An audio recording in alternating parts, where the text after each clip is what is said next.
It reveals that the state government has suspended its 24-hour curfew earlier declared to forestall breakdown of law and order. According to a statement issued by the secretary to the state government, Wole Oyebamiji, the decision to suspend the curfew followed the review of the situation in the last 48 hours. The SSG commended the residents and citizens of Oshun for their show of understanding and cooperation in the last 48 hours of the curfew. While praising the youths for displaying what it described as a high sense of maturity in carrying out their protest, the SSG explained that the suspension is to allow members of the public approach the panel to make their submissions and to go about their lawful businesses. Oyebamiji, however, warned that the state government will not hesitate to reinstate the curfew should the need arise. Edo state government has reviewed the 24-hour curfew earlier imposed in the state on Monday to check the hijacking of the hashtag #EndSARS protest by hoodlums. Special Advisor to Governor Godwin Obaseki on Media and Communication Strategy, Crusoe Osage, announced this in a statement in Benin. According to the statement, the curfew is now to commence from 4 p.m. to 6 a.m. daily, starting from yesterday, and would be reviewed after 72 hours. Osage, who urged citizens to adhere strictly to the new directive, reassured that the governor of Basiki-led administration remained committed to the security of lives and property. He further enjoined Edo people to go about their normal businesses and return home before the commencement of the curfew. The opposition People's Democratic Party has put on hold all of its scheduled political and electioneering activities, including campaign in honor of young Nigerians who lost their lives during the attack on peaceful protests at the Lekki toll gate and elsewhere across the country. This was contained in a press statement titled #EndSARS. PDP puts political electioneering activities on hold, which was signed by the National Publicity Secretary of the party, Kola Ologbondiyan. Ologbondiyan said the party has been made aware of the decision to the Independent National Electoral Commission to postpone the pending by-elections in 6 senatorial districts and 9 state constituencies in 11 states of the Federation, earlier scheduled for October 31 due to the crisis situation in the country. The party noted that although its decision comes at a high cost to candidates and political parties, it believes that its decision was a step in the right direction under the prevailing circumstances. In another development, the People's Democratic Party has called for the setting up of an independent judicial panel to look into the handling of the #EndSARS protest by the federal government. The national chairman of the PDP, Prince Uche Secondus, made the call while briefing newsmen in Abuja. While accusing the federal government of sending troops against peaceful protesters, Secondus advised the youths to remain peaceful even in the face of provocation. An action that runs foul of every national and international laws. We also urge the protesting youths to ensure that they continue to be peaceful, law-abiding, and even in the face provocations. A government that should be concerned about national security has also dangerously gone ahead to encourage violence by deploying troops against peaceful protesting citizens.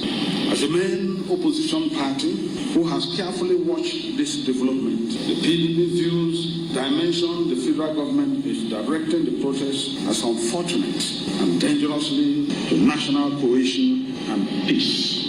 We also request for immediate setting up of an independent judicial panel to look into the handling of this peaceful protest by the future leaders of our country, the youth, especially as it relates to the role of security agencies nationwide. The Independent National Electoral Commission has postponed by-elections in 11 states billed to hold on October 31, 2020. It said the decision followed a meeting of the electoral body with the 37 resident electoral commissioners to review preparations for the 15 by-elections. The electoral body said the decision is in compliance with Section 26 of the Electoral Act 2010, which gives the Commission the power to postpone an election if there is reason to believe that a serious breach of the peace is likely to occur if the election is proceeded with on that date, or that it is impossible to conduct the elections as a result of natural disasters or other emergencies. INEC, however, disclosed that it would continue to monitor the situation in the states where the elections are to be held and meet in 2 weeks to review the situation and also pick a feasible date for the polls. Governors of 19 northern states called for greater synergy between the states and the federal government in strengthening the unity and overall development of the country. Governors stated this during an emergency meeting over the hashtag #EndSARS protests and violence, which has dominated the protests. The governors during the meeting, which was held in Kaduna State with Plateau State Governor Simon Lalong as the chairman, said they support the demand of the protesters for reform in the Nigeria police force, but appeal to all citizens to restrain themselves from unwarranted disposition to sentiments, harassment, and intimidation of one another. According to the governors, the federal and various state governments have been magnanimous by responding to. According to the governors, the federal and various state governments have been magnanimous by responding to the demands of the protesters. The governor sent condolences to those who lost their lives and properties in the violence. In an interview with newsmen after the meeting, the Zamfara State Governor Bello Matawali suggested that the federal government should deploy the disbanded SARS operatives to his state and other states confronted by banditry. The Police Service Commission says it will ensure all policemen found culpable by the Presidential Panel on Reform of the defunct Special Anti-Robbery Squad SARS are punished.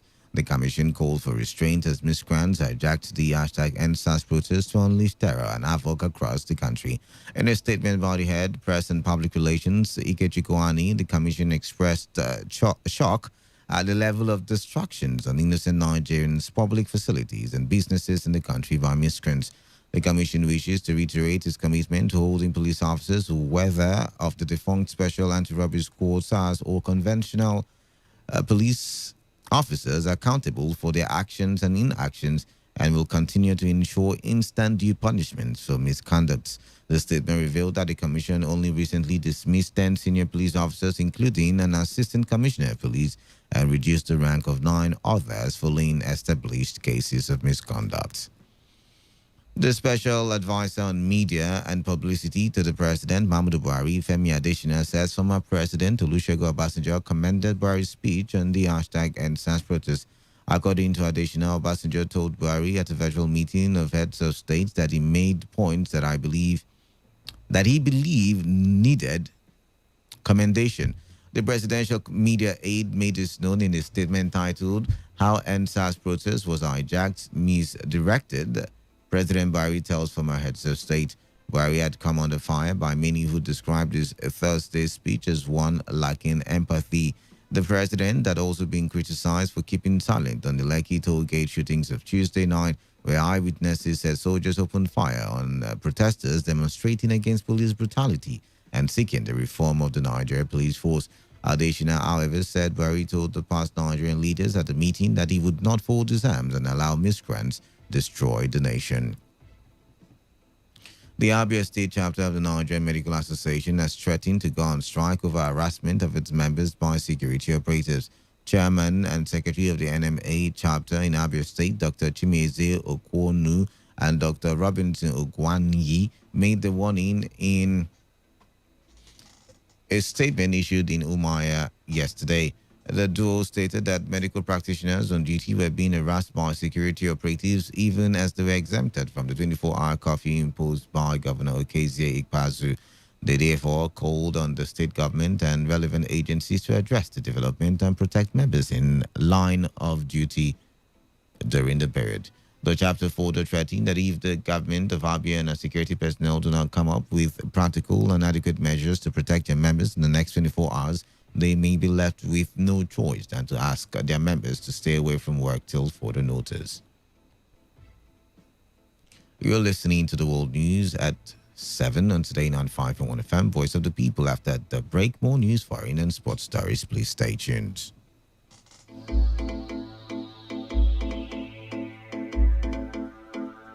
Every day, every hour, when the big stories break, depend on our 24-hour news team to bring you the latest. Today, 95.1 FM. Today95.1 FM, voice of the people. And we're back.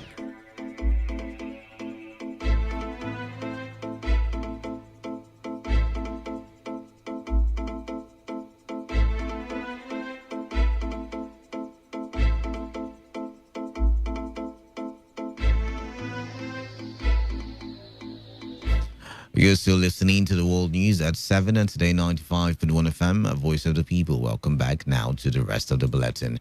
Calm has been reported in parts of Rivers State, especially the troubled areas that led to the declaration of 24 hours curfew. A source who confirmed the situation in Oyibo said a relative calm has been restored with security operatives taking over the area, as some were seen positioned at strategic places while others are on patrol. The same situation is reported within and around Oil Mill area of Obiakpo local government area. The Ugu Umba one of Igbo Kingdom, Eze Kema Kolom Nwanwo, who spoke to us from Igbo Eche in Eche local government area, said normalcy has been restored in the area with the help of youths and security agencies. Eze Nwanwo said the current situation is unlike what happened last night or 2 nights ago, when some hoodlums who were suspected to have fled from Elime Oil Mill area clashed in Igbo Eche.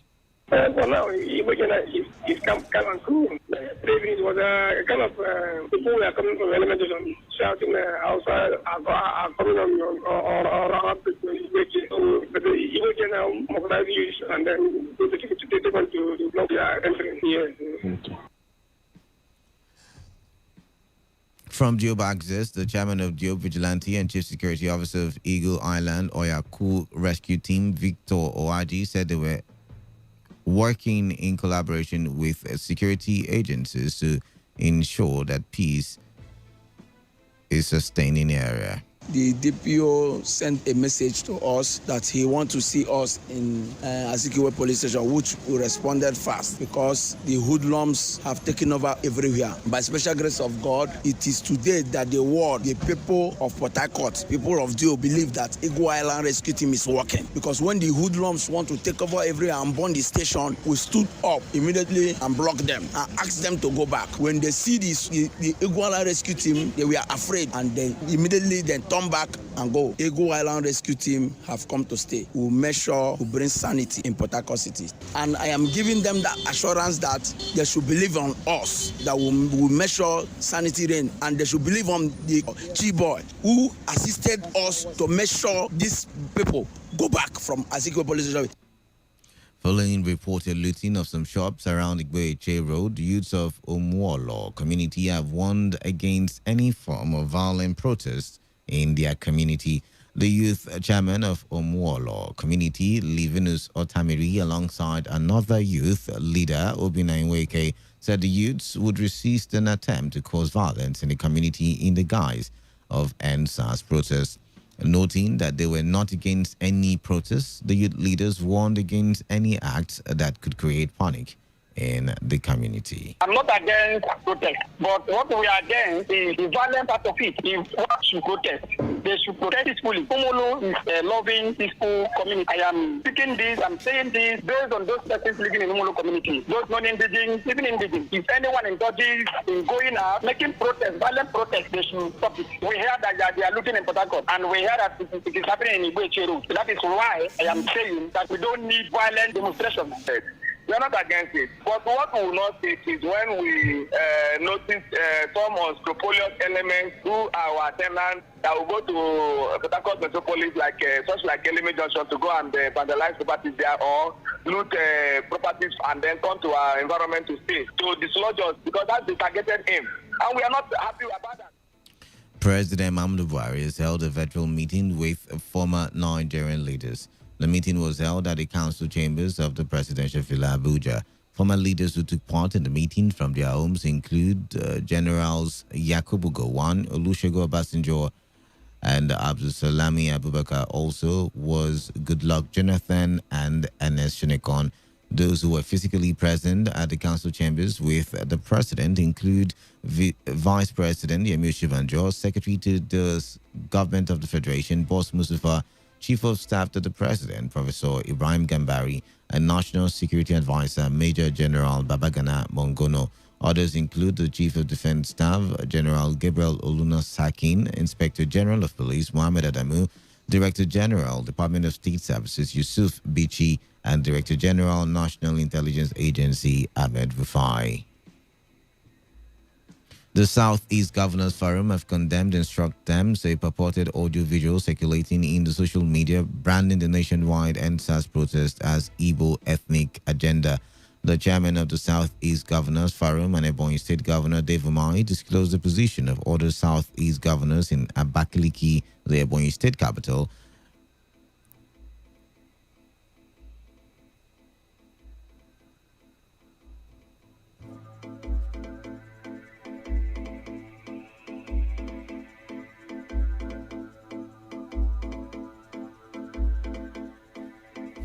The chairman of the Southeast Governors Forum and Ebonyi State Governor Dave Umahi, who disclosed the position of other Southeast governors in Abakaliki, the Ebonyi State capital, spoke after their emergency virtual meeting with Southeast traditional rulers, Igbo Apex Socio-Cultural Group, Ohaneze Indigo, and religious leaders.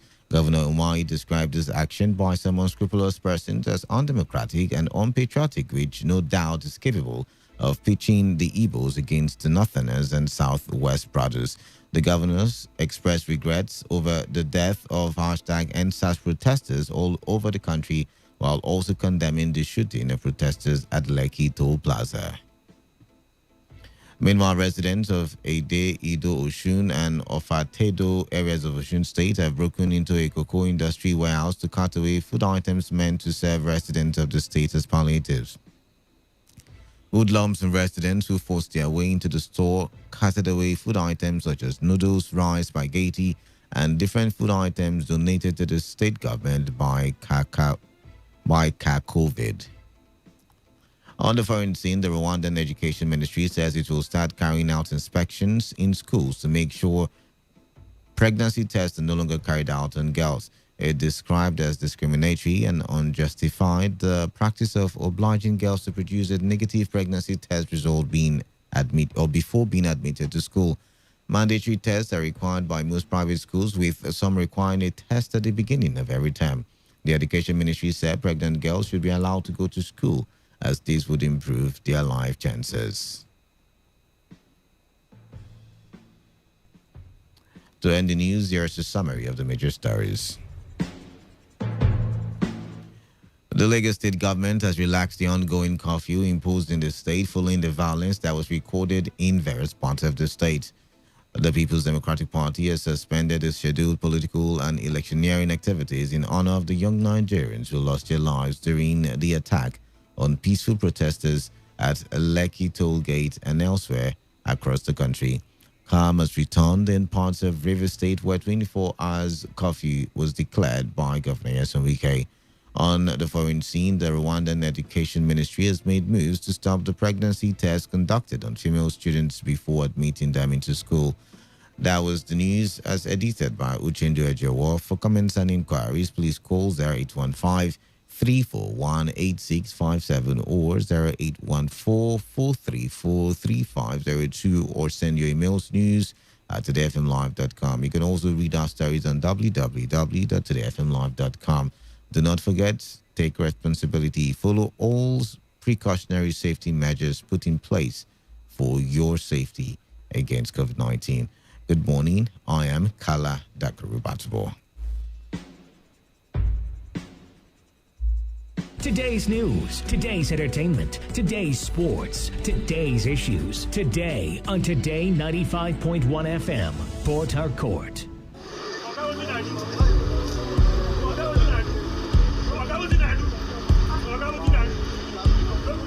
I am a proud Nigerian. I have been placed here by God for a time such as this. The degradation, challenges, and problems faced by Nigeria are the perfect backdrop for me to develop and utilize my God-given potential.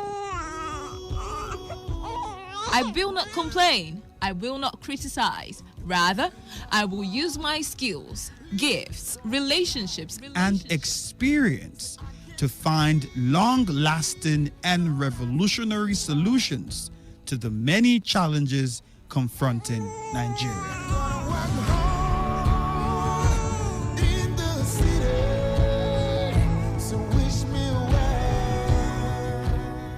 Nigeria will rise again. Because I am here, I will leave this nation A better place than I met it. I will work to make Nigeria a praise on the earth.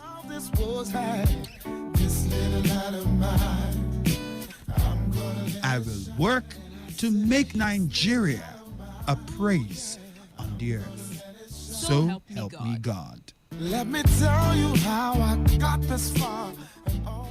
This message is brought to you by Today 95.1 FM, Voice of the People.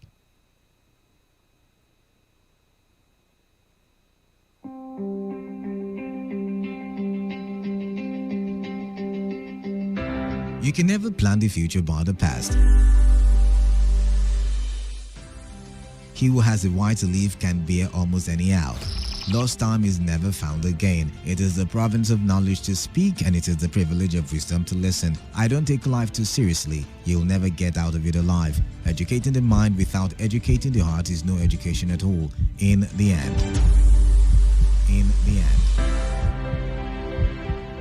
It is not the years in your life that counts. It is the life in your years. Make it count with us. Make it count with us at Today 95.1 FM.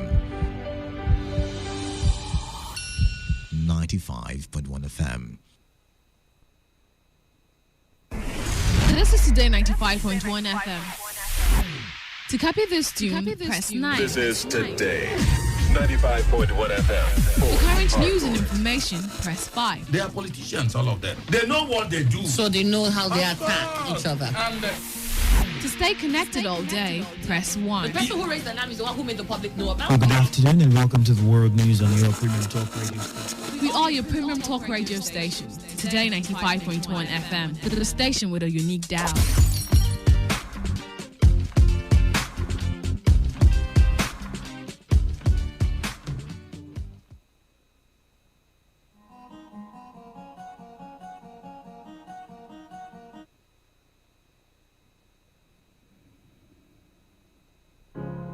You're broken down and tired of living life on the merry-go-round, and you can't find a fighter, but I see it in you, so we gon' walk it out.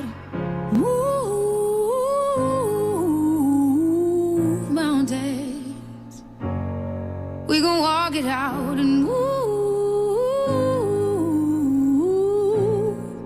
mountains. And I'll rise like the day. I'll rise unafraid. I'll rise up, and I'll do it 1,000 times again. And I'll rise up, I like the waves. I'll rise up, in spite of the ache. I'll rise up, and I'll do it 1,000 times again.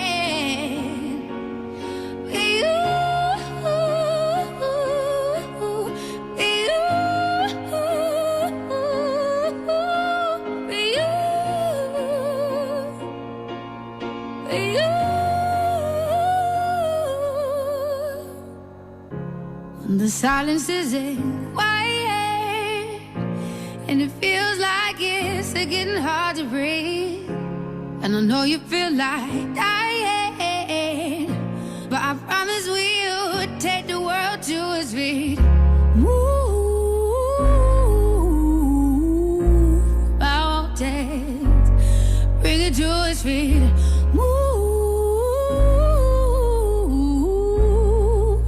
mountains. And I'll rise up, I'll rise like the day. I'll rise up, I'll rise unafraid. I'll rise up, and I'll do it 1,000 times again.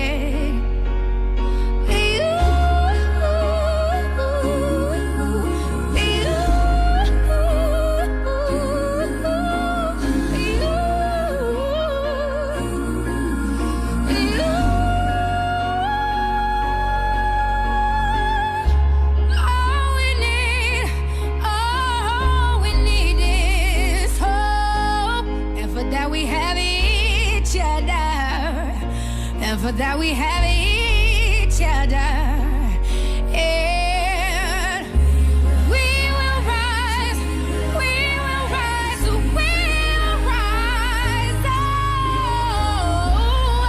Oh, we'll rise. I'll rise up, rise like the day. I'll rise up in spite of the ache. I will rise 1,000 times again, and we'll rise up.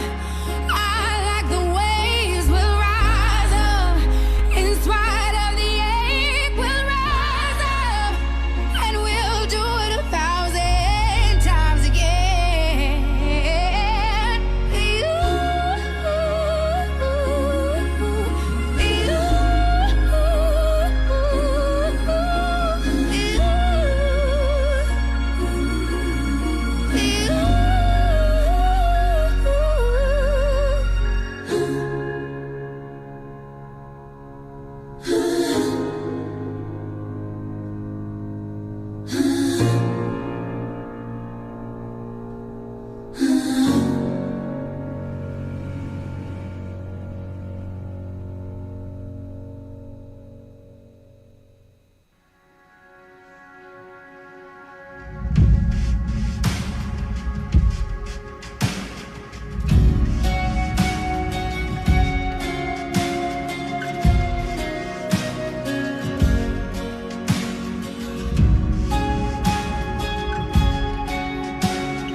Before I spoke a word, you were singing over me. You have been so, so good to me. Before I took a breath, you breathed your life in me. You have been so, so kind to me. Oh, the overwhelming, never-ending, reckless love of God. Oh, it chases me down, fights till I'm found, leaves the 99. I couldn't earn it, and I don't deserve it. Still, you give yourself away. Oh, the overwhelming, never-ending, reckless love of God. Yeah.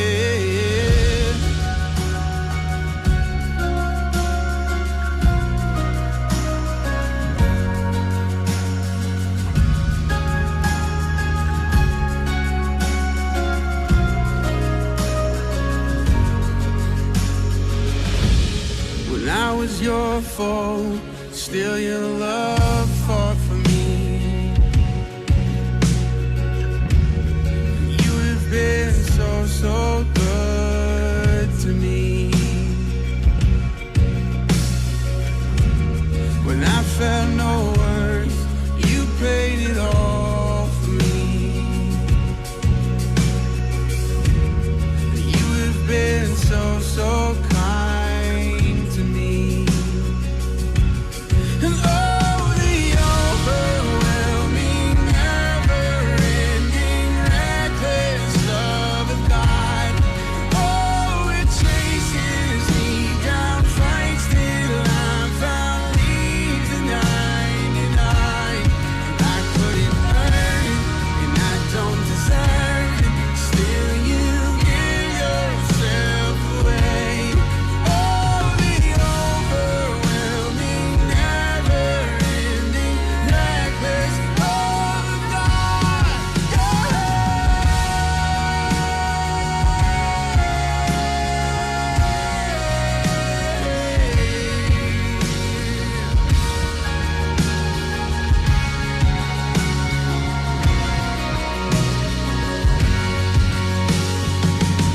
There's no shadow you won't light up, mountain you won't climb up, coming after me. There's There's no wall you won't kick down, lie you won't tear down, coming after me. There's no shadow you won't light up, mountain you won't climb up, coming after me. There's no wall you won't kick down, lie you won't tear down, coming after me. There's no shadow you won't light up, mountain you won't climb up, coming after me. There's no wall you won't kick down, lie you won't tear down, coming after me. There's no shadow you won't light up, mountain you won't climb up, coming after me. There's no wall you won't kick down, lie you won't tear down, coming after me. Oh, the overwhelming, never-ending, reckless love of God. Oh, it chases me down, fights till I'm found, leaves the 99, and I couldn't earn it, I don't deserve it, still you give yourself away. Oh, the overwhelming, never-ending, reckless love of God.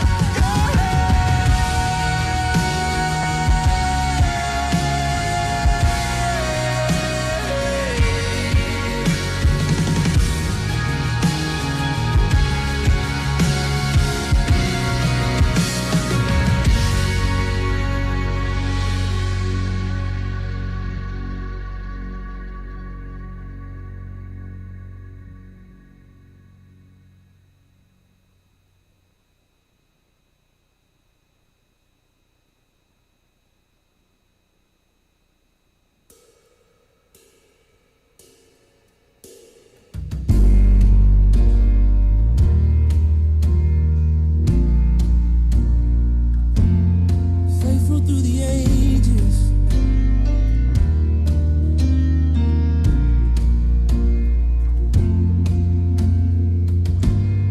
God of Abraham, you're the God of covenants and faithful promises. Time and time again, you have proven you'll do just what you said. Though the storms may come and the winds may blow, I'll remain steadfast and let my heart learn when you speak a word, it will come to pass. Great is your faithfulness to me. Great is your faithfulness to me. From the rising sun to the setting same, I will praise your name. Great is your faithfulness to me. Oh,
Talk Radio. 95.1 FM. Planning is an essential part of life, and indeed, nothing should be left to chance, not even childbearing. So I ask you, how many children do you want to have? Are you aware that you can deliberately control the number of children and their age difference through family planning? With the help of a trained healthcare provider, you can have a safe and effective modern birth spacing method that is best suited for you, free of charge at any government-owned healthcare facility. It is advisable to wait for at least 2 years before the next pregnancy. So do not take chances with your life. Take charge and own your life with breaks after each childbirth. You will be better for it. Everyone deserves a good life, and family planning gives you a good life. Remember, COVID-19 is still out there. Use your face mask properly. Wash your hands or use hand sanitizer regularly and avoid large gatherings.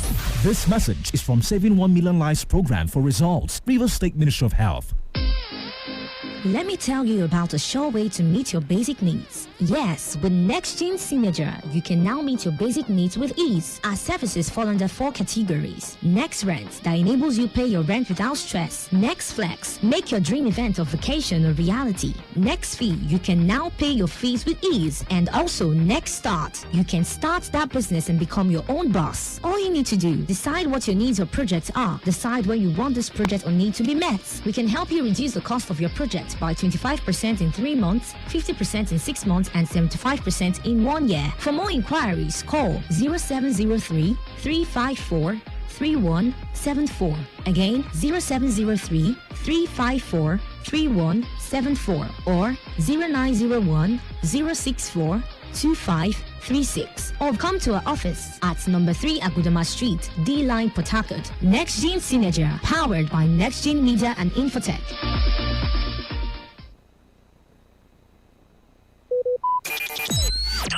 Talk radio. I listen to a lot of talk radio. 95.1 FM. The tradition continues as we move the stories from the surface, giving you facts and figures, taking you deeper into where the players dare to go. So tell me, is that an institution that is strong enough to fight corruption? It is unfortunate that PDP will start crying so early in the day. We've not even started the fight, they're already crying foul. Today, 95.1 FM unravels the essence. Our money was used for election by former Governor Amechi, and it was the duty of the INEC that was appointed by PDP to control how much is spent, but they failed. I can't sit down here and say Amechi's government was corrupt when there's no proof to substantiate. On Insight Today. The emotion I have is that Yesom Wike's one-point agenda is to witch hunt Rotimi Amechi personally and his outgone administration. Insight Today, every Saturday at 8 a.m. Only an exclusive to Today 95.1 FM. Voice of the people.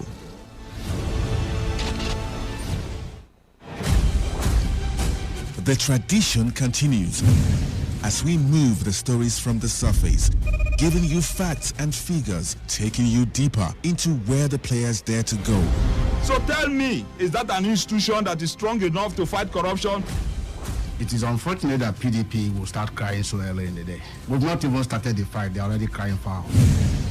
Today, 95.1 FM unravels the essence. Our money was used for election by former Governor Amechi, and it was the duty of the INEC that was appointed by PDP to control how much is spent, but they failed. I can't sit down here and say Amechi's government was corrupt when there's no proof to substantiate. On Insight Today. The emotion I have is that Yesom Wike's one-point agenda is to witch hunt Rotimi Amechi personally and his outgone administration. Insight Today, every Saturday at 8 a.m. Only an exclusive to Today 95.1 FM. Voice of the people.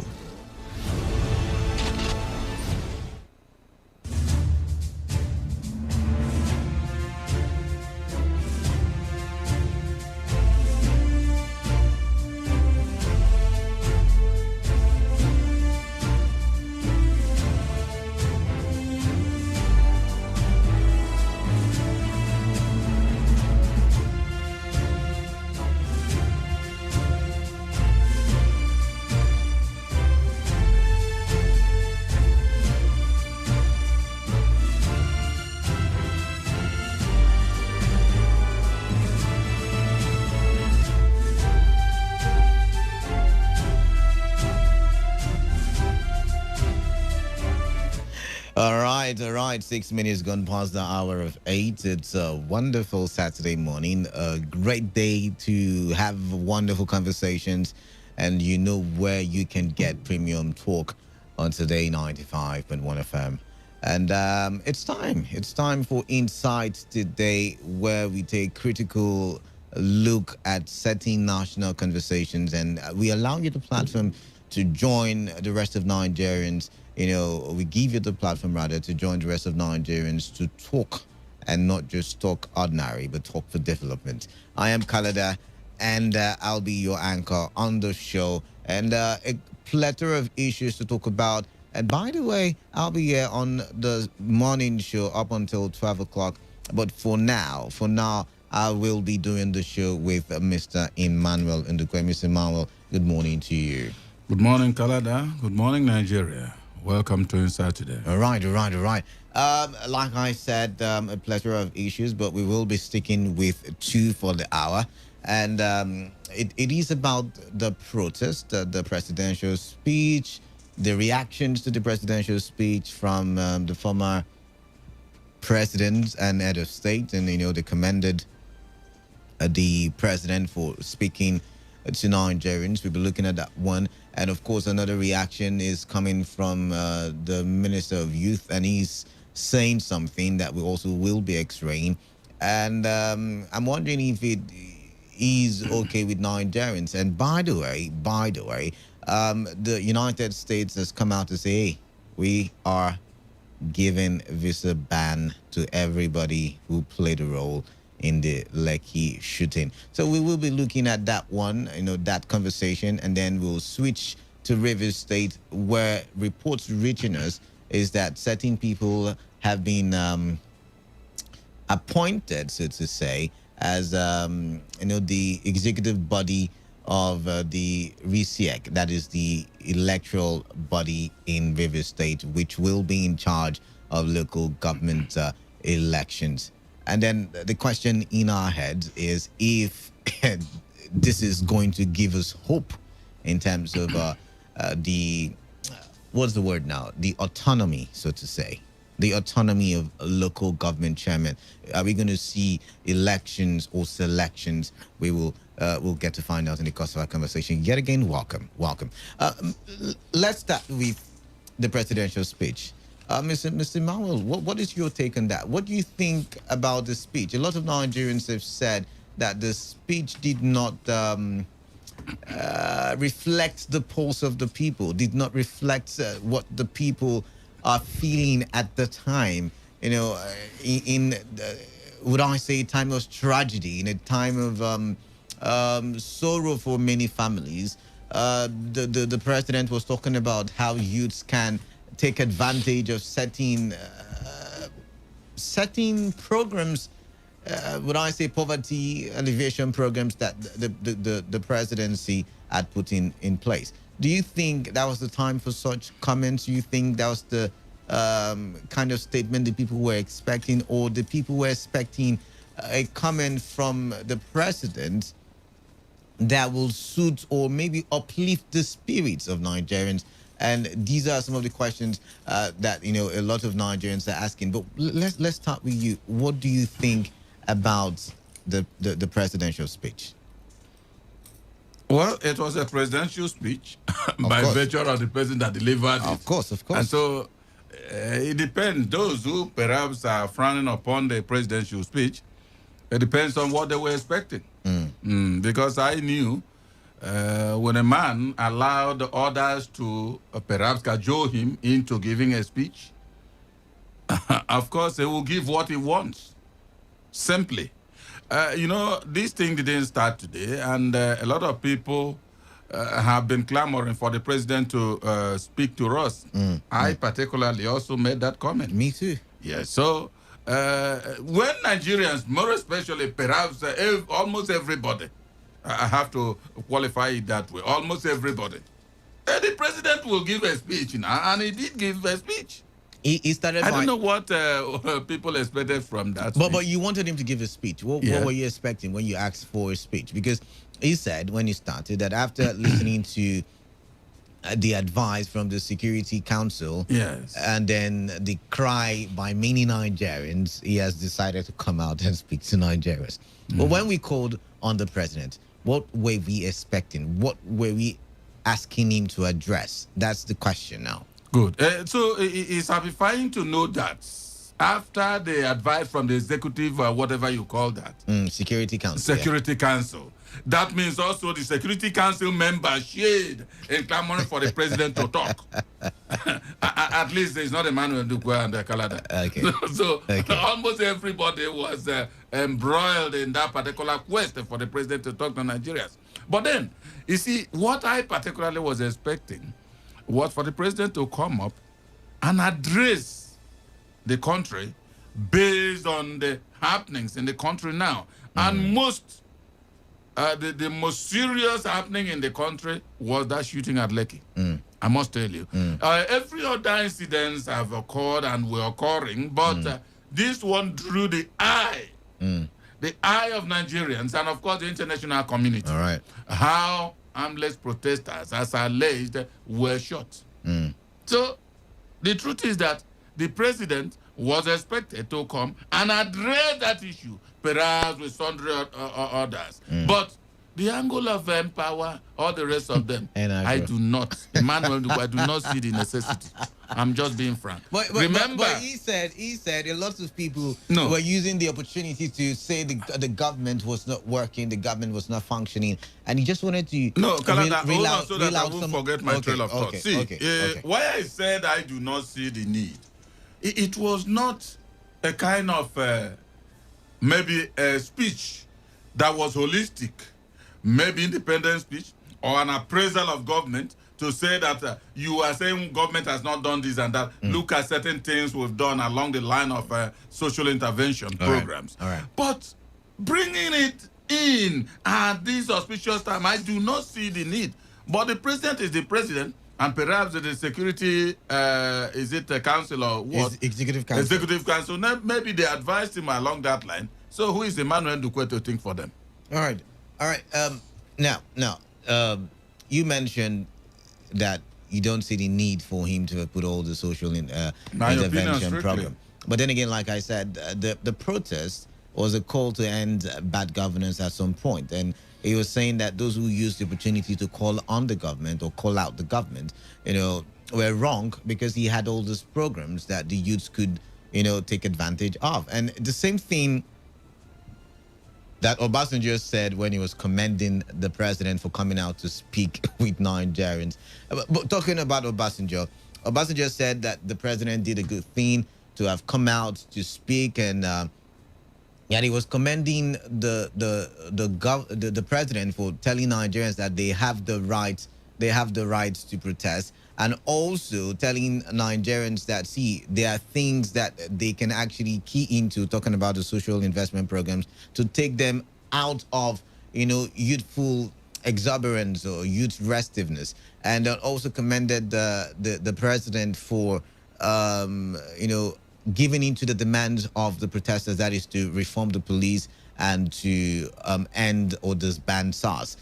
But then again, even with the meeting of the former heads of state and presidents, nobody mentioned Lekki Gate. I mean, to the best of my knowledge, because nowhere it's reported. So could it be that, maybe they do not want to excavate the issue, they do not want to rather escalate the issue, I beg your pardon.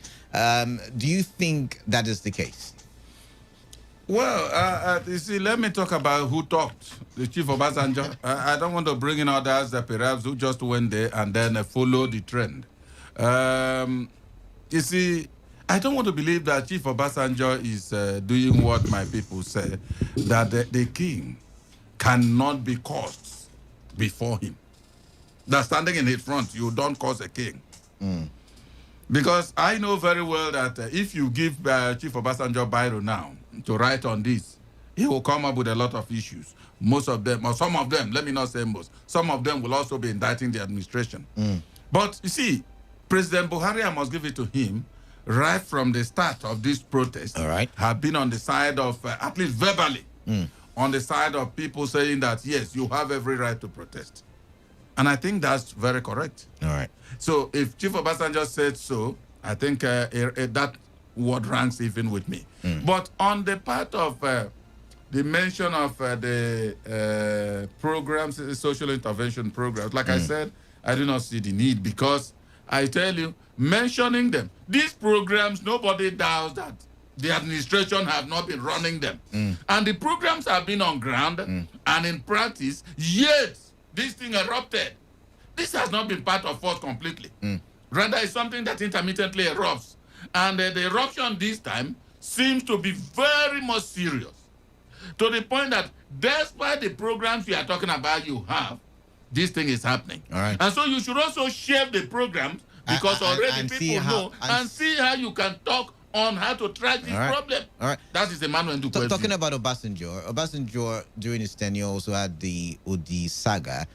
Do you think probably that's the reason why he did not tilt towards a major criticism of the president before the president, or while he was before the president? No, I don't think so. I think even before this advice that was virtually given, I think Chief Obasanjo made comment on this project. Yes, he did make a comment, and he said that using force, brutal force or brute force on protesters has never solved any problem. And yet again, he did not criticize at that point. He only just gave a piece of advice and asked the president to talk to Nigerians. Yes, that's why I said, you can strictly see why I said no.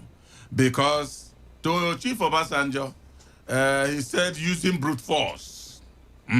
But one thing is that once you are dancing, you do not see your back. It is others that see you that will tell you that you were shaking at the back the right way or not. Now, Chief Obasanjo was just giving, of course, you don't expect an elder. An elderly man, they say, cannot just be sitting, waiting and looking while a goat delivers in the teethers. Do you understand? Yeah. So I think Chief Obasanjo will always, I have to give it to him, he will always give advice to Nigerians when something is going wrong or right. Now, it doesn't matter how he performed while he was in charge of the administration of this country. But I want to tell you that in terms of that advice, there's nothing wrong with that. Yeah, because so long as he's not set on himself. All right. Yes. He didn't do well here, for instance. And then he's advising, maybe, you see, in my own time, I didn't do it well, though he did say it. But at least that's what those who are very articulate will pick up from the advice he gave. All right. That he did this, but it doesn't mean you use brute force. Because if he had mentioned it, Emmanuel Dukwe would have told him that at least OD, if maybe he's still reeling under the weight of what Chief Obasanjo visited them with. Because truly, I tell you, you can't compare Lekki shooting with that of OD. All right. It didn't end at OD. Maybe we are forgetting Zach Ibiam. Okay. So it's still the same Chief Obasanjo. All right. So all right. Let's forget about that. Let's move on now. Someone is defending, and someone is saying that the reason why the president is yet to talk on the Lekki issue is because the investigations are on, and until the investigations are complete, the president will not talk because he wants to talk about it in its entirety. Do you think that's the right way to go? Do you think that's the right move? At least you should have talked or mentioned the Lekki shooting, acknowledging, without saying, okay, this person is to blame because of investigations are on. But you should have mentioned it so as to pacify, so as to assuage the pain of people who are in the hospitals, who might have lost their lives, because there is still the confusion about that very, the loss of lives in that incident. Do you think that's what the president should have done, or do you think, like the Minister for Youth has said, that Sunday Dare has said that the president will speak when it's right? Do you agree with that one? You see, the president may speak when they feel right. You understand? I'm choosing my words very carefully. See, when the minister is talking in that way, that's their belief. But I don't think there's any law, maybe from the Constitution, that is the ground norm of the nation, that says if the president had come on this kind of speech delivery and then mentioned that, you see, at the right time, after investigation, I would say much on this. But at least that alone will tell Nigerians that yes, he has given us a clue on this and has highlighted some things on this, and then they will be pacified at least halfly. But I must tell you, when we keep on saying he didn't mention anything about Lekki shootings, he did. How did he do that? I mean, Thank you.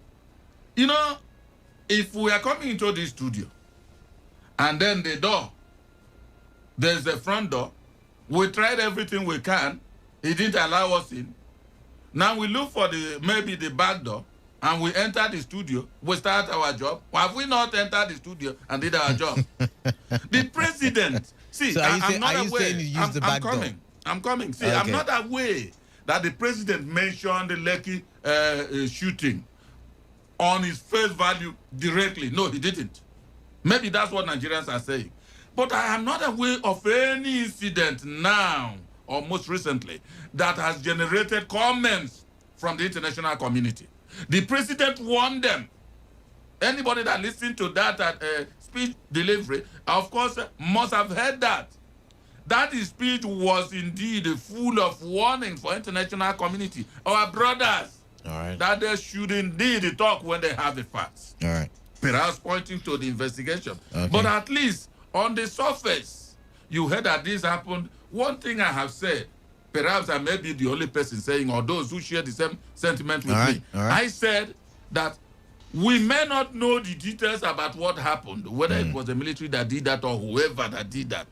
But those who are armed with technology or technological gadgets, they must know. But we that don't know, at least there's one thing we know you can't take away from us, that there were shootings. There were shootings, Simple. yeah. There were shootings.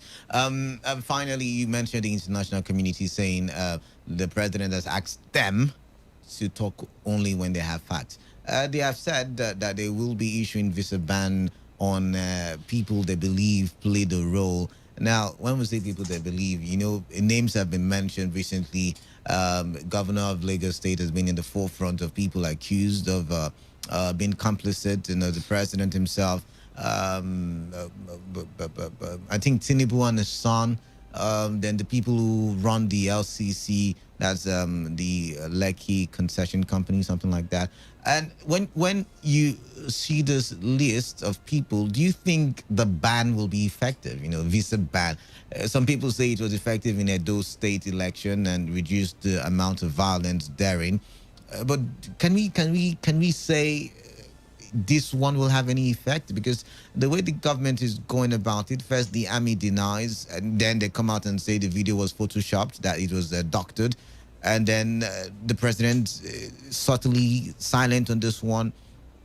Do you think this ban will have any effect? It depends on the countries that will issue the US ban. now. Simple. It will have effect because to the extent that they will not enter America. You see, what effect do you want? What else? It will have as much effect. That's the only effect. Of course, because when they say we are going to issue a visa ban, that is to America now. Yeah. If you are going to Britain, you still have a true way. You are going to Canada, all the rest of them, you still have true ways. So, but to the effect that you will not enter the United States of America, that's the fact. All right. And you see, I am one person who always believe that a nation has every right to say this person coming, that person don't come in. So if you are saying always they get annoyed and then Nigeria is a sovereign nation, did they reduce your sovereignty? They didn't. If you think that you are truly a sovereign nation, issue your own ban to them. All right then. Simple. All right then. Issuing a ban to. All right then. Let's come to Rivers State as we promised. We saw a report that the RISEC has new executive members, and the chairman of RISEC now is let me get this right now. Where is it? Is Justice Judge Omeriji, retired, and he has been appointed as the chairman of the Rivers State Independent Electoral Commission, RISEC. Now, before you laugh, we've talked about the local government on several occasions, on several shows on Today95.1 FM, and every time the local government comes into the forefront, into the limelight, people complain that it looks as if it's either the local government is not functional or it's an appendage of the government, and usually the state government, the party of the state government determines the party of the local government chairman and then the councillors. We have just one or two cases where that is different. And in Rivers State. No, I'm talking about generally now. Sorry. Generally, the question has always been that is there hope for the local government, because these characteristics affect the autonomy of the local government chairman when they are an appendage, and when, of course, because of a political affiliation, they are now made local government chairman. And the question is, how many people even participate in the elections for local government chairman and councillors? And that's another issue. But now that we've seen disappointments, because for free, fair elections to occur, the people running the electoral body should be independent, and that's the cry that a lot of people have been making for INEC, especially when the president brought Loretta's name out there. A lot of people say, no, it's going to be biased and all of that stuff. Even the governor of Rivers State shouted. I mean, when he was addressing NSAS protesters in Rivers State 2 Tuesdays ago, he made the same comment and said that appointing the special advisor to the president is going to make a bias to the APC. Now that we've seen a retired judge, one wants to believe he's a judge, retired judge. He's, while he was a judge, he held the hope of he was the last hope of the common man, so to say, because he was neutral, he was for the people, and he followed the law.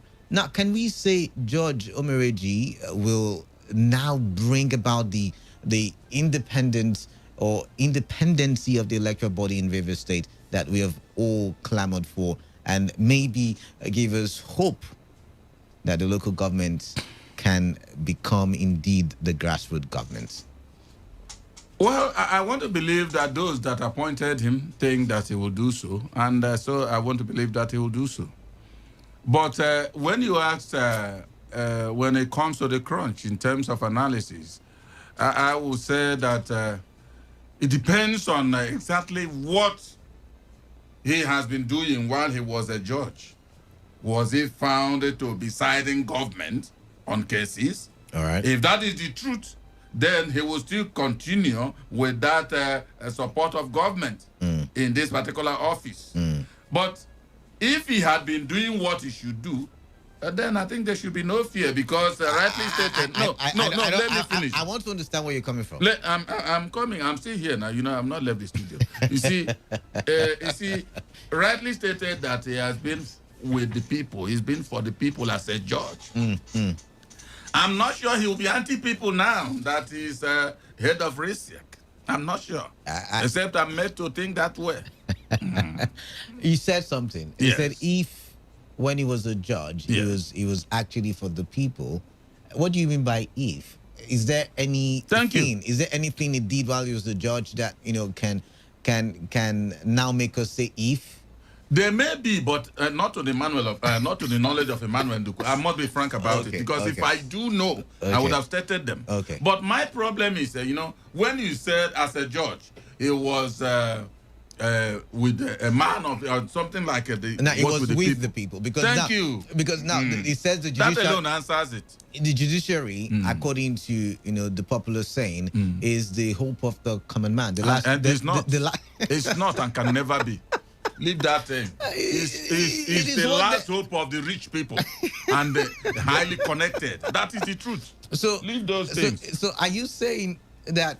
Okay, are you saying that the judiciary is playing hanky-panky once in a while, or what?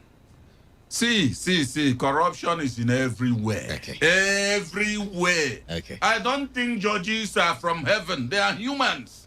When we always talk about this and excluding them, it looks as if we are saying as soon as you read law and you are in the judiciary, you are an angel. You are not. You are a human. Corruption is in everywhere. All right. Now, see, but when we are doing a thorough analysis about this, that will now bring to focus the antecedents of state independent electoral commissions across the nation, not in Rivers State alone. Now, I tell you, since our focus is Rivers State, of course, that's where we are based. Yeah. I must tell you that I mean, it doesn't. The chairman of RISEC does not matter. What matters? Hold on. Well, I'm asking what matters. I'm coming. The fact remains that it is only a single party affair. The local government election. That is why. That's why I'm saying. Now the single party that affair. is why I'm saying we have a former judge, a retired judge, who has been able to judge between parties. I mean, in his lifetime, in that profession, he has been able to be in the middle of parties, and according to his verdict, might have been adjudged neutral, because if his judgments or his verdicts were not neutral, then maybe the Judicial Commission would have is it NUJ? I think so. No, that's Nigeria Union. Leave that. There's a body in charge of such things you are talking about. I may not know it. The point is, they would have come out and they would have said, the NJC, now I remember, they would have said that, see, Omoreji is biased and should not be a judge. But then again, we didn't see any of that. So now, since we have someone who, looking at his profession, probably is unbiased, then maybe there is hope. Maybe that one-party affair you're talking about can be handled and trashed. See, I cannot tell anybody to wear his hopeful cap. No. But they can wear their gyms. No, see, any apparel that is of hope should not be worn by anybody. As far as the appointment of retired Justice Omoreji as the RISEC chairman is concerned.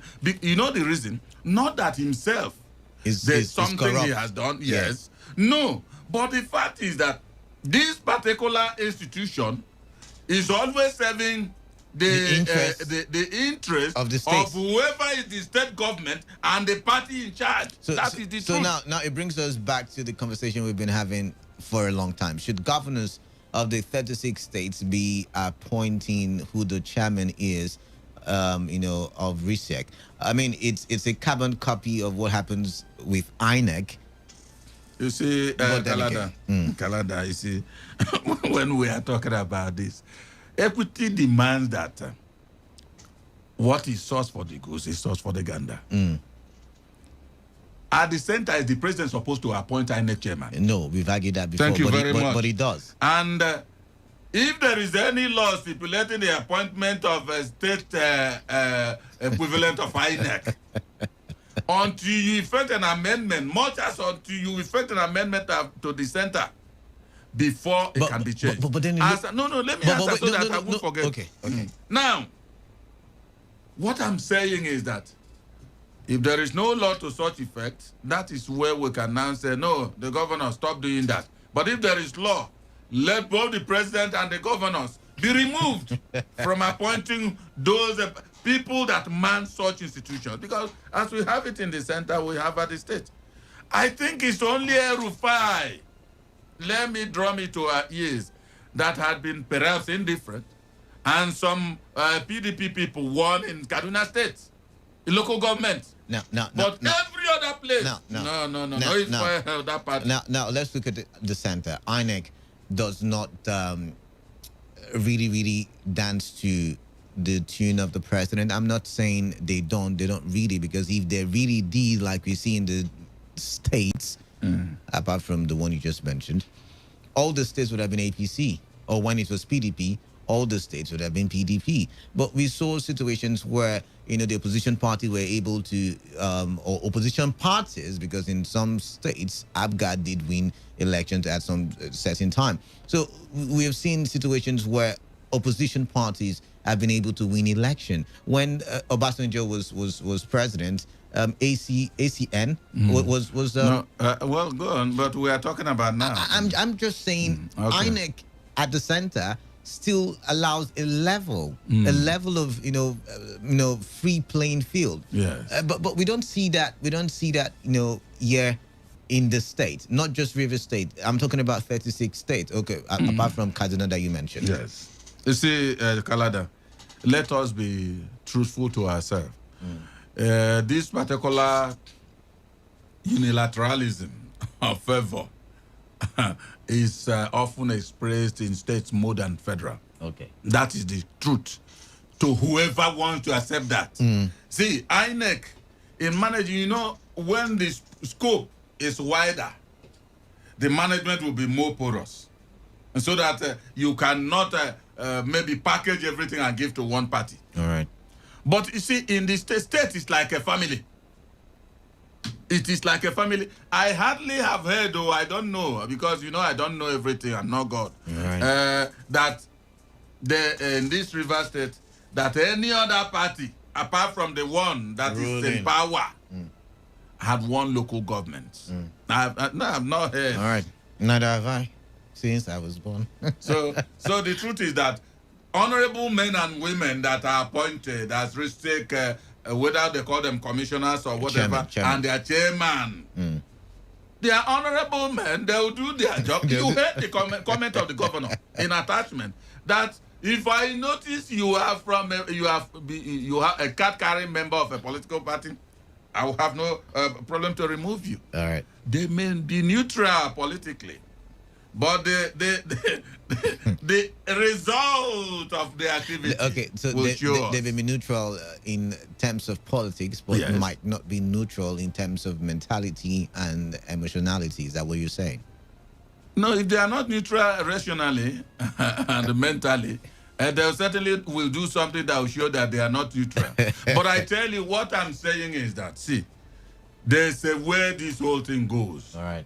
There's a pattern for it. And that pattern is that though the party ruling in the state has always been having upper hand. All right, then. And no other person comes in. Okay. The question remains, should the governor of the 36 states be the ones to appoint a local, RESEC chairman and the rest of the executive body therein? But we talked about, of course, the president's speech and the reaction to the presidential speech. And we want to open the phone lines now so you can tell us what you think about the plethora of issues that we've talked about on the show. It's Kalada and Iman Indukwe on Inside Today on Today95.1fm. The numbers to call into the studio with are 0817 000 0951 and 0810 951 0951. Text messages to the number 0701 933 9962. It's time for us to talk. You call in and let's have that conversation. But while I'm waiting for the phone lines to ring, I'm feeling like there are issues. Okay, it's working now. 95.1 FM, what's your name? Where are you calling in from? Hello? Yeah, good morning, sir. Yeah, good morning to you. What's your name? My name is Emmanuel. I'm calling from River State. All right, Emmanuel from River State. Welcome. Yeah. Probably, you see, I want to took much in this protest of a thing. I still talking about the protest. We talked about it, yeah. We talked about the presidential speech, not the protest, actually. Actually, I want to share a point whereby I was saying that this protest of a thing is not... We're not talking about the protest, actually. I think you should listen and then call in. This one says, Melody Uniport, the speech came with speechless emptiness, exaggerated arrogance, and calculated threats, devoid of any idea on how to solve the problems. This empty speech has further exposed is inhumane value for human lives. This defensive, empty speech and tactical maneuvering of the Lekki Gate sacrilege has further left us in despair. The speech allegedly looked like a Photoshop speech. What was trader money and all those money matter doing in that speech? All right, Melody Uniport. I've seen your text message. This one is from Pastor Inkemjika, and it says, without mincing words, anybody that follows politics in various states should know that Justice Omeriji is there to do the bidding of the governor We all know much about him. You know much about him. Speak for yourself. 95.1 FM. What's your name? Where are you calling in from? Hello there, good morning. Yeah, good morning to you. Good morning to you, Bright. Thank you. Good morning, Mr. Menandu. Good morning, my brother. Thank you. Let me start with the president's speech. The president's speech was the way he put his speech was what was needed at that time. The president's speech, if they said it had traits, it was supposed to contain such traits. If he had boycotted mentioning Lekki, it was because a lot of things that were said, 90% of the things that are being reported said about that Lekki incident are false, unverifiable. All the videos were laying claim on that showed what happened in the... let me put myself clear before I am being misunderstood. Were they shooting at Lekki toll gate? Yes. Could people have been wounded? People were wounded, as we have seen the governor's visit confirm that. Could people have died? Yes. But who died? We do not know. How many died? We do not know. And who are those that died? Nobody has come to say he or she has lost someone. People are. That's where the problem is, because you can't say you've lost someone until you've found the dead body, and people are saying their loved ones are missing. If you go on Twitter, if you go on social media, you see a lot of it. People are looking. People are looking for loved ones. People are looking for loved ones. All right then. I just needed to put that out there. People are looking for loved ones. From the shooting we said we watched live, none of the video live coverage lasted up to 10 minutes. And allegations said that the soldiers shot and took away the bodies, and these things happened within the 10 minutes. All right. What form of vehicle did they come with that loaded, like other news reports had it on Wednesday morning, 75 bodies. Those are fake news. I agree with you on that one, because like you said, that was why the president said, before anyone talks, get the facts right, because as it stands now, they are following these issues up to find out where these incidents.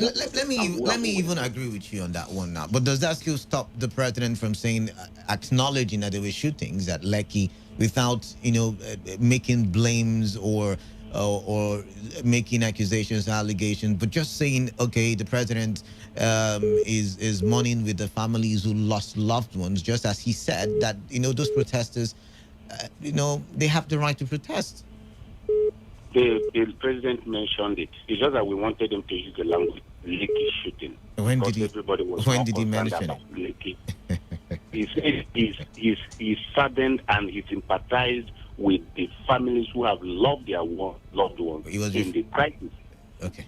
So, starting from prison break in Edo, down to police burning in Okiti, in Ibadan, in Lagos, and so many other places. Calabar, all of it. People died. And the president encompassed those things. And at the point he made the speech, the protest was not necessary to be going on.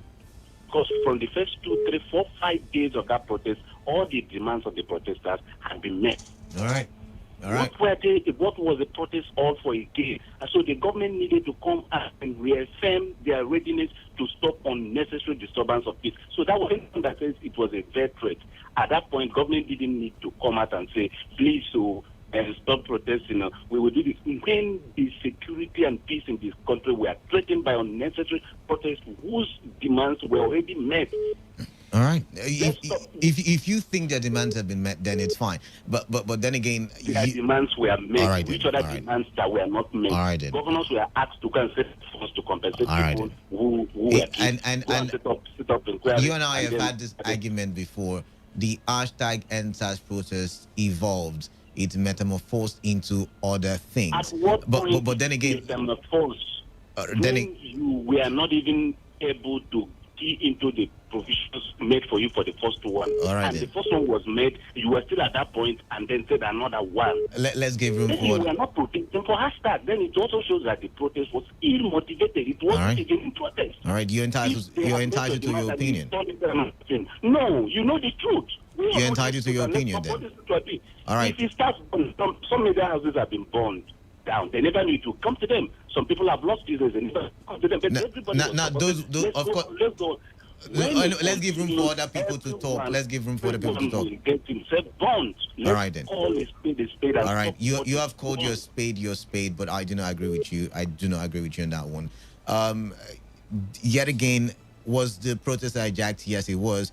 But then again, the protest evolved from just being NSAS, hashtag NSAS, because whether you like it or not, the police is not the only institution in Nigeria that has problems. You know, like you were talking about the judiciary, and then you say corruption is everywhere. There's corruption in the executive, there's corruption in the legislative arm of government, there's corruption in all ties of government. So we cannot just say that the people's demands were met, because yet again, it evolved.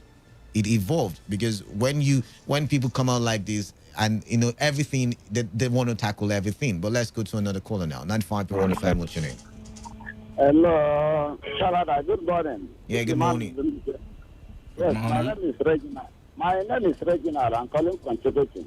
All right, Regina from Chukwuchu, welcome. Yes, let me start from the constitution of RESEC in the electoral body in the River State. For me, I want to say here that if we want to get it right at the local government level, issue of conducting an election should be put to the hand of INEC and not RESEC. Because throughout the whole state, throughout the whole countries of the whole state, in as much as the state governors continue to control RESEC, there will be no good thing from there. But you see, the president is the one controlling what? Yes, INEC. Yes, So if I am coming there. Okay. I am coming there. It is true that the president appoints INEC chairman. But we have also seen where opposition parties win elections through that process. Have you seen where an opposition party contests election and not to talk of winning election in the distance? No. And we also say that generally let us get it but right. Mr. Emmanuel called Kaduna State. Yes. Yes, let us get it right. Let the issue of appointment of INEC body or INEC chairman be removed at the hand of the president. Let the appointment of RESEC be handled by the INEC. That body that will constitute INEC should also be the body that should be in charge of RESEC in every state. That is where we can get it right. All right then. Because All right. if there is competition at the local government level, we will have chairmen. We will not be having sleeping chairmen. All right. That is on that side. On the issue of the President Buhari. Round up, please. Yes. I want to say that I am not expecting anything different. Because one, since 1999 to today, I have not seen presidential broadcast that everybody accepts. Both civil society organizations, both civil liberty organizations, both political parties, both individuals. I have not seen presidential broadcast that everybody says, yes, this one is okay. There will never be any time. Let me round up. All right. The president skipping what happened at the Lekki this in killing was as a result of he showed his anger. The president showed his anger through that broadcast. And how did he show his anger? You see that 5 points agenda presented by this group has been accepted and the government in that process. And for them going on again for the process shows that there is external hand, external body that is sponsoring it. All right. And that is the area that the president shows his anger. That is why it's not that he was not supposed to comment on that angle, but he escaped it and then warned that people should learn from it. It's a warning. All right, then. Thank you very much. Let's go back to the INEC appointing of INEC chairman. Do you think maybe we should hand over that appointment to the NJC, the judiciary, that is, because the judiciary is apolitical. The judiciary is Mr. Mawa is laughing. The judiciary is they are not elected into office.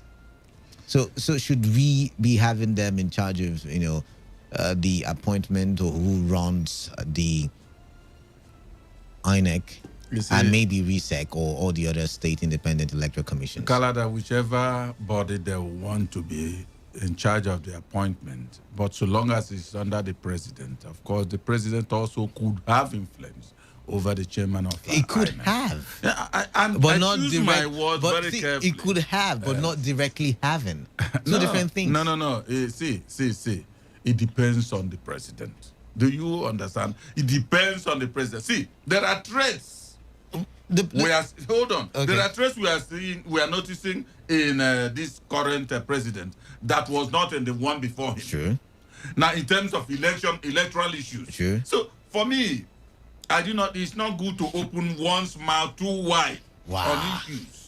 Because the fact is that there are glaring realities people observe. I am telling you, once the president is there and he appoints INEC chairman, if he wants to have undue influence on INEC chairman, he can do that. But if the NJC, because the president does not have any influence on the NJC, it might have on the, what do you call it now, the Chief Justice of Nigeria. It might have influence on that one, but on the Judicial Commission, it does not have any influence. So it might be the way to go, don't you think? It might be. I don't think so. Okay. You see, the NJC is not a body from heaven. So somebody could also exert undue influence. Of course, even if we were bringing the chairman from heaven, Nigerians will always find a way to influence him. I agree, but the influence will be minimal. Well, it depends on if God allows such to happen. Because, we are not talking about equals here. We humans are equals. All right, then back to the phone lines. 95.1 FM. What's your name? Good morning, Kalada. Good morning, Ogema. Good morning, my brother. Chimeze, welcome. Yeah, Chimeze from Umukushi. Talking about the broadcast, I stumbled into Chimamanda Aniche's statements. Yeah. My God, I couldn't hold my tears. That's Chimamanda's opinion. Yes, it's her opinion. For her, this is a kind of the address that would have gone in, and people will feel, oh, the president is touched. Because whether it is good or bad, these are citizens. Me and my wife, we cried when we read, in fact, when we listened to one of your sister radio stations, when they were broadcasting a voice of one of the protesters, a girl she recorded before she died. She said she was carrying Nigeria flag and they were singing Nigerian national anthem and she was shot at. Oh my God. Me and my wife, we were crying. Another tears came when a guy, we also read about it. I'm going to print that one out today. So what are we talking about? This is human lives. Okay, what would have happened if these people were arrested and put in a cell? They were killed, and when any life is lost, whether it's one person, no, it doesn't matter. We're not talking about we're not talking about the killings now. We're talking about the president's reaction to the killings. Yeah, it's the address we're talking about actually. Yeah, but you're centered on the killings. That's what I'm trying to tell you. Kalada, let me laugh. I'm pained. Let me leave the matter. I'm pained. Thank you very much, then. I hope that God gives you the strength to go through your pains and takes away the pain from you and your wife. All right, let's read some text messages. This one says, Mr. Worldwide in Umudioga, Governor Wike appoints retired Justice Judge Meridi as RESEC, a chairman. There is God, though. Governor Wike, I have withdrawn my support for you. All right, okay, that's your opinion. Greetings, Ogaima and Honorable Kalada. Keep me down, though. Keep me down. As for the issues regarding the speech of Mr. President and the advice of Chief Obasanjo, my mentor Ogaima said it all, and I so decline to comment.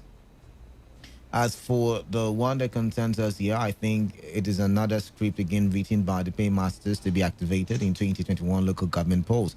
Therefore, why do we point fingers to others if they do to favor their own loyalists at the center. Thanks, and I do wish you all a pleasant weekend. The courtesy of Honorable Malon. Morning. There is a rumor that they killed Yoruba boy. Okay, we're not doing rumors now. We're not doing rumors now, please. Good morning, Kaladan Ima Indukwe. My name is George from Port Harcourt. You can see how Governor Wike's hypocrisy smells. He blasted President Buhari for nominating Loretta Anoche, but in Rivers State, same week has appointed Dr. Hope Barango Taria, a known PDP card-carrying member that was seen in all campaigns of Wike during 2019 as RISEC commissioner, and also Justice Omeredi as RISEC chairman, a known PDP man in disguise. It's all right. I don't know. How is he a known PDP man? Do you know he's a PDP man, Mr. Emmanuel? I don't even know him. All right.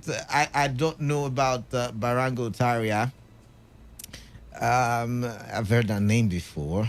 Yeah, I think it's from. Certainly, I've been hearing that. I think it's from my place. I've been hearing that. But I don't know if it's a PDP card and I've been member. hearing his association with PDP. Yeah, I'm talking about what I've heard. Okay. No confirmation. No confirmation, yeah. Melody Uniport, Justice Omeredi retired under Governor Wike is just like Auda High Court under Amechi. Their judgments and political sympathy were open secrets. Omeredi is an oxymoron to say the election is already rigged. Good morning, Canada and Mr. Ndikwe. President Barry should eat his condolence message. It means absolutely nothing at this point. I am not interested in listening to him. Most of the civil rights activists had the flag of the country raised, but it wasn't enough to save them. This murderous regime and the killing machines in uniform went ahead to murder its own citizens in cold blood. The oil exploration in the Niger Delta is responsible for every bullet that was used to kill the innocent civil rights activists. And okay, we're not. If we end oil exploration, Nigerian governments, maybe the only one that this thing has not happened in his own tenure is Yaradua. What about Goodluck? When was it? I can't remember. The killing soldier shot also as either civilians. No, yes. No, it was in Goodluck. It was under Buhari. The Burata issue with IMN. That was the only other time. When? No. Maybe I'll get that. I'll get that. I can't remember, but all the administrations have been having. I don't think Goodluck had that. No. I will. Yaradua, Goodluck. It was Obasanjo. No, but Yaradua, of course, he did stay. So there are a lot of things that we can't. It was Yaradua. I'm sorry, Obasanjo, and now Buhari. Obasanjo, his own is carrying hunchback, and we know. But I'm thinking about Goodluck. Whether such thing happened, I can't remember. It seems such thing happened. Is it in one of the Niger Delta villages? No, I'm not sure. I can't remember exactly. I think there was soldier shooting also, but it can't just come now. All right. I hope it comes before next week. This one says, I will say that it is not the books of FSAS that the committee should look into, but also the books of magistrates of local governments and their past judgments. All right, your final words. We've got to go. Well, the president has given his presidential directives from his speech. And I think that people should... yesterday I said that the youths of Nigeria have grown to the point that nobody mold Gary and then put them in their mouth. Sure. So they have reached the stage that they will use their tongue to count their teeth from the address of the president. So I want to say that everybody should indeed make every effort to avoid harm, swear. He has told you. It is only a living man that can give account of whatever happens and will happen. The president has said no more protests. So heed the words of Mr. Emmanuel Eduke and stay alive. Anyways, we've got to go. Open edition is up next. It's been an exciting edition of Inside Today with Emmanuel Eduke and, of course, yours truly, Canada. We will be back next week, Saturday. 8 a.m. is the time. But for now, let's have open edition with the three wise men. Stay tuned.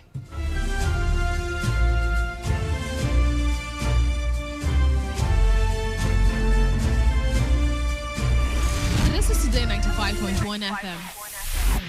To copy this tune, press 9. This is Today 95.1 FM. For current news and information, press 5. They are politicians, all of them. They know what they do. So they know how they attack each other. To stay connected all day, press 1. The person who raised the name is the one who made the public know about. Good afternoon and welcome to the world news on your premium talk radio station. We are your premium talk radio station. Today 95.1 FM, the station with a unique dial.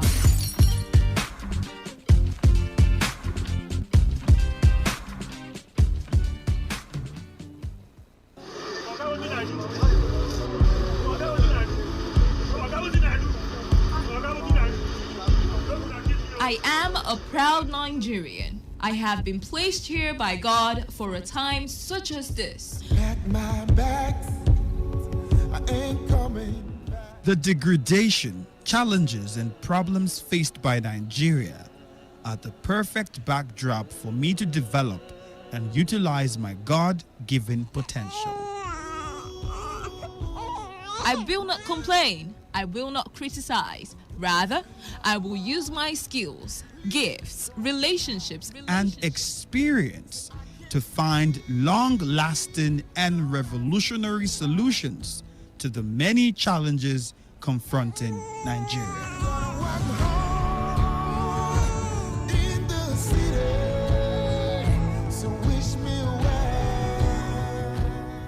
Nigeria will rise again.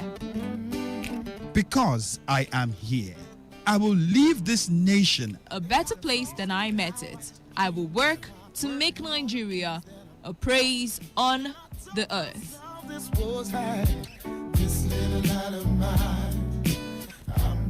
I will work to make Nigeria a praise on the earth. So help me God.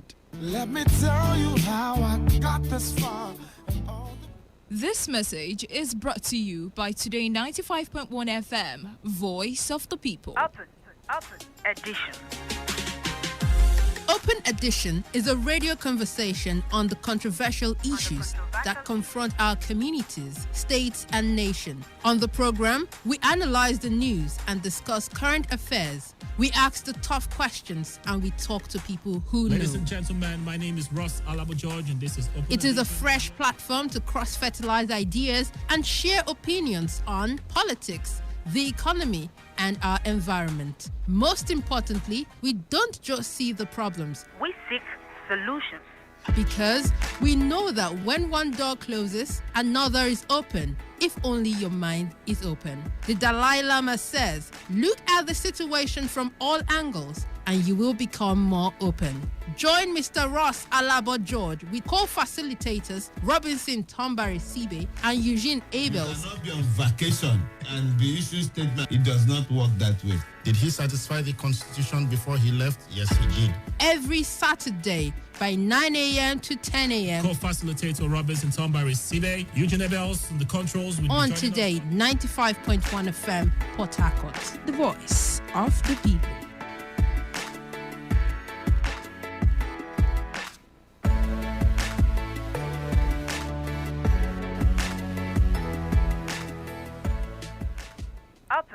Open Edition. Open Edition is a radio conversation on the controversial issues that confront our communities, states, and nation. On the program, we analyze the news and discuss current affairs. We ask the tough questions and we talk to people who know. Ladies and gentlemen, my name is Ross Alabo George and this is Open It is a fresh platform to cross-fertilize ideas and share opinions on politics, the economy, and our environment. Most importantly, we don't just see the problems. We seek solutions. Because we know that when one door closes, another is open, if only your mind is open. The Dalai Lama says, look at the situation from all angles and you will become more open.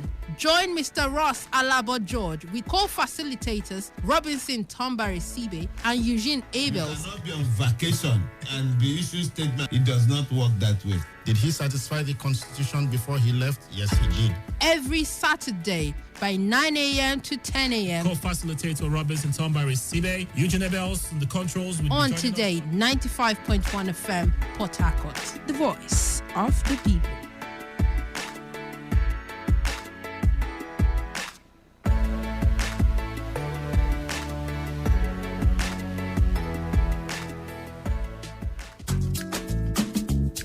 Slowly.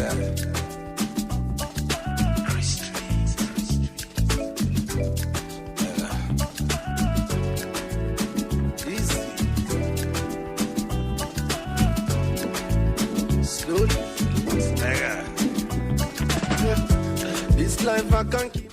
All right, in a season like we have now, where there are plethora issues to talk about, I mean, so much to talk about. You look to the left, there's an issue. You look to the left, there's an issue. And we try what we can to talk here on Today 95.1 FM. It's time for Open Edition. We say it as it is. And we have the three wise men via the cloud, and we will be discussing national conversations here. I've got Rosa Labor, Tomeri Sibe, and Eugenia Bells on the show, as well as Kalada. Good morning to you. Hey, Kalada, how are you? I'm fine. Good morning to you. All right. Kalada, I'm sure you've been on the street for 14 days. I'm glad to have you back in the studio. All right, the full house. Of course, this is your generation. This is your generation protesting. So we will also be listening to you and getting your views as well. All right. The full house. Robinson Tomari is here. Robinson, good morning. Good morning. Good morning, Nigeria. Bishop Eugene Ebel is reaching out from Abuja as well. Eugene, how are you? I'm all right. Good morning. And hopefully you'll be giving us a feedback on what's going on in Abuja and all of those violence and all of that we saw happening in Abuja. Hello, Port Harcourt, and welcome to the show. This is Open Edition. As you already know, my name is 95.1 FM, Today FM, as usual. Canada, facilitating. Canada, thank you. For having us. Mr. Eugene Bell, please understand that you are there. You are on the air.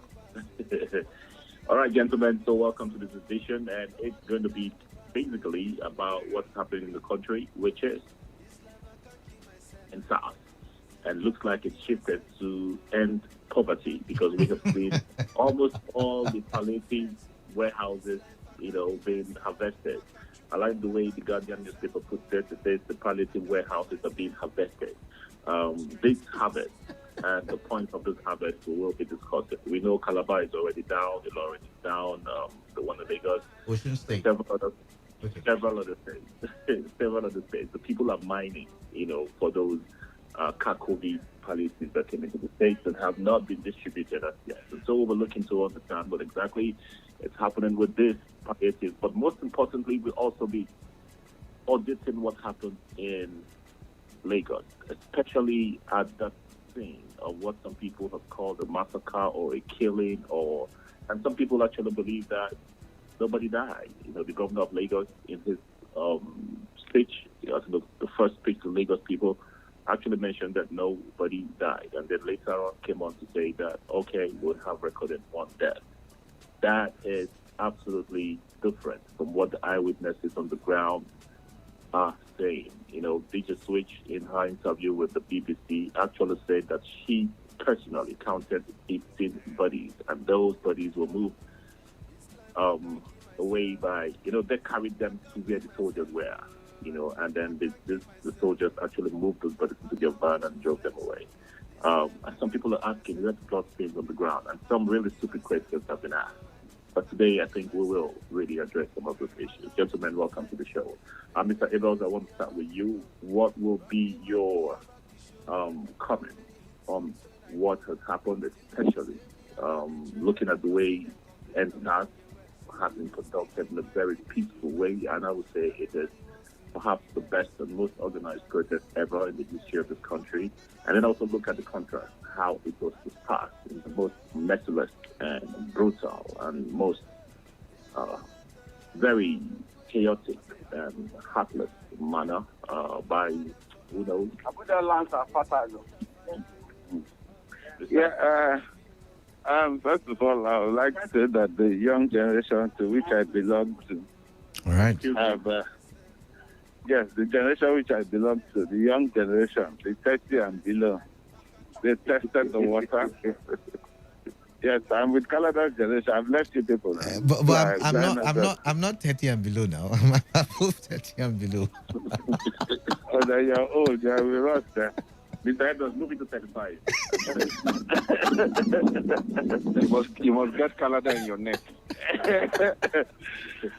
Canada, that time we are in pink. I told you people something was up. All of you thought I was kidding.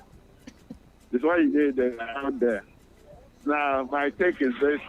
It happened in Hong Kong, and Nigeria, intelligence community in Nigeria went to sleep. Normally, in those insecurity, in finance, and other aspects of life, nation look at world scenarios and begin to amend their curriculum.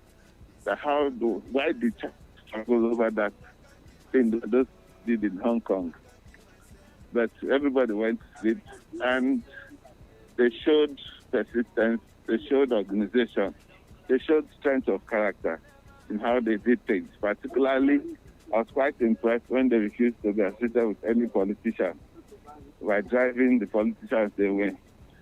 So when it happened, as usual, like I said, the handlers of the president did not handle the matter. It was an opportunity, even in the state, for the fact that they were even at the receiving end, it was an opportunity for them to change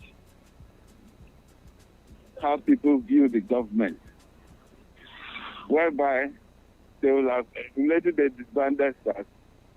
They will have started doing what is doing by calling for specific measures, like a judicial panel of inquiry, before forming any other unit. That they didn't do that. Took place. There were aeroplanes that are like, what did this thing consist? What do we do? Went back to the old textbook. Like I told them that the wisdom of Solomon will be inadequate for this situation. What will be adequate will be the wisdom of Mike Zuckerberg. And they went to apply the NTA approach, forgetting that the kids are on Snapchat and Instagram. And look at where we are today. To disperse those kids, I didn't need weapons. I didn't need weapons. I would disperse them, particularly when the coffee had been declared. All you needed was a soldier to position, not even soldiers, NCDC, police, then a properly dressed officer, like Frank Umfa, will walk up to them with his white flag and appeal to them. Coming from far, but will provide escort. But if you don't go, you have employed us to work in this institution. You know the word. I would, because I cannot imagine. And can you hear me? Yeah, go ahead. I work because I cannot imagine an American soldier shooting at an armed citizen, holding the American flag and singing the national anthem. It will never happen. Yeah, so they reacted wrong. It happened in Nigeria. It happens. And I see that on Twitter, Wikipedia has noted it. It happened 2010-20. So they've messed up. And there was also another opportunity for the president to show compassion, sell hope, heal the land. I think they also lost that opportunity in the way his speech was modeled. Then Femi Adesina did not help matters. Went further to release an article blaming the mosques and the church leaders. Not at this time. I don't think segregation actually qualifies to come into this discussion now. That guy is an absolute. It's absolutely. So it means that they forgot the adage that when you cook for the village will fail. When the village cooks for you, you will not be able to eat it. When you consider that he's among the speechwriters of the president.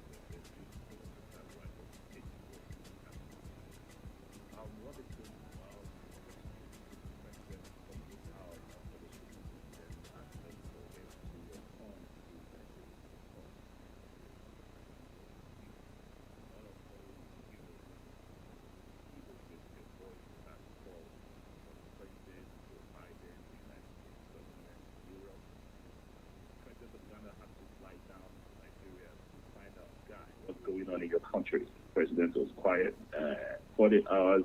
He eventually spoke to Nigerians after Obasanjo probably had to write a letter and everybody had to, the National Assembly had to beg him to talk. And what was he eventually spoke. What was your take away from that speech?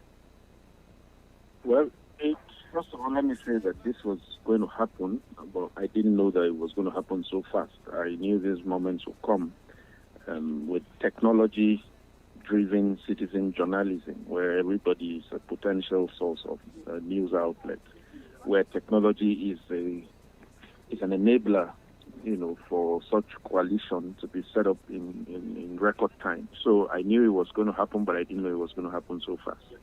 Now, when you have leaders who treat issues that are, this whole thing has been driven by the new media, and the speed of the new media requires active engagement.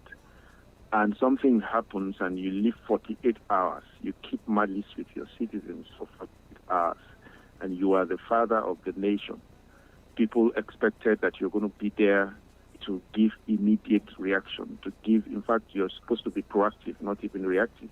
But now that that's happened, you're also supposed to be there to immediately do as much damage control as possible.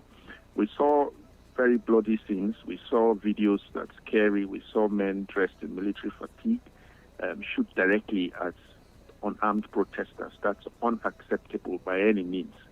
Like you also said, the Lagos state government, they themselves also were quick to say nobody died, and then at the last count, I think he has upgraded it from 1 to 2 now. And if you notice in all of his communications, he has started to also wish the souls of those who died to rest in peace. But there are still people here asking for body parts. I don't know if they're mortuary attendants and asking for body counts and all of that. My own take home is, did soldiers shoot at unarmed citizens? Were they even supposed to be there? Is that an acceptable rule of engagement to disperse crowd? My answer to all of this is no. And so back now to the speech which the president gave, I think the speech worsened things. It would have been better he even didn't talk. First of all, the speech did not mention that incident. He could not have claimed he didn't know about it. Even if he has doubts that it happened, according to some, there are some people who still say it didn't happen or that it was something else happened. But whatever it is, your position needs to be known as the leader. And people expected that you're going to heal the land. The land is badly divided. The scenes which we saw are traumatic. Those are your citizens, irrespective of where you come from or where they come from. You are their father as president. What I expected that he's going to do a lot more to reach out to these traumatized citizens, to reach out to people like us who are watching from the screen, who are also traumatized by the scenes which we saw. But rather than do that, what I saw were veiled threats and nothing more. No so-called, no attempts to bridge, no attempts to unify, no attempts to offer some soothing words to the citizens that will calm them. Those threats, for me, it was counterproductive. Zero empathy, if we put it into the single word, zero empathy, if we put it into the single phrase. Mr. Univel, this speech was badly received by the citizens.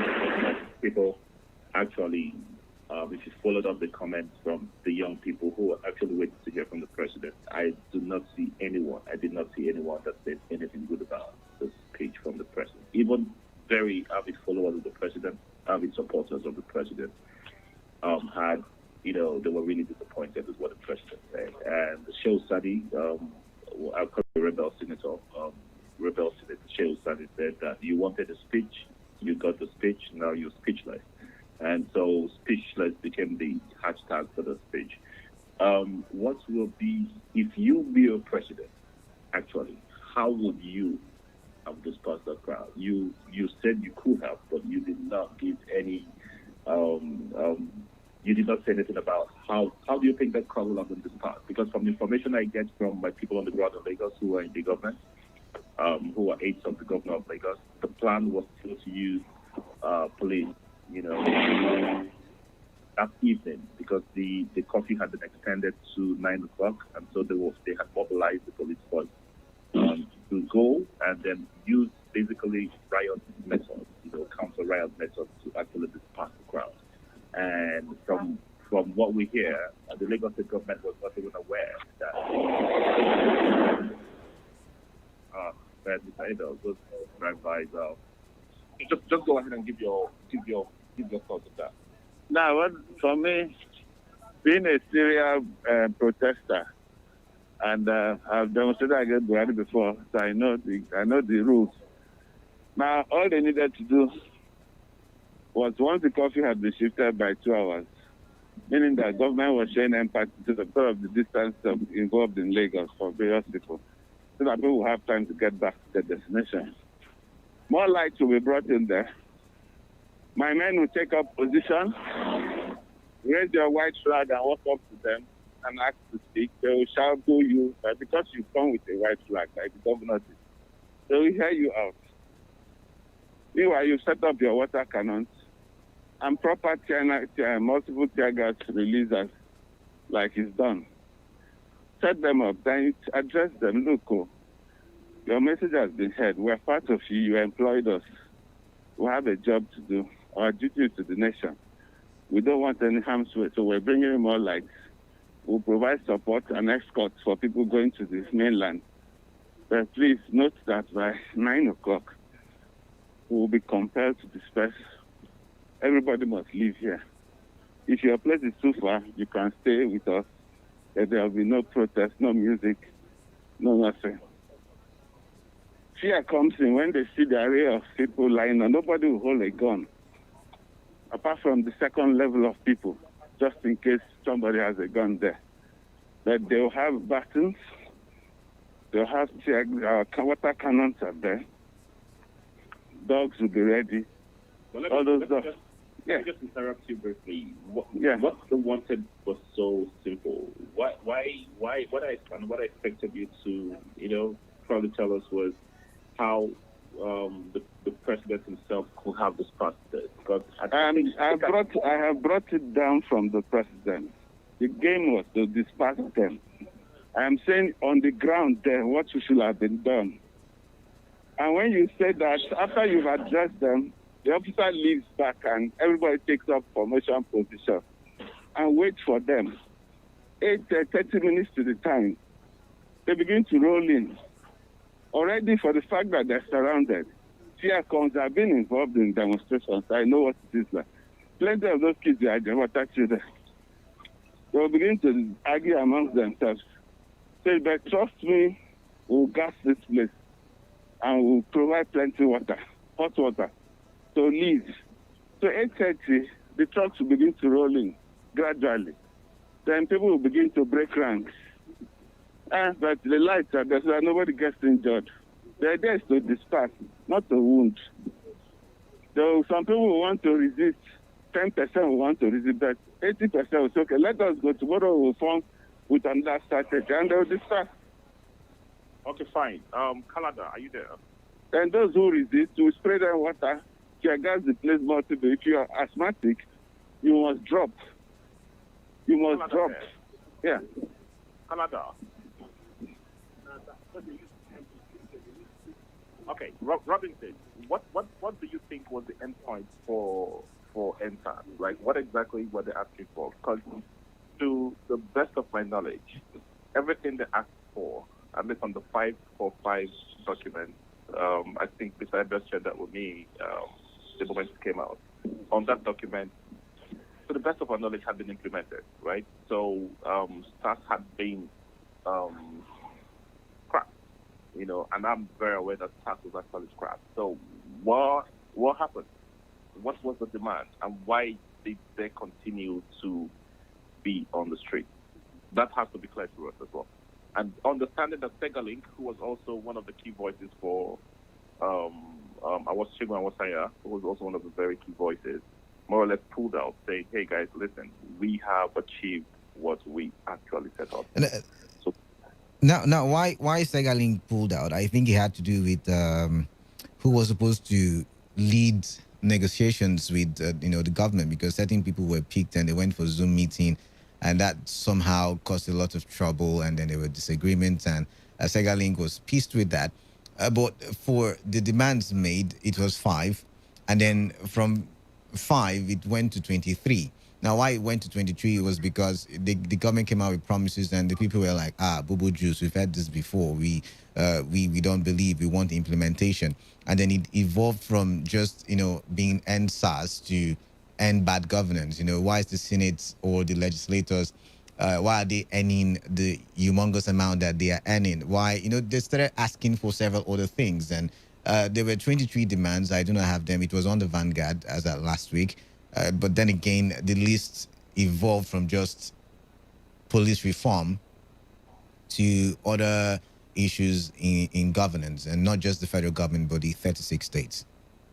Oh, okay. So, Robinson, do you think that it was a mistake for this movement, as successful as it was and had been? Because I think it's about the most. It's the biggest protest ever in this country.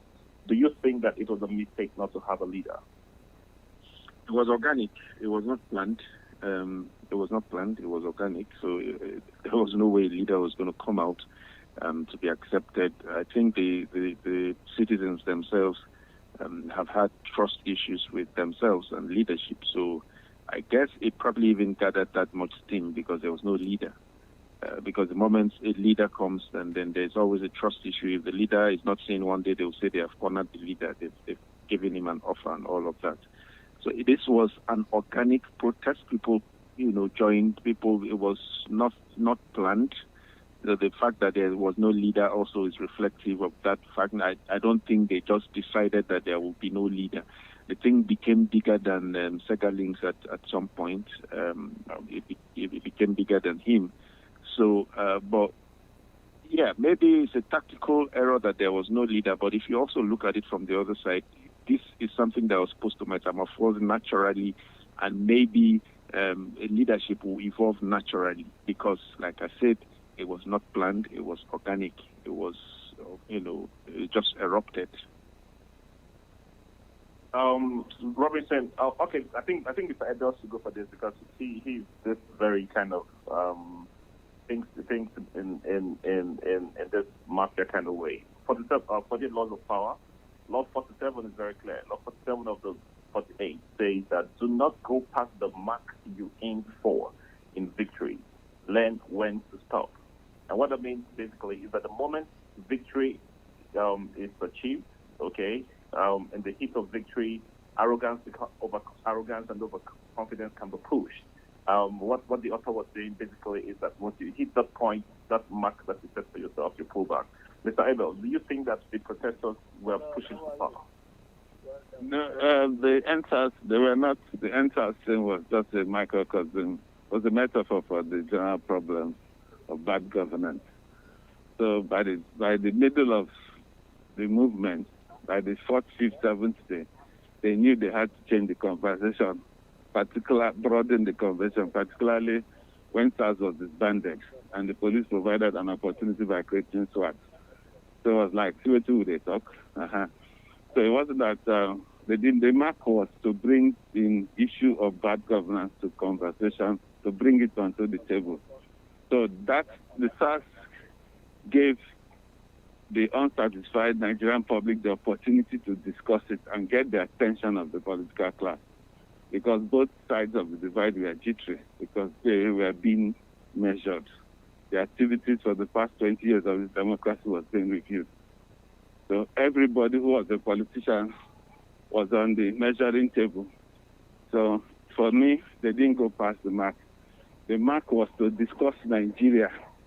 If you look at the things I sent you on the definition of SWAT, of SARS, restructuring is involved there. Restructuring can come in two forms: change the way you do things, or change your geographical expression. Yeah, so 47 Law 47 was appropriate in this regard, in that they didn't go beyond it. Nigeria was being discussed, but the political class was shied away from the conversation. Let me list some of the 23 demands as requested by the protesters. Number 1 was NSAS. Number 2 was sack security chiefs. Number 3 was improve security. Number 4 was full deregulation of the oil and gas sector to allow more investments for job creation. Number 5 was immediate passage of the PIB, that's the Petroleum Industry Bill. Number 6 was full deregulation of the power sector to allow investment capital flow to generate, transmit, and distribute more power and create jobs. Number 7 was government should hands off petroleum pricing to enable free market determination of pricing. Number 8, close our northern borders to stop the free entry of herdsmen and bandits. 9, inclusive government for all tribes and regions of Nigeria with 50% youth in charge of governance. Number 10, allocate more funds to the education sector to provide better teaching tools and to pay better salaries to end ASU strikes. 11, change our academic curriculum to reflect modern day realities. Number 12, all politicians should be placed on minimum wage to attract genuine public servants. Number 13, migrate to 100% electoral reforms with electronic voting tied to BVN and GSM. Number 14, return Nigeria to regional governance structure or restructure the country and embrace true federalism. State autonomy must be paramount. Number 15, disband the bicameral legislature and adopt unicameral. Number 16, immediately reform Nigeria police force and let every state or region create its own police service. Number 17, no more budget for running private affairs of elected and appointed public servants. Number 18, enthrone university education as a minimum qualification for public office holders at all levels of government, from the president to local government and ward chairpersons. Number 19, strip ex-governors and all elected and appointed public servants of all benefits after office. Number 20, increase salaries of our doctors, nurses, teachers, police, military officers, and civil servants. Number 21, government should hands off ownership and management of businesses at all levels. Number 22, name and shame looters and make criminal offenders and looters face trial in their home states and villages to shame them and their families. Number 23, stop foreign medical trips for public servants. Let them be treated here in Nigeria. When last did you hear an American president or a British prime minister visit Nigeria for medical tourism? So those were the 23 demands. Okay, thank you, Kalada, for that rundown. I think that's pretty clear. But then I think being a leaderless movement, it also opened the wings for government to wriggle out of this, because government at some point will be asking, who's the leader? And basically they were seeing quite a number of these demands. One was 5 for 5, another was 11 for 11, another was 13 for 13, and then there was this one that was 23. Yeah.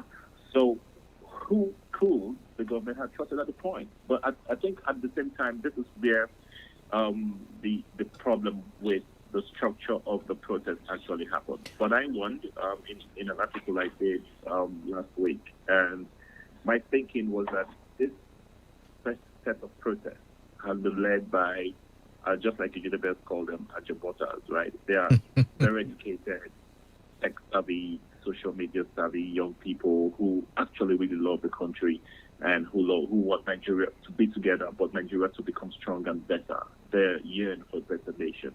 But then there is another crop, another batch of young people who do not enjoy order. They naturally do not thrive. They naturally do not understand orderliness. And so they do not get inspired by this kind of protest. Those ones are not as educated as those ones. And their inspiration and their excitement, their adrenaline does not come from carrying placards. They are streetwise and crafty. Those ones are the streetwise ones. For them, they understand crafty. Very crafty and talented in a certain way as well. And so their kind of protest is not constitutional. All right. I don't think I want to agree, because if you look at the Port Harcourt protest, we had those people part of the protest, and yet they were able to to find themselves. They were able to get themselves involved in the Do you protest know without why? without causing Do the you know harm. why? Canada, do you know why? No, you tell me. That happened because the people who were leading the protest in Port Harcourt, were educated young people. Okay? The organizers, those that were driving it, I don't want to use the word leaders, were organized young people. The moment that set of people were taken out, the moment that set of protesters were taken out of the streets, we opened up the flank for this second set of guys to come in. It was rapid because we saw them get into action really fast. And the Oba of Lagos, I'm sure, probably would have been the biggest victim of that. The MPA building went down. We had television stations, a newspaper, The Nation went down, and several others that got burned, all around the country. Ross, yeah, I'd like to remind us that these young people, because they didn't want the leadership to be identified, they kept making references to previous panels and reports that had been done on the issues they have raised. Yeah. So every government naturally was, okay, let us dig up those things and begin to implement at least some of those things. So whereby it's okay, look, let the vice president lead this conversation, bring up those reports then. What can we do now in the short term, the mid-term, and long term? But those things were not done, like we have said from ab initio. That's what got people frustrated. And to add to that, they also said if government was to address, the protesters, they should address everybody because everybody was protesting and they did not. Nigerian? Yeah, it was all of Nigeria, and they should address Nigerians and not address leaders. That they wanted an interface with the government, and that was what they were demanding for. Nigeria is where it is because of the delegate election. So they wanted delegates so that they can corner them and put pressure on them. And pressure, when it comes, can come in form of cash or threat. Mr. Edwards, I'm just looking at Ruben Abati's wall right now, and then there's a news item on Ruben Abati's wall. Calls it Police Recruits OPC to Guard Stations in the Southwest.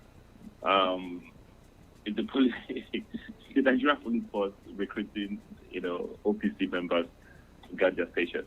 As funny as that is the situation that we currently are in right now. We have hoodlums on the streets. What's the next step? I think the curfews out in the different states has managed to more or less bring down the extent of damages that we're seeing all across the nation. But in the face of young people are still, if you're on Twitter, the young people are still very angry. Now, it is that anger that gets transmitted onto the streets. How do they address this issue? How do they address this problem? They have tested the water. They have seen their power. Like I said this morning on some groups. And we are in the firing sites. Now, yes, they made another mistake, but the government can still rejig and begin to have this conversation. Yes, we have shown you the strongman approach that we're not weak. Don't take our willingness to listen to weakness. That's our message. That they can take it another step. This is the time to use Osibanjo. And this is the time to also rein in those who want to destroy Tinubu price.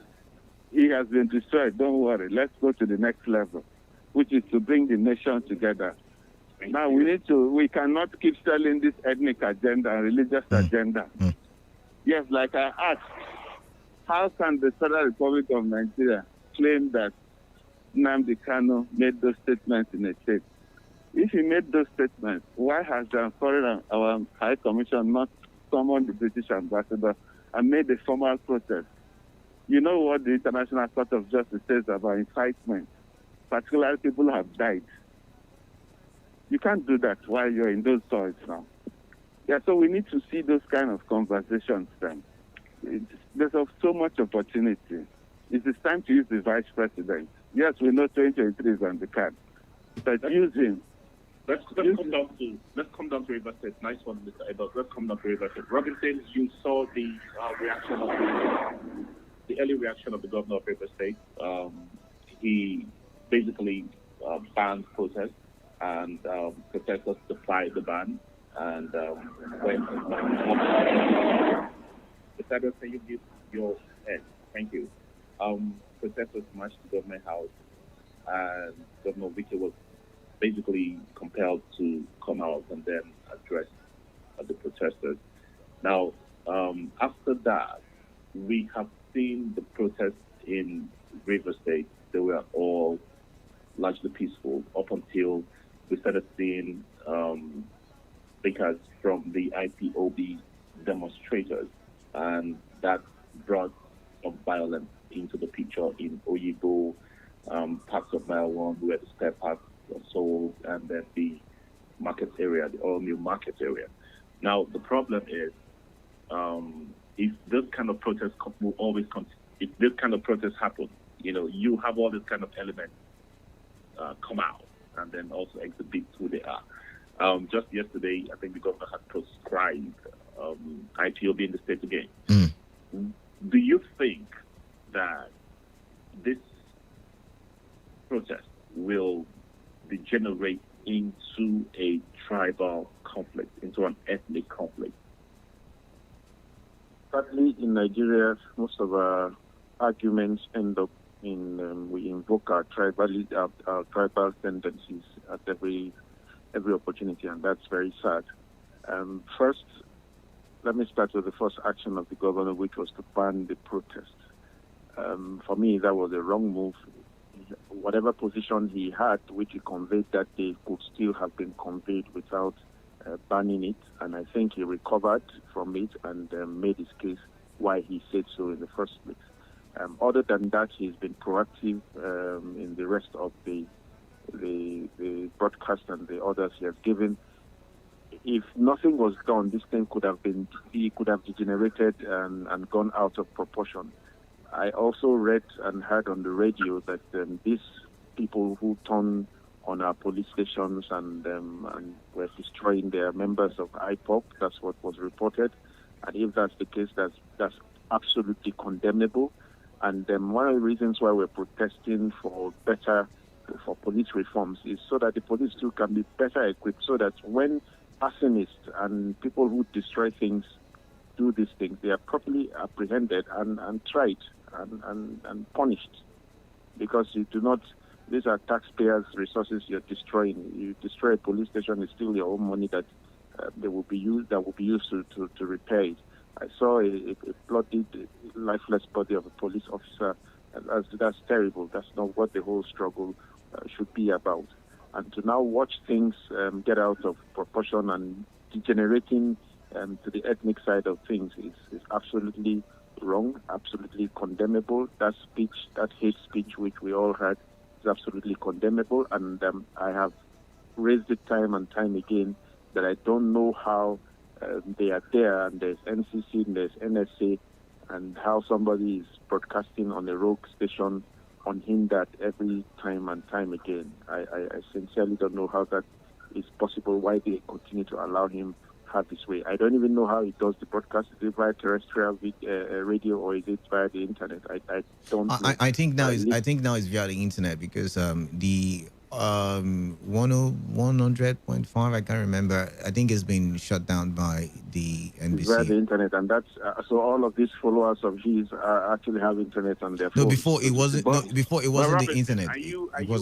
against IPOB having a radio station? They have there are laws. There are laws about on licensing. There's a spectrum management. You don't just throw in. It's there everywhere. Radio communication is a security issue, so in every country it is managed. There's always a spectrum manager, so that if, for instance, we are on 97.5, is that correct? 95.1. Yep, 95.1. Yeah. Sorry, 95.1. So another transmitter will not be giving 95.2, for instance, because there's going to be interference if it's in close proximity. So there is the responsibility of NCC to manage the spectrum. So if by law you have to go through the NCC, you have to go through the NBC and all of these statutory agencies. So rogue radio stations, pirate radio stations, are actually from the both technology and administrative side of things, it's wrong. Fantastic. Maybe subsequently we'll talk about, if government really has the right to censor or moderate about or every airwave that is in this space. If I can push in a radio station and government cannot catch me. Even a community radio license must be acquired. You remember the time we were to do that project involving a community radio station. Exactly. It must be licensed. But then, this is an international radio station. Gentlemen, let's not go too far. Let me come in and so that I can open the phone lines. Just 1 second. I want to use this opportunity to address the IPOB people. Now, when Biafra started, Nigeria's first head of air staff, Brigadier General Krubo, was with them. How did you lose the Niger Delta people? Now you are the young people, you believe in Biafra. Nobody is quarreling what you believe in. But you don't come and believe and say you own me. Don't you think there's something wrong with it? And you're creating cells and creating violence when you're supposed to be convincing me why I need to join you in very rigorous and, like showing me facts why I need to join you. It's important that they go and read history of the war, not what they are told. There will go people who did, for the first time, wrote, all kinds of people wrote. There are records in Enugu, go and read them. Why did you lose the Niger Delta people? What happened? Why are you making the same mistakes? I must really take this opportunity to commend the governor of Rivers State for the action he has taken. And knowing that where we come from, in the region, we tight. We tight. Yes. So they should not try it. Don't think that you have monopoly of violence. Not in Rivers State. We are tight in Rivers Bayelsa. Don't bring it. Come and convince us why we should join you. Don't come and be causing mayhem. If we activate the system, it will consume all of it. You can't even sell anything. Besides, I don't think you need to go to that extent. What I know is... Look at the shootings that took place in Oyibo. Why shouldn't I? Is it fair? Well, look at women crying. We'll allow the police and the state government. I agree with you. We'll allow the police. Convince people why they should join you. Don't come and threaten us. Nobody at the end of the moment you turn violent, you lose the plot. We all rally around them before now to say, look, the United Nations rights of indigenous people allow for people to push for self-determination and self-actualization. Exactly. But when you're doing that, it does not mean you carry arms against. The moment you carry arms, you spoil the story. That's my own take on this. I am in agreement with that. Change the tactics and begin to talk to people. We will also help you tell the story. Not to come and endanger our people. I think you've made your point. This is not about our people and your people. This is basically about stopping the violence. It's basically about stopping the violence and then sticking to the proper method or the proper means of agitation for self-determination, which is and should be non-violent. Of course, we all at Open Edition support the non-violent approach, and trust me, we have supported the idea of them asking for a referendum, pushing for a referendum, their sit-at-home orders, which have worked. Even when they were being oppressed, we were against it. Exactly, which has been the most successful sit-at-home orders ever. When they opened fire on them, I remember on this station we condemned it. We condemned it. Exactly. So we want to call on our IPOB brothers to change style. Sometimes these things can become consuming. It will consume everybody, and it's sensitive to your environment. That is often very, very important. Gentlemen, I think we should open the phone line. I know we'll get a lot of feedback from those IPOP guys right now, but then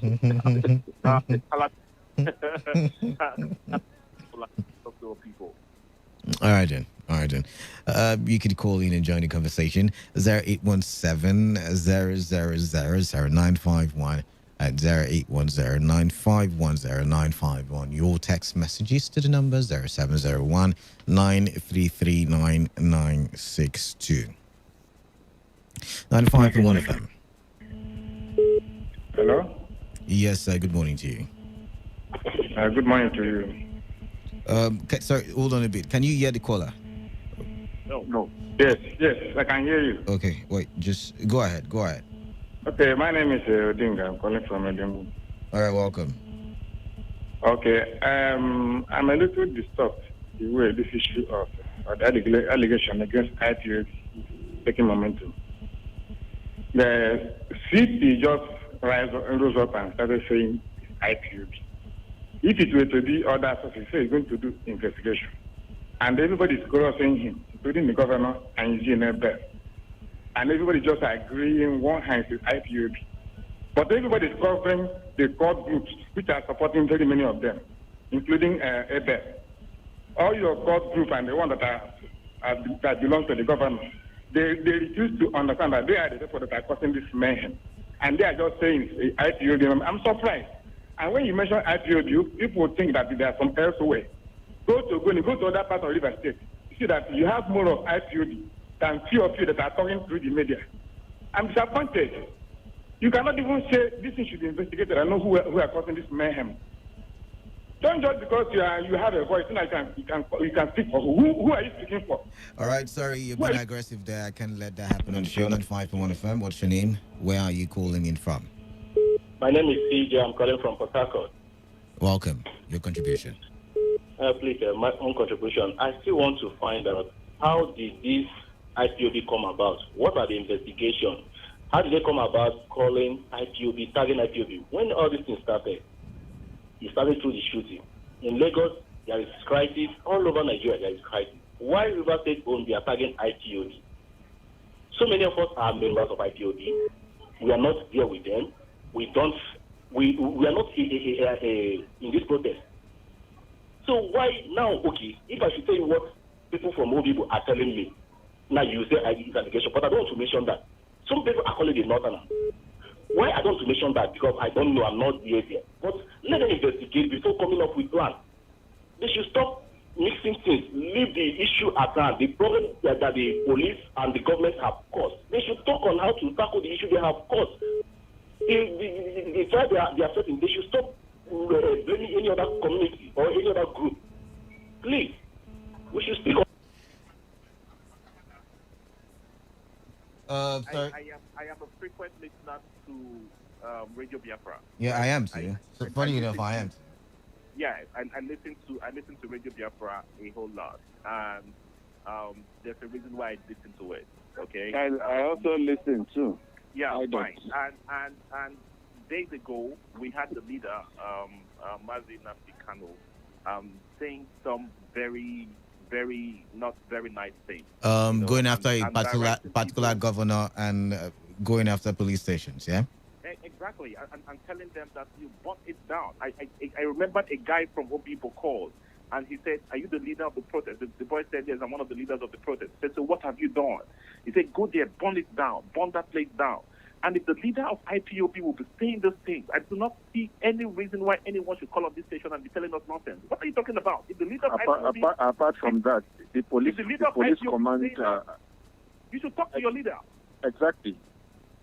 Names have been called. People have been fingered, and I mean, there's a bounty from the River State government on a particular person. Even the police has issued a formal statement. They have made arrests, and they particularly said this is their findings reveal that they are members of this group. So I think this is not time to entertain. We are here to say the truth as it is, and so. There's nothing anybody can Reports do from to change the truth. Akwa Ibom also has it that members there of the group were also responsible for some of the, not all of it, but some of the violence that did occur in terms of going after police stations and police officers as well. But then the point I want to make is that some people look at IPOB and say, "Oh, IPOB, it's just a particular tribe." No, there are people from almost every part of the Niger Delta in IPOB. Okay, so when we say IPOB, we're talking about the Calabari boys that are part of IPOB, the Query boys who are part of IPOB, the Andoni boys, the Opobo, Calabar boys, Calabar, Akwa Ibom, Igbo, everyone who is part of IPOB. So this is not just about. I know that there are people from my community who are also members of IPOB, as in very fanatical members of IPOB. So we need to make that very clear, and we need to state also very clearly that we heard the kind of stuff that Nnamdi Kanu was saying on radio, and they are not good. Simple. Period. There are things we can't even reproduce. We can't even report exactly what he said because they are as bad as that. And nobody would watch the state burn down and not do anything. That would be suicidal. The man that called doesn't know if I lost somebody. Don't we have relatives there? Don't even need to. Don't we have relatives there? You don't need to bother about this. There's an artist now. She's looking for her father. Don't we have relatives there? We're saying change the conversation. Now, those boys have been arrested. Have you provided SANs that will go and free them? All right, then. Now, look at the peaceful protest. Look at the effect it had on Nigeria and the world. Let's look at text messages first. This one says, I am TLM from the streets. The hashtag NSAS campaign was the medium we used to ask for a systemic change to what we have known from birth. A conversation that most people sadly could not comprehend. Getting security right by asking for accountability from folks who ought to be responsible, punishing folks who abused and disregarded our constitution was and is the template that would have ensured that it's not over. And he says we move. This one says, good morning, Kalada and the three wise men. It should be noted that the protest was peaceful until alleged paid thugs started attacking the peaceful protesters. It was after the attacks and killing of peaceful protesters that looting, stealing, and destruction started. On the ban of IPOB by Wike, I believe that it was wrong to conclude that what happened in Rivers State is isolated from what is happening all around Nigeria, and to isolate IPOB without investigations. Chimeze from Rumokruchi. This one says, Caleb from Port Harcourt. I condemn the alleged violence by IPOB members. The investigation isn't yet complete, and the police, which can be trusted, has already blamed IPOB. When the IPOB was peacefully protesting, the government labeled them terrorists and massacred them just like in Lekki. If the government could claim that the Lekki shooting was photoshopped, do you think they should be trusted for their IPOB allegation? Please, let's call a spade a spade. This one says, good morning, Kalada. Okay, I don't think that's not for us. Let's go back to the phone lines. We take one more call and we call it a wrap. Be careful before you read out your personal. Yeah, 95.1 FM. Kalada, good morning. This is Emeka. I'm calling you from Owerri, Imo State. All right, Emeka, welcome.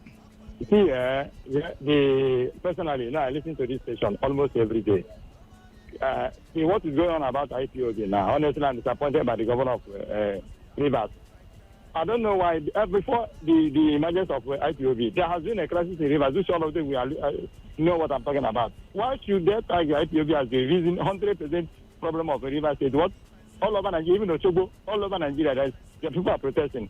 I'm not saying IPOB may not be part of it, but given the tagging IPOB as the major protesters in Rivers State, since yesterday they listen to this station, another station is Rivers. It is not proper. Honestly, this is just giving the dog a band to hang it. How can you just tag IPOB as the major, all the protests all over in Rivers State? Even here in Imo State, since we are destroyed here, in Lagos State, why should the Rivers go on be too swift in tagging these people? It is not proper. As if Rivers State have been in a peaceful state since 2015 till now. We know what is going on there. Why should this kind of thing, in some big crimes, area boys and other people can take over this thing and act the way they want to act? And the governor was so sweet and so hasty to tag it is not proper. All right, then. Thank you very much. We've got to go with time. Time is up. All right, summary or summaries. That where the IPOB plot got bad and why the IPOB cannot really wriggle itself out of. We are not saying that IPOB is responsible for all the destruction and damage and stuff. For me, my principal concern is this, that I listened to the leader of IPOB call directly for violence, calls for people to be killed. That I heard on their radio station. So If you want to call and tell me that, oh, it wasn't Nnamdi Kanu that was speaking, that's fine. I will really, really love that. But the fact that he said those things and calling on people to go somewhere, burn it down. I heard him say, go burn that down. You don't do that. You know, and I expect that some of Ross, let their command let them issue a disclaimer. They say we didn't authorize it. It's simple now. And let them issue a disclaimer. Say we didn't do it. We're not involved. We know that. I know a lot of IPOB members who are responsible people. I know a lot of IPOB members who are professional, who are contributing members of IPOB, who are international. I know people in Mexico. I know people in the United States. These are people who disagree with some of the things that are going on. You know, so we should get some members of IPOB that should reform the IPOB itself. IPOB is not a violent organization. You people should not make it that way. All right. And if it's going that way, we should be able to talk to Nnamdi Kanu and say, listen, gentlemen, this is wrong. You are inciting people and you're giving us a bad name. All right?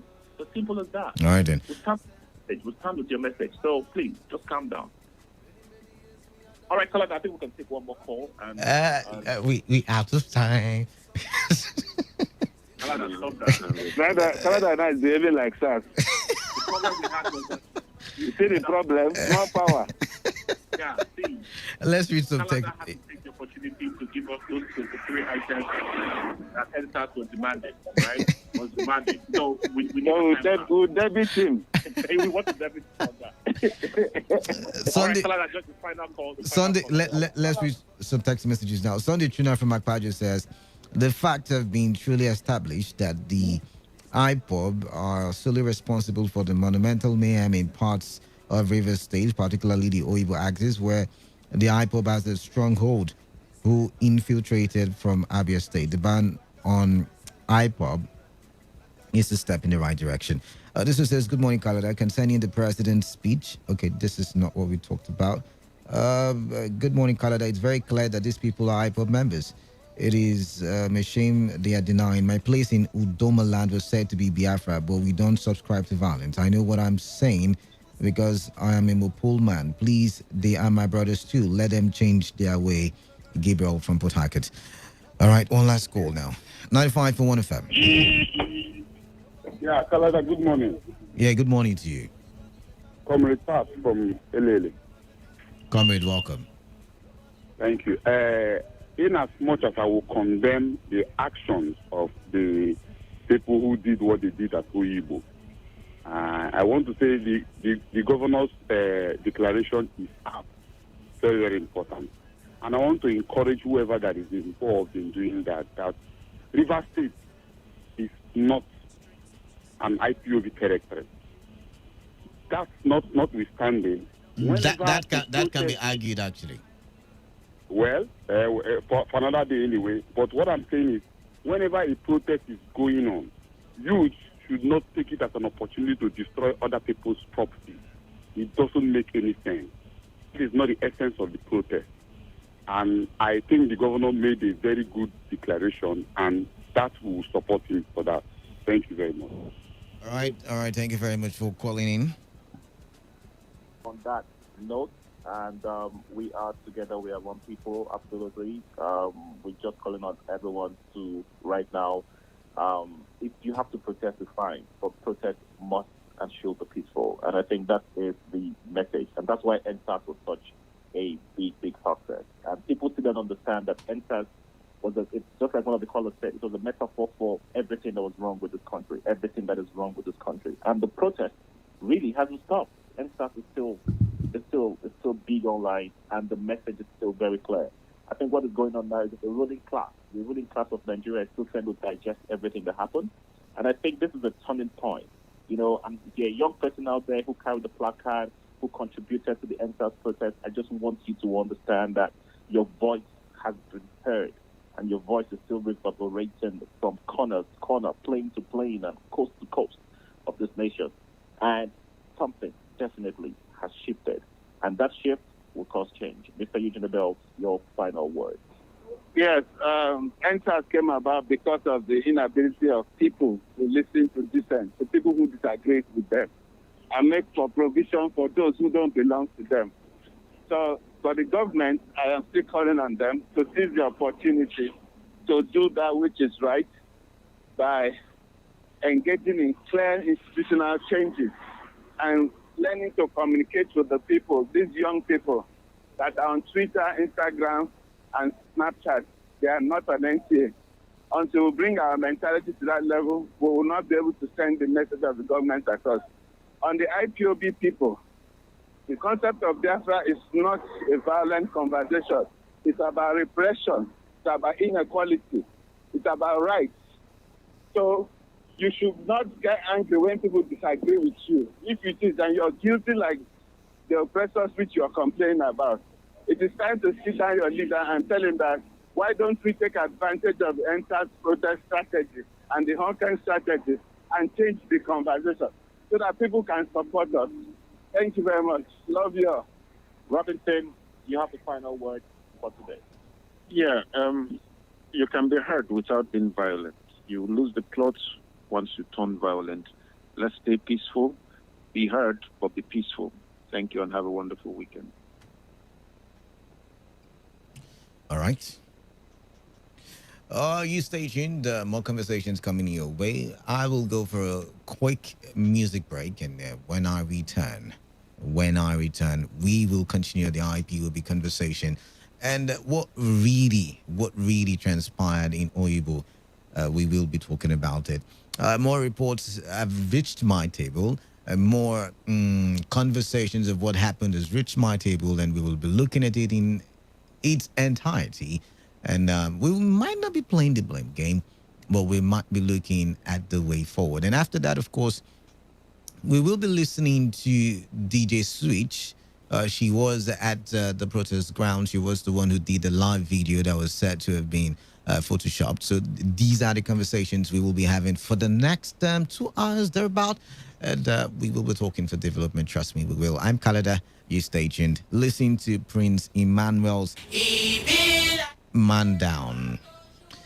And yes, we will be listening to that, Man Down. Good afternoon, officer. Where are you going to? I'm going to. In fact, come down from the car. Okay. Come down from the... what's your name? My name is Prince. Sir. Prince. What do you do? Where do you work? I am an artist. I'm a musician. Is it? A musician. A musician. That's what all of you used to cover. My friend, let me see your phone. Officer, with all due respect, you don't have the right to check my phone. It's my private. I mean, this is my private. Are you teaching me my job? No, that's not what I mean. No. You are trying to teach me my job now. Officer, this is my private. Okay. No. My private. Oh, I don't. It's your private. No, sir. It's like you don't know who I. No, sir. Listen to me. I will shoot you here and nothing. I will. I'm like play. Don't kill her. What you say? Pull trigger. You get the big for now. You get the big motor. Lover. You get tattoo. Keep dread. I will see the shoe. The clean dress. I said I fine. I know it. And police brutality. I wonder how you sleep at night, knowing you just killed somebody's only son. But I see how she did swell because you got it gone. Hello, sir. What see this boy do you now? Because you know grew open phone, is that enough for you to pull the trigger? Hey, now God go judge you. All the people when you thief, he go budge you. So what are we supposed to tell his mommy? That he met with the people that were supposed to protect him but was shot by Mr. Trigger Happy? See, when we dress well come out, we expect say camera go shoot us, but then be like say they want to shoot us. Be like say, listen, and police brutality. Let's go. All right, that has been the message from the hashtag NSAS protesters for the past 2 weeks, and the police brutality. And Prince Emmanuel puts that in a song, creativity of the young people these days. I am Canada, and this is Today95.1 FM. 10 minutes gone past the hour of 10. Time to switch gears now. But before I do any or start any conversation, let me do some housekeeping. I want to say happy birthday to my cousin Lawson, Charles Lawson. Happy birthday to you, or would I say Ikechuku Charles Lawson. Happy birthday to you as you grow older. May you also grow in your account. May you also grow in joy and all the desires that you have. Time to talk. So the protest was going on peacefully. I mean, we've had that conversation times without number. Then things went sideways, and we began to see violence in parts of Nigeria.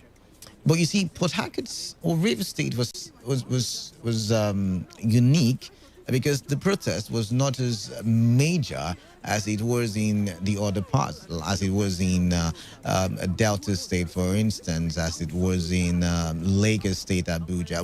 We had it, days, on it was supposed it was Tuesdays. It was slated for Tuesdays, and then we had what we called a candlelight procession, and then we had prayer walk. But you see, all of these things made it unique. It was unique. It wasn't a daily occupying of the street. It wasn't that. So it was slightly different. And then on the day we began to see violence in Port Harcourt, there was no protest slated for that day. No, the organizers of the process had no event for that day. So we saw videos. We saw videos of people in Oyibo, for instance, and people, at the Mile 1 area, for instance, they were having a confrontation with the police. Now, I am saying this because I had the correspondent in the Mile 1 area at the time they were having a confrontation with the police, where it was reported that 7 people had sustained bullet wounds. But in reality, the report is that it could have been more. It could have been more, just that the correspondent could not ascertain. But more people were said to have been injured. But let's go with 7 that was reported. Let's go with 7. But in that confrontation with the police, certain people were seen being shot at, but the bullets were not entering. Everybody was clapping. Everybody was being joyful. Oh, Port Harcourt boys are showing their strength. They are showing their what they call it again. The local parlance was Selena tested. They were showing their Selena ability. I don't even know what that means.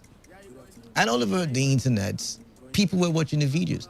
But you see, those people who were doing what they were doing, according to intelligence report, were chanting certain words that showed their loyalty to a particular group.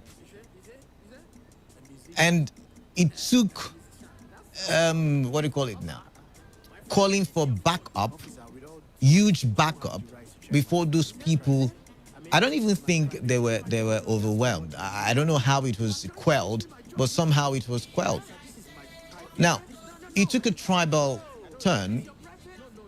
It took a tribal turn when it was said that this group attacked a particular part, and even when they attacked the police office, according to reports, I cannot verify that, but it was the police officers who died probably belonged to a particular tribe. Let's have this conversation. Let's have this conversation. The police officers belong to a particular tribe. And when you want to think how Nigeria got into the ethnic divide, similar things like this started. The old ethnic divide back then when that first coup occurred. Now, the police came out yesterday and said they have arrested 8 of those people. And then 3 of them sustained gunshots wound in a battle, in a confrontation, in a battle with the police. And then the people who were arrested, of course they were interrogated. But then again, this is the caveat. We know that police, in course of investigations, we've seen times when it happened, probably, I'm not saying they did, probably used, intimidation.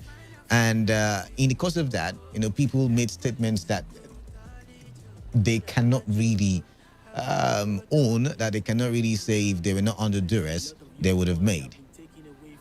But now, with this one, the police has come out to say they are very certain that the group on the streets that day that were showing certain spiritual resistance to bullets were from IPOB. Maybe because of the chants they were making. Maybe because of the songs that they were singing and pledging allegiance to. And then, yes, some of you have made reference to the Hausa community, right? I'm looking at my bulletin for 7 a.m. Where is it now? Where is it? Where is it? Someone from Igboiche was talking, and he actually mentioned it. And okay, here is it. Where is it now? Where is it? Where is it? Is it this one? Okay. No, not this one. Now this is it now. Now, if you're listening to, I'm going to play it for you, so you listen. Well, now, it's come and cool. David was a kind of people were coming from elementary school, shouting outside, are coming or up between but the Iboke now mobilize youth and then they want to block their entry. So now, according to reports in Oyibo, yes, the Hausa community, according to reports, now I can verify it now, but according to reports, and I mean, you just said the Eze in one who also reports that same thing, that, you know, the Hausa people were having a reprisal attack because they had been attacked, first of all, by, according to, you know, the picture, IPOB members. So when you now call in and say Hausa people were doing this and you don't make reference to how it all started, I have a problem with that. I have a problem with that. Now, the truth is, the governor, I beg your pardon, is the chief security officer of the state. And I want to think, before you would make such a statement, I mean, the governor is one person who doesn't mince words. We all know the governor, right? And before he would make such a statement, number one, he wouldn't even make a statement in the first place. But then before he would make such a statement, then he probably must have got credible information or a lot of information, and then he would have to make decisions from those information before him or before his table. Let's be real. Let's be real. Let's be real now, yeah? So let's read the report where the Rivers State government outlawed IPOB. According to the reports, the Rivers State government has outlawed IPOB from existing and or operating in Rivers State or any part thereof in line with the prescription order of the federal court and the federal government. Now, the government also warned that no form of procession and or agitation by IPOB or any of its affiliates is allowed to take place in Rivers State or any part thereof henceforth.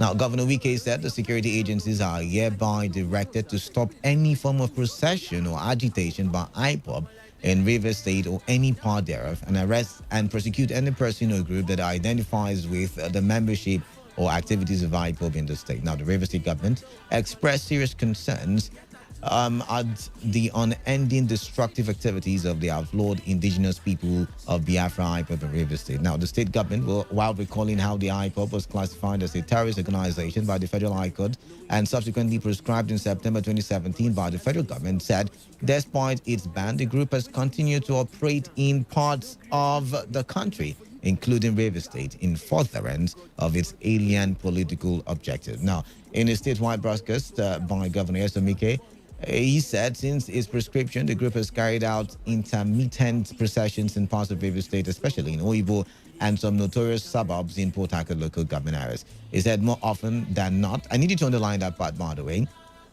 that, you know, IPOB, had operated in parts of Rivers State, Oyibo to be precise, and notorious suburbs in Port Harcourt local government. And I want to believe those were the places where we also recorded violence. You know, I'm talking about the Mile 1 area. I'm talking about the Ikoko axis, the Labuchi axis. And yes, I'll get back to that very one. Now, he said, often than not, these illegal processions have become regular occasions for armed IPOB members to disturb the peace of the state by unleashing violence and destruction on lives and property at will. Now, the governor said Rivers State government at several times pleaded, warned, and even advised IPOB and its members to discontinue its insurrectional actions in Rivers State to no avail, but instead, the witnesses to yet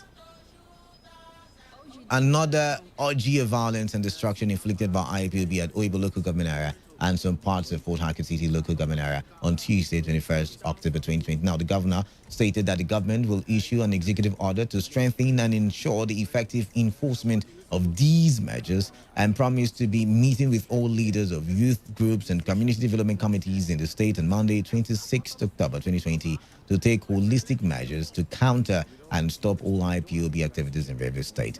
Governor Wike equally declared Stanley Ngbera wanted for leading members of the band IPOB to cause the recent violence and destruction of lives and property in Oibo local government area and placed a ransom of 50 million naira to any person with useful information that will lead to the arrest and prosecution of the said Stanley Ngbera. Now, the conversation is Stanley Ngbere an IPOB member or not? That's one question we need to ask ourselves, because he was the one leading, allegedly, the people who had caused the violence. Now, the governor appealed to leaders of the various ethnic groups resident in the state to ensure that their members respect the sensibilities of his people or the people of Rivers State and refrain from provocations and acts of disobedience, just as he assured all Nigerians that Rivers State will continue to be the home of all tribes, as it will not shirk in the responsibility to ensure the peace, security, and happiness of all residents in Rivers State. Get again. There is a name. There is a name. And you see, these are all allegations, like I said yesterday, until we go to court. And when we go to court, the court gives a verdict and says, okay, this is what happened. But now there is a name, Stanley Ngbere. That means investigations are taking place. And like I said, the governor will not just come out without, I'm not saying he's right. He could be wrong. He's the governor. He's human. He could be wrong. But then again, there is probably information is privy to that we are not privy to. Same with the police. I'm not taking it hook, line and sinker, I beg your pardon, but there is a possibility. We saw it.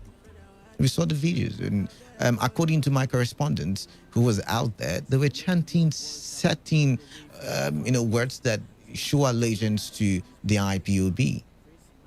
Was there a reprisal attack? Yes, there was. Was it wrong? Yes, it is. Should the other community take blame in the violence? Yes, they should. Yes, they should. But then again, the conversation is, can IPOB, carry on their cause, their narrative in a peaceful manner? Maybe not all IPOB members are violent, just as not all Calabari people are violent, not all Nigerians are violent, right?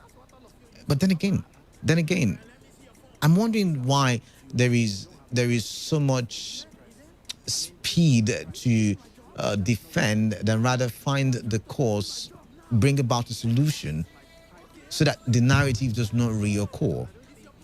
I mean, what's the difference between how the Nigerian government has pinned the narrative at what happened in Lekki as to how many colors are spinning the narrative as to what happened in Oibo? And that's a reality. We all should come, because whether you like it or not, whatever tribe or whatever religion or whatever belief or creed that you have, we're first human beings. And so we should, bring out the humanity in us first before we talk about any grievance or grievances that we have. So let's look at this conversation. Let's look at this argument. The videos are still on the internet. Many of you clap for it. Many of you, hey, Selena tested. But that's how it started. That's how the violence in Oyibo started. And let's be realistic. The videos you saw online, on Facebook, on Twitter, on the internet, on YouTube, where they were shooting at boys at the Oyibo region. And I brought you the story on, was it Wednesday or Thursday? I think it was on Wednesday. And we spoke directly to the correspondent because he was there at mile 1. He had to even take cover. Now, the story is that we had about 4 people who had used black magic. We call it juju. And, they were shot at and the bullets were not entering. And they were chanting and they were saying they were going to burn down the police stations. Now, it doesn't make it easy for, the defense of IPOB, because like so many people have made reference to, there were records, there were reports of, their leader asking them to do the burning of police stations, and it doesn't make their defense easy or easier. But let's look at this conversation and let's talk. Someone said let's call a spade a spade. Well, really, let's have this conversation. There is a Stanley Ngbere who is on the wanted list of the River State government, 50 million naira bounty. There is that one. There is that one. 2 police stations were burnt. 2 officers were killed. About 15 vehicles were burnt. Now, some people have said, oh, what about the crisis in other parts of Nigeria? Look at the crisis. It didn't take the same tone as the one in Rivers State. And let's be frank, it didn't take, apart from Uyo, which also has fingered IPOB, the other ones were related to the Lekki shooting. Now, apart from the one in Abuja, which was also blamed on certain tribe, not the Igbos, the destruction was different. You look at Lagos, it looked as if they were targeting the APC politicians in Lagos. You look at Abuja, it looked as if they were targeting a particular group in Abuja as well. Right? But if you look at Abia, Rivers, that's Oyibo, and Mile 1, you look at Uyo, you look at these 3 regions and some other parts in the east, they were after police stations. So yet again, it does not make the defense of IPOB easy or easier. But then for the shootings that did occur, a couple of nights ago, I told you yesterday, was it yesterday I made that statement, was it the day before? I was awake, deep in the night, and I had called the police control room, and they said they were at the scene. They were on top of the matter. So I want to believe it was the exchange of fire between security agencies and certain hoodlums. Who are the hoodlums? The police has come out to say, see, we captured a certain number of these set of people, and this is what we found out. Now, was tension high? Yes, because according yet again to the report, the Hausa community allegedly had done a reprisal attack.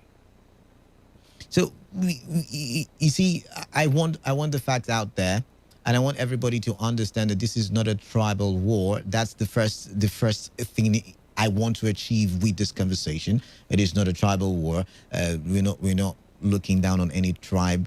Or like I said, we are first humans before we even belong to a tribe. We're all humans. We have 2 eyes. For those of us who are complete, we have 2 eyes. The point is, we're all human beings before we are members of a tribe or religion or ethnicity. So let's get your reaction on what I have narrated. Let's get your reaction on what I have reeled out. And let's talk for development. A lot of callers already showing their displeasure with the further ban of IPOB. But yet again, I'm wondering why you all shouting, because IPOB is banned. Whether the state government says something about it or not, IPOB has been prescribed by the federal government. All right then. The phone lines are open: 0817-000-0951 and 0810-951-0951. Constructive comments only.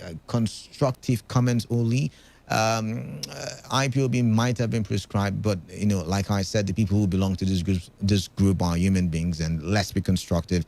I would not allow use of foul language. I would not allow use of curse words. I would not allow use of strong words, hate speech, and I'll cut you off immediately because I've got the red button. Okay, let's find out who we have here now. 95.1 FM. Lost that one. A text message. This one says, why can't world leader get Nnamdi Kanu arrested? I have no idea. I don't belong to that group. 95.1 FM. What's your name? Where are you calling in from? Canada, good morning, sir. Yeah, good morning. Who am I speaking with? Yeah, this is Prince, aka Truchisita. All right, Prince, welcome. Canada, my brother.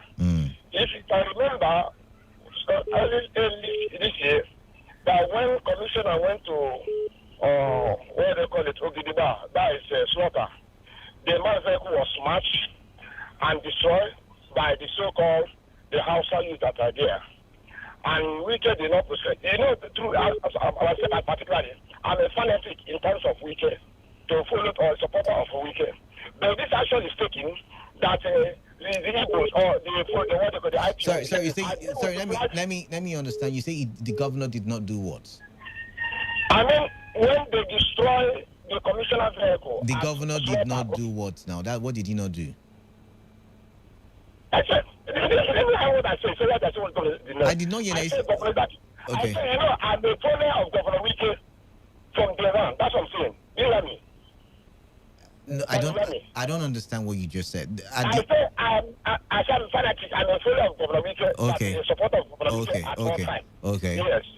You can understand me. No, so what I'm saying is that jumping to say ban the IPOB, I am asking, this protest was youth protest that took place all over Nigeria.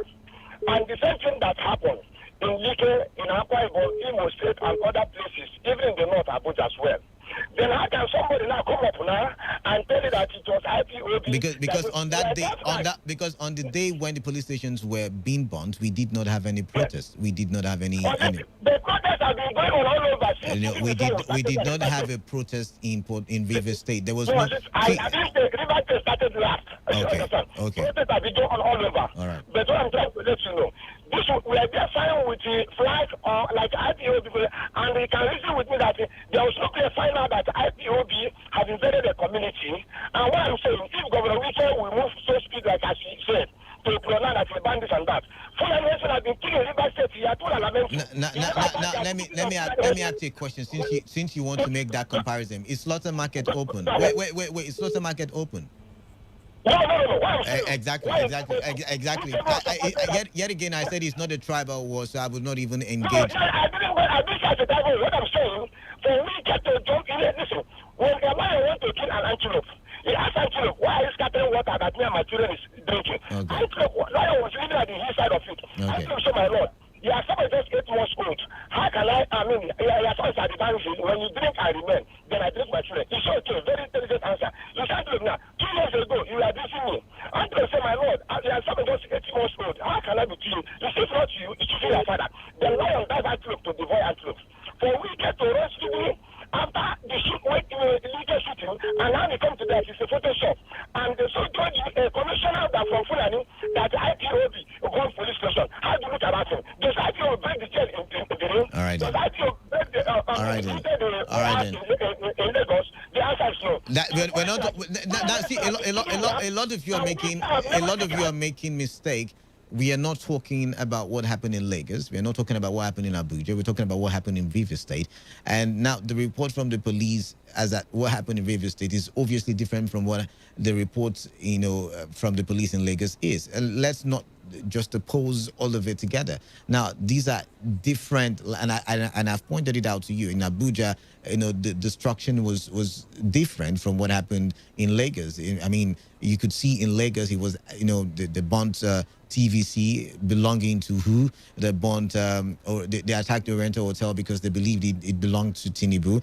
They went to the governor's mother's house. They attacked where again? Look at they attacked the Oba of Lagos, Lagos Palace. So it had to do with the authority that they felt were not. And I'm not supporting them. I'm just showing you how the trend was in Abuja.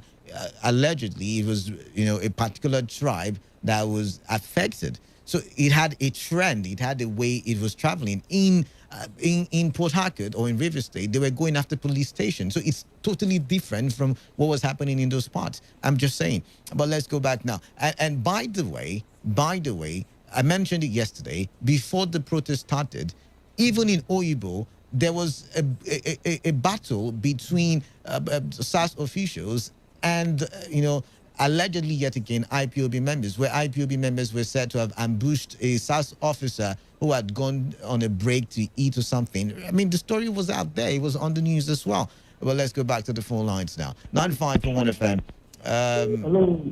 Good morning, Kalwada. Yeah, good morning to you. You really explain and talk to elaborate so much. so that we're not bringing tribal or ethnicity. Yeah. Like you are the three wise guys talked about. We have IPOB members who are from River State as well. All right. So it's not about the Southeast or the Igbos. My first question is this. I mean, talking about Lagos State, I mean, even I was listening to Erelu Dosumu this morning, right? They were asking that. I mean, leaders of Lagos State, Tinubu and for the APC, their properties were targeted in destroying. So not to say that, okay, maybe the youth were angry and they're like, okay, this people have been refusing law. But the River State one is quite different. The governor acted on two things. One, police investigation. Before, I mean, how would the government just come out with a name? The guy that you named that they should put a bounty on, is it from the East? Is it from Igbo? Is it not from LMA? So it's not about the Igbos. It's about a group that has already been proscribed by law. My question is, a group that has been proscribed by law, I'm supposed to even be giving such group an attention? If you want to answer another name, I don't have any problem with that. By law, the government acted based on what the court of competent jurisdiction has said. So the government is not the first to prescribe IPOB. So what it did is they should have gone to the federal government right or challenge that in court. The IPOB is already prescribed. So I don't know why we are giving attention to a group or a name that is prescribed by law. By law, they are not to be given recognition. I'm not talking about the individuals. I'm talking about that name IPOB. All right.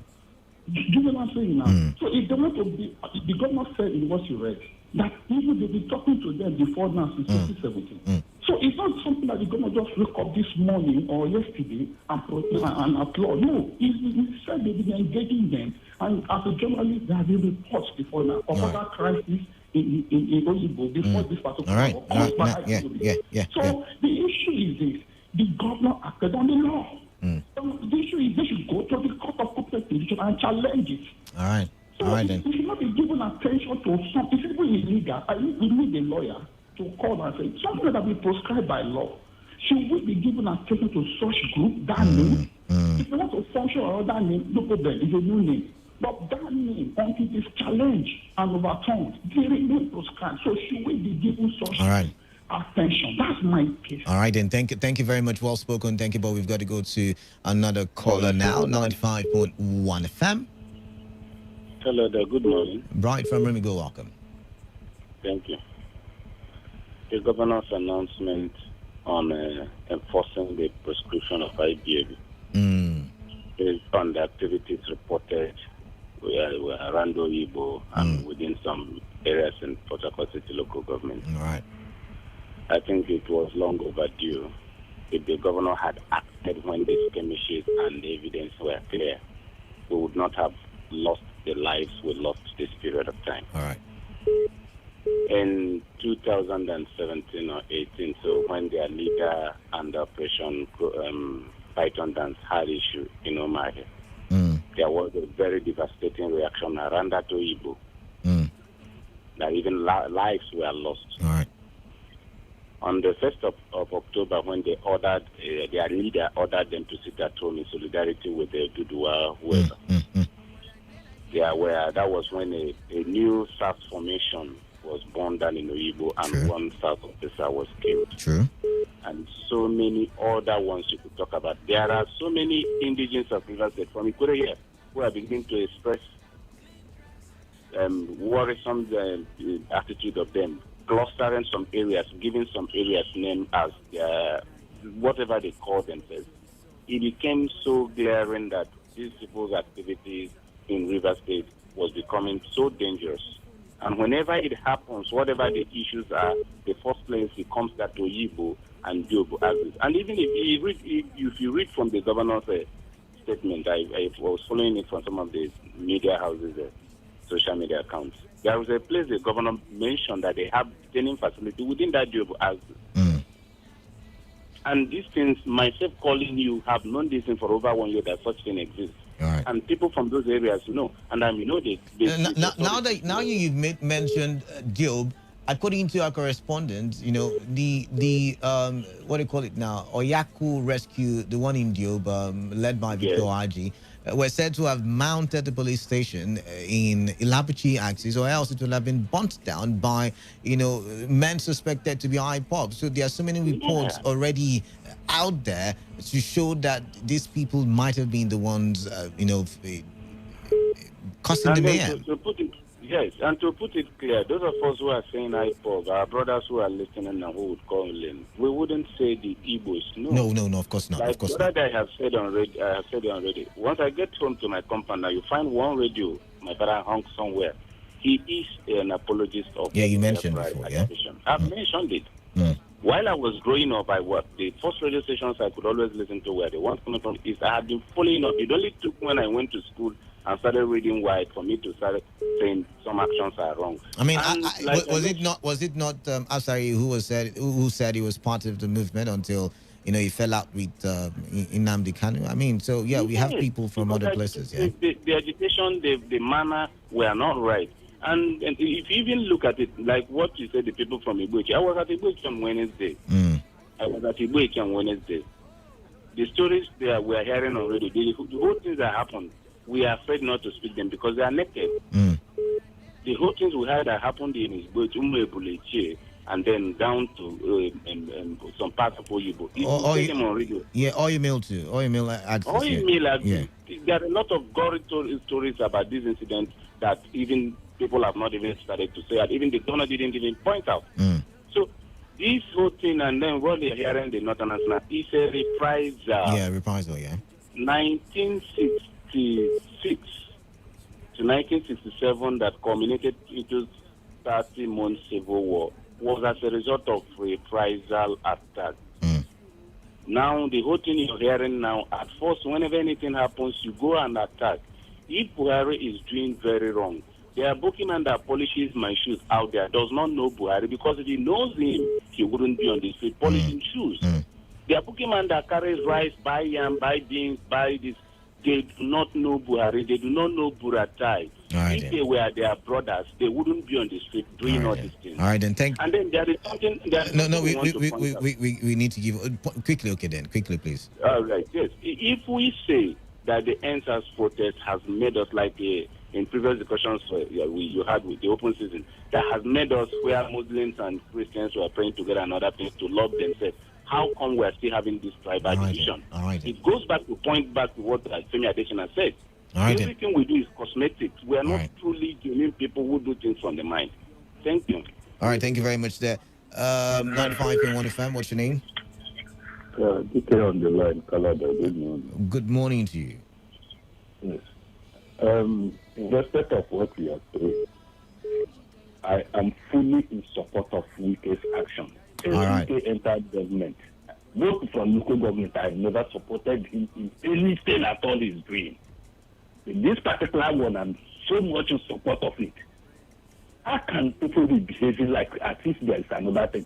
If I were to be the police DPO at those police stations, yes, we will. But when you say heads will roll, you should understand that there was the juju aspect to the argument as well. I mean, you saw the video. The ones they kill at Lagos is the one we are talking. And now they started going to bomb police station, killing people. If I were to be there, if I were to be at head of any police, those police, this is that we are there, they came and bombed their police station. I will sack them. Yes, we will roll. Yes, we will roll. What is it? They have started again. This man now mentioned something that happened in 1966. It's just like this. All right, then. All right, thank you very much. Let's do some text messages. A lot of them pouring in. This one says, Kalada, the position of the Rivers State government is uncalled for. There was no arrest until the army was unleashed on peaceful young protesters. Unyewaji find facing the town. I disagree with you. There was unrest in Oibo. 3 weeks before then, I mean, the place was tense between police and IPOB members. Allegedly, I mean, they had killed a SAS officer. And then the Tuesday, was it Tuesday? After the peaceful protests on Tuesday, on Wednesday, there was there was all of that activity between the members and the police before even all of that shooting and was it immediately after the shooting? I think so. Yeah, I think so. Disregard any.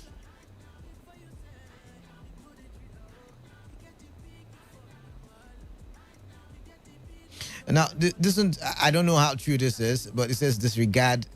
Okay. I don't know how true it. I'm not going to read it, Chukwemeka. Now, this one says, good morning once again, Canada. As much as I know IPOB have a clear agenda of self-determination, linking them to hashtag NSAS protest is very confusing for me. The governor has been empowered to make such pronouncements as he has made concerning IPOB, but to associate what happened at Oibo Squarely with IPOB is beyond me.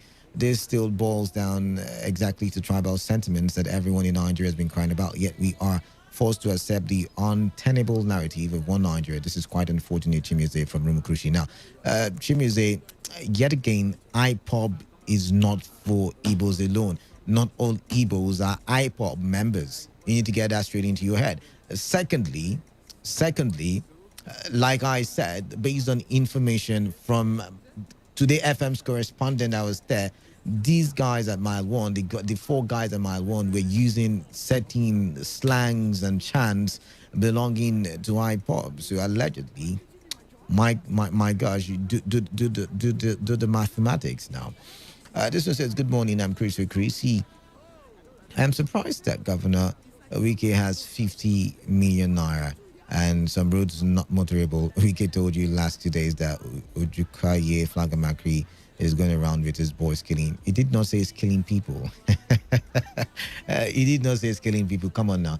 Good morning, Kalada. I can do from Omago. I am one of the happy men who, I am one of the happy men, I believe you meant to say, who, when I heard the governor broadcast, come to Omago and see jubilation of the IPOB members. Most of them say they will sink the nation. They should not do what will cause another civil war, and they should stop denying.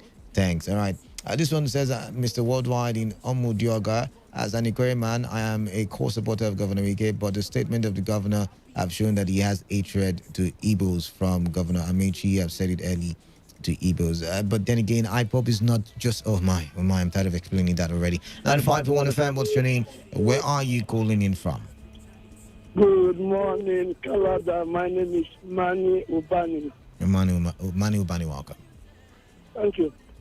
Yeah, I think that the series of events now have really exposed the precarious nature and the immaturity of our youth. You see, as we talk to the federal government or even the president is standard size, I thought that if there was obedience and respect to the president, if people were not wayward... Mani Ubani, we're not talking about protests now. Now, regarding the banning of, the comment of the governor on IPOB. Hello? I can hear you loud and clear. Go ahead. Right.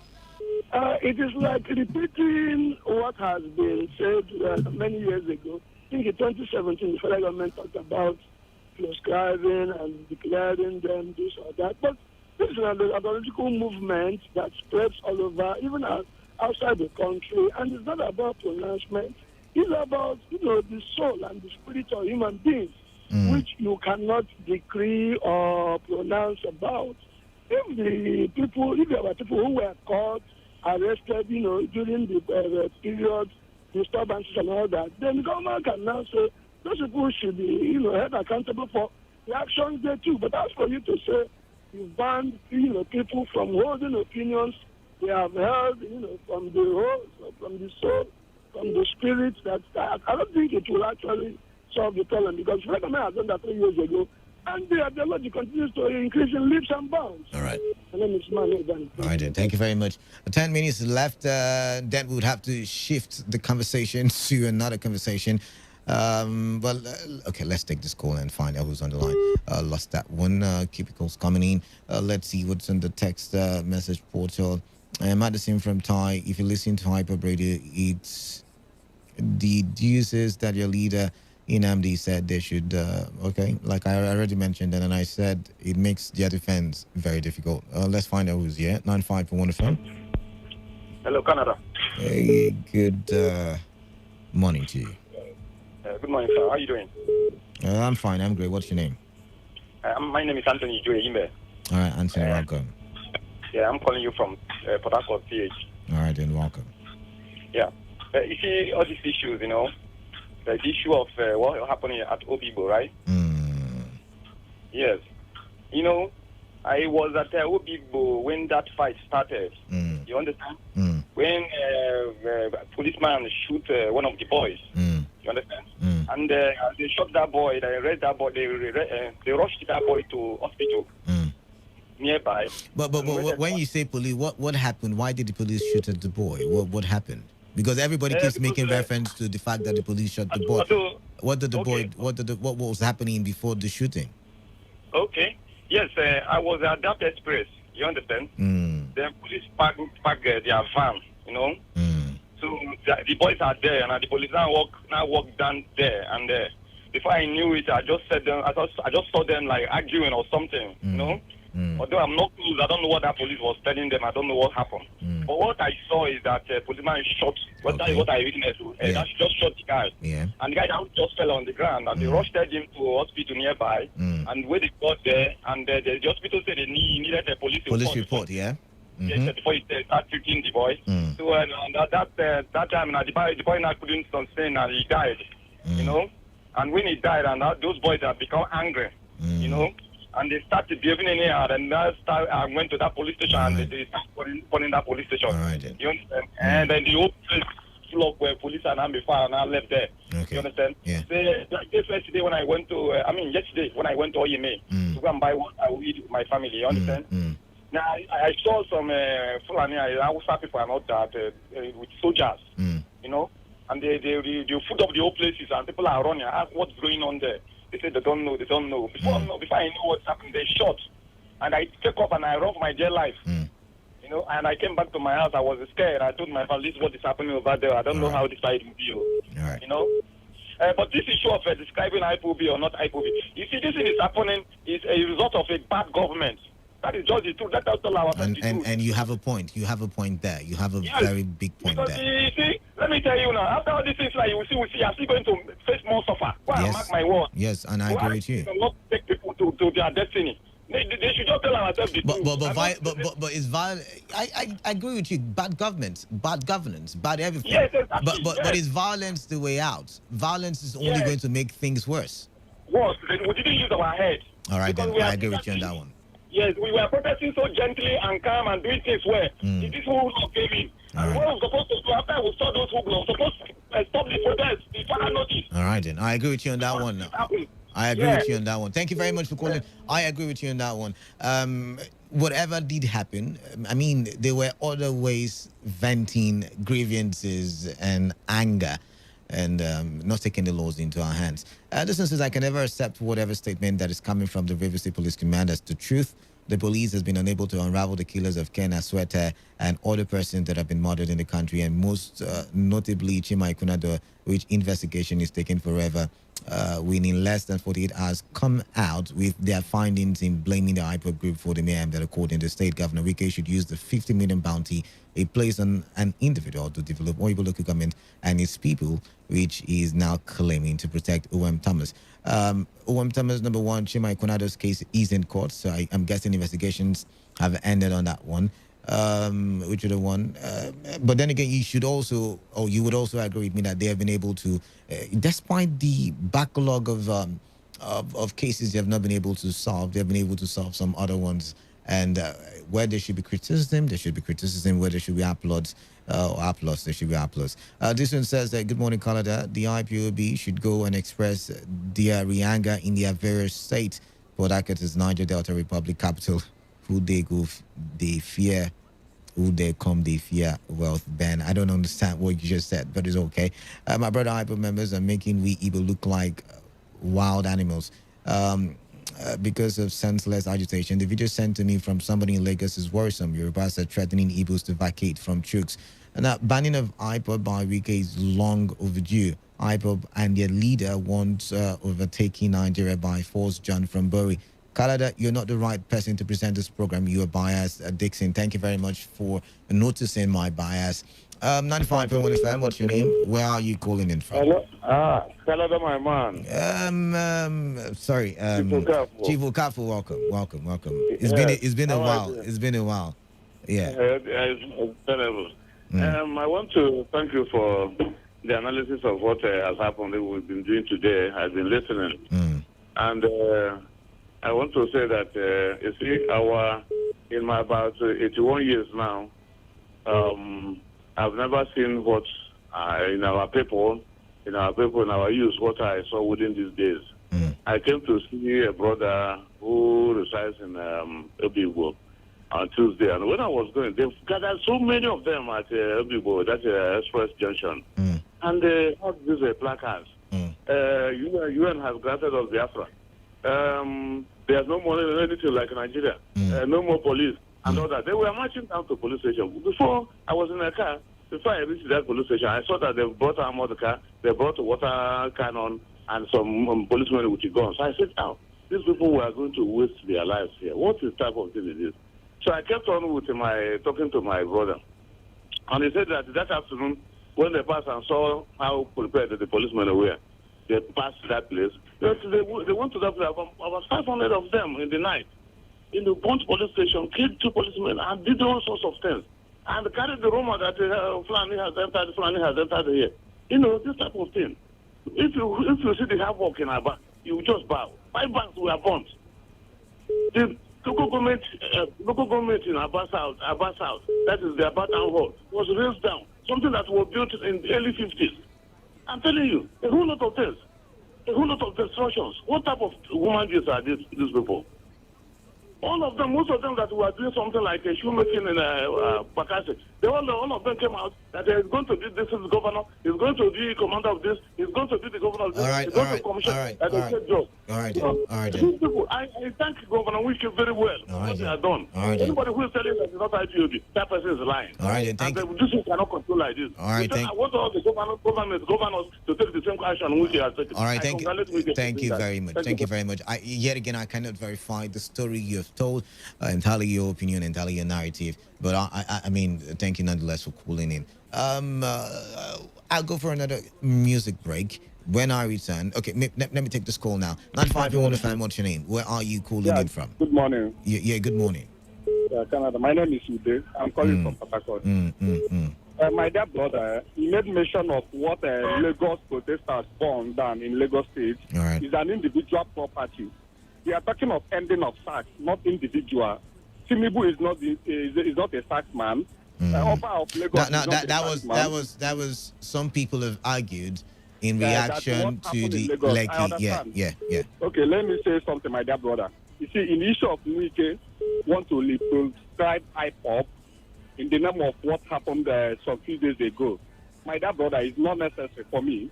Because if you check what started the issue, it's because of bad government of these guys called Nwike and the rest. Because, for example, now they can't trade me that in Nigeria that we have oil, we do borrow money from people. And I agree with you. Okay, bad governance. Wait, let me say something. Let me say something now. But you see, the NSAS protest was also as a result of bad governance. But was it peaceful? Yes, it was peaceful. Was it? I mean, even after they were shot at, did they attack? No, they were still peaceful. So what was the difference here in Rivers State? The NSAS protest was peaceful. Not in Liver State, not in Abia State, not in any way within the South. We heard that a lot of guys come down from a truck to attack those protesters. Yes, and I agree. Well, did they carry laws into their? Did they carry laws into their hands? I mean, the people who were affected, did they carry laws into their hands? No. Yes, Canada is true there. As soon as those guys attacked the NSAS protesters, that is where the major problem started. And I have not argued with you, but did they take the laws into their hands? The issue of to prescribe IPOP again. Somebody made mention of supplement and the guys to travel the whole world. Nigeria government has the money. Let them try it now. Let's look whether they can do it. Let them borrow money from China. Bribe all China too. They'll borrow money from China and bribe China back. All right then. Thank you very much. This conversation is going to end now. We're going to put a stop to this conversation for now. Hopefully, maybe on Monday, we will continue from where we stopped today. But let's look at another issue. A life witness at the Lekki gate when the shooting did occur. and we will be talking. We will be talking. But you stay tuned to Today 95.1 FM. I'm Kalada, and I'm going to take a breather now. Stay tuned.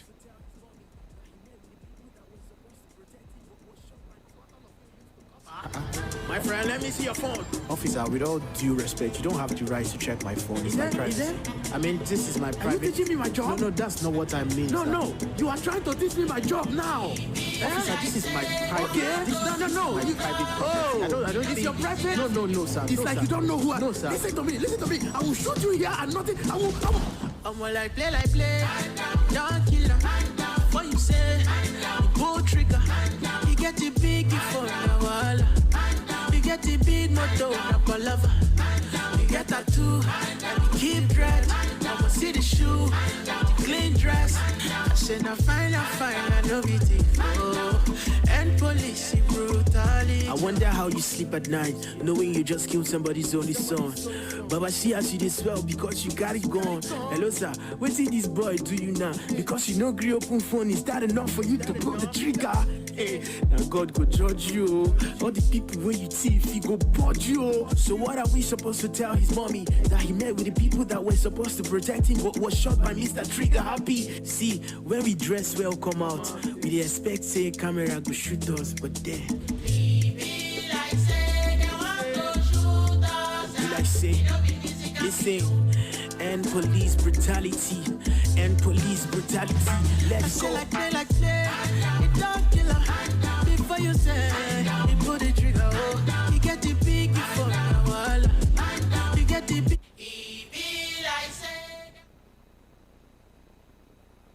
Come. Yes, young man. Where are you going to? Officer. Where are you going to? I'm going to. In fact, come down from the car. Okay. Come down from the... what's your name? My name is Prince. Sir. Prince. What do you do? Where do you work? I am an artist. I'm a musician. Is it? A musician. A musician. That's what all of you used to cover. My friend, let me see your phone. Officer, with all due respect, you don't have the right to check my phone. It's my privacy. I mean, this is my private... Are you teaching me my job? No, that's not what I mean. No, you are trying to teach me my job now. Officer, this is my private... Okay. No. My private... Oh, I don't it's think... your private? No, sir. It's like you don't know who I... No, sir. Listen to me. I will shoot you here and nothing... I will... I'm like play. Don't kill her. What you say? Pull trigger. You get the big for the wall. You get the big motor, a lover. You get tattoo, keep dread. I will see the shoe, clean dress. I said, I fine, I know it.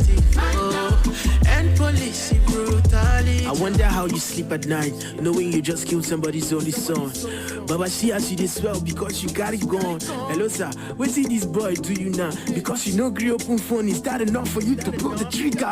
Hey, now God go judge you. All the people when you thief, he go budge you. So what are we supposed to tell his mommy? That he met with the people that were supposed to protect him but was shot by Mr. Trigger Happy? See, when we dress well come out, we dey expect say camera go shoot us, but then be like say, listen, and police brutality, let's go. Like play, it don't kill her. Before you say, you put the trigger, oh, you get the big for the wall. You get the big motor, a lover. You get tattoo, and you keep dread. I will see the shoe, clean dress. I said, I fine, I know it. And police brutality. All right. And police brutality yet again by Prince Emmanuel. And we want to push the conversation because it's still going to be centered on police brutality and the hashtag NSAS movement.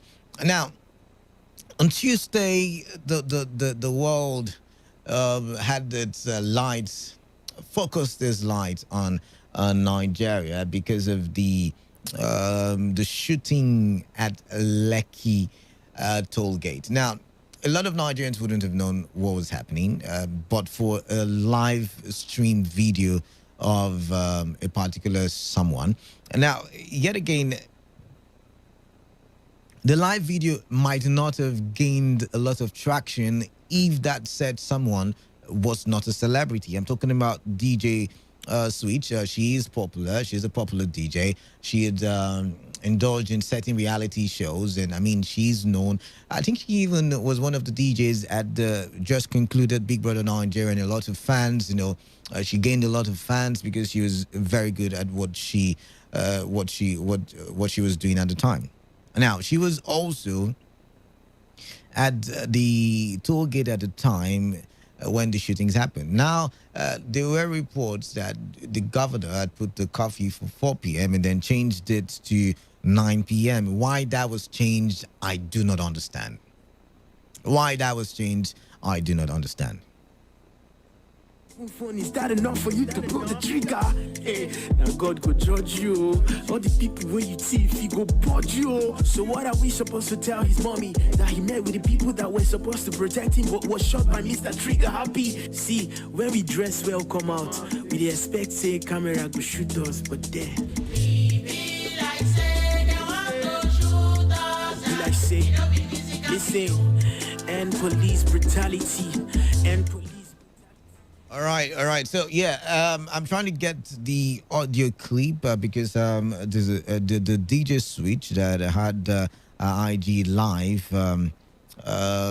She came out with a recording addressing some of the happenings that did occur on that said day, because we all know the army has come out to refute certain claims made.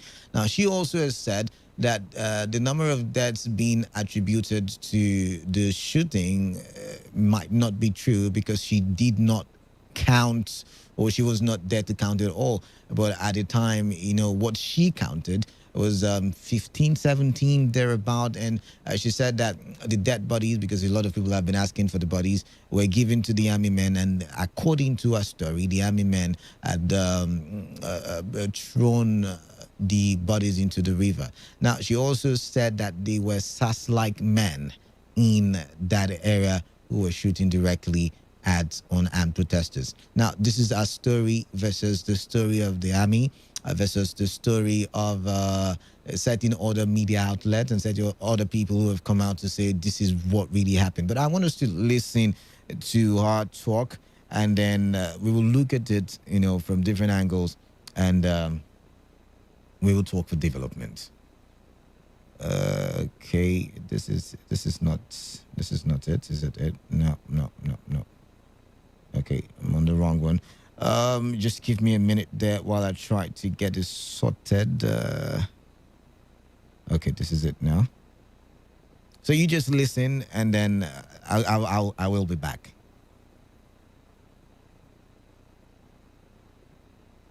Good morning. I just want to thank everybody for the support, for the well wishes, and thank you for your prayers. Thank you for joining us in the struggle at the toll gate, for sounding the alarm, and for alerting the public. I thank you for witnessing what happened at the toll gate. Most importantly, my brothers and sisters at the toll gate, I've never met a finer set of people in my life.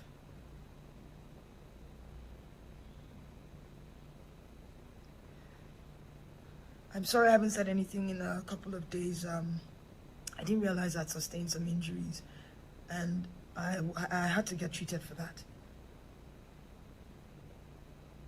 I especially want to thank a few people who, at the risk of their own safety, came out to get me as my own life was being threatened. My life was being threatened for speaking up, and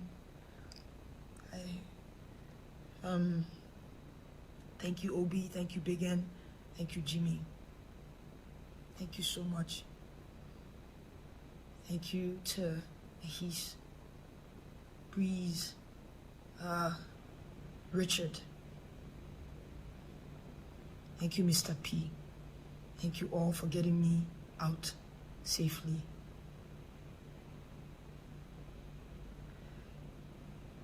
I don't want to talk too much. I just want to clear a few things that I've been seeing online. To our leaders, I urge you, please, do not minimize the suffering of families. Do not insult the grief. Do not insult the grief of Nigerians. Do not insult the intelligence of Nigerians. Do not insult the pain that families are facing. People were falling left and right. Yes, there were soldiers there. Another part that people are not really talking about, the police also came. The SARS people were talking about, they also came. Some maybe 40, 45 minutes after the soldiers left. We were tear gassed. Tear gas is like pepper, right? It's like Cotonou pepper mixed with acid. It's like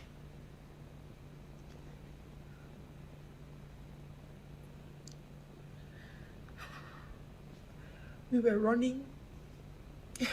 This is our, what they call it, our coconut hair generation.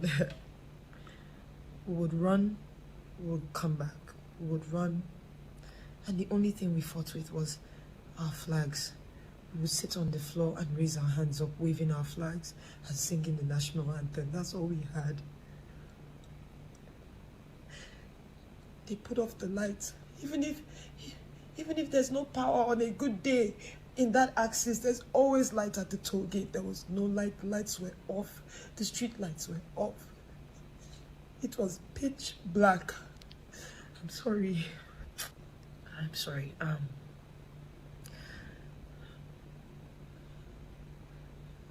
A boy jumped on me and was shouting, "Cover her, cover her." I didn't even understand why he did that. They shot that boy on my back.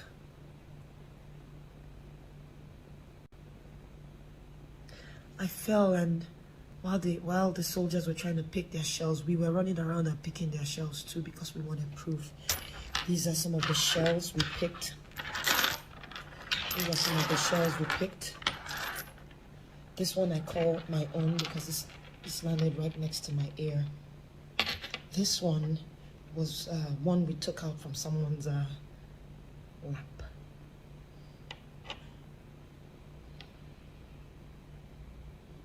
The military, they were there on Nigerian soil, killing Nigerian citizens.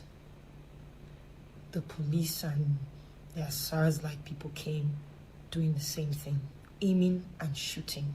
Aiming, not, they were pointing the gun at us and shooting live bullets. Who takes live bullets to protest? Who does that? So to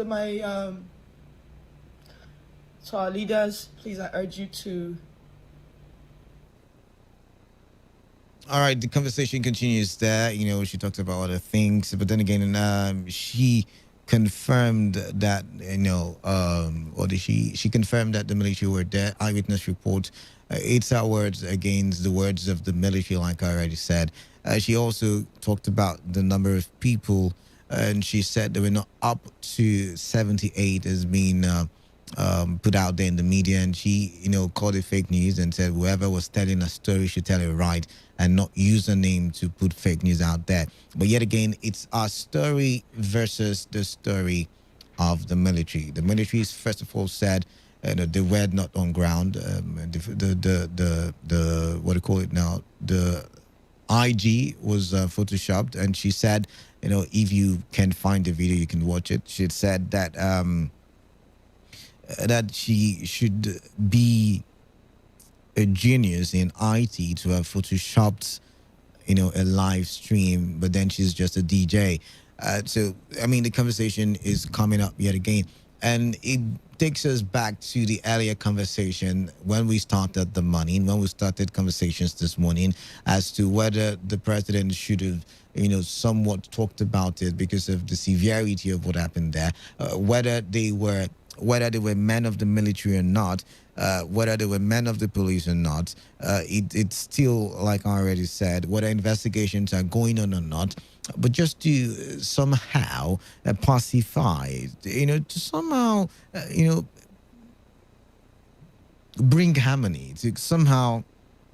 I'm looking for that word now. The word seems to be skipping. But the point is, it comes back to that point where, you know, we needed that unity in such a gloomy, in such a dark hour.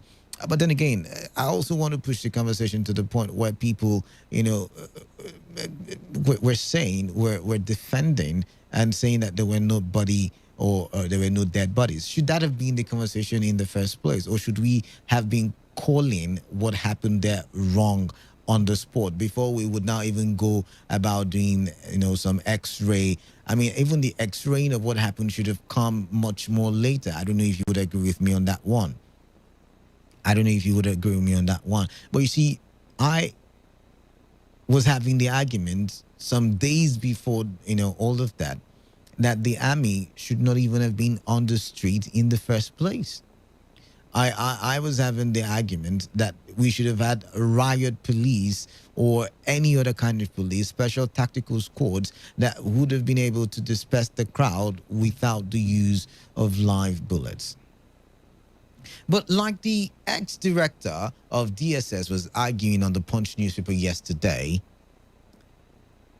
maybe we should see the military spring into action to try to defend their image, to try to write the narrative the people have of the military right now.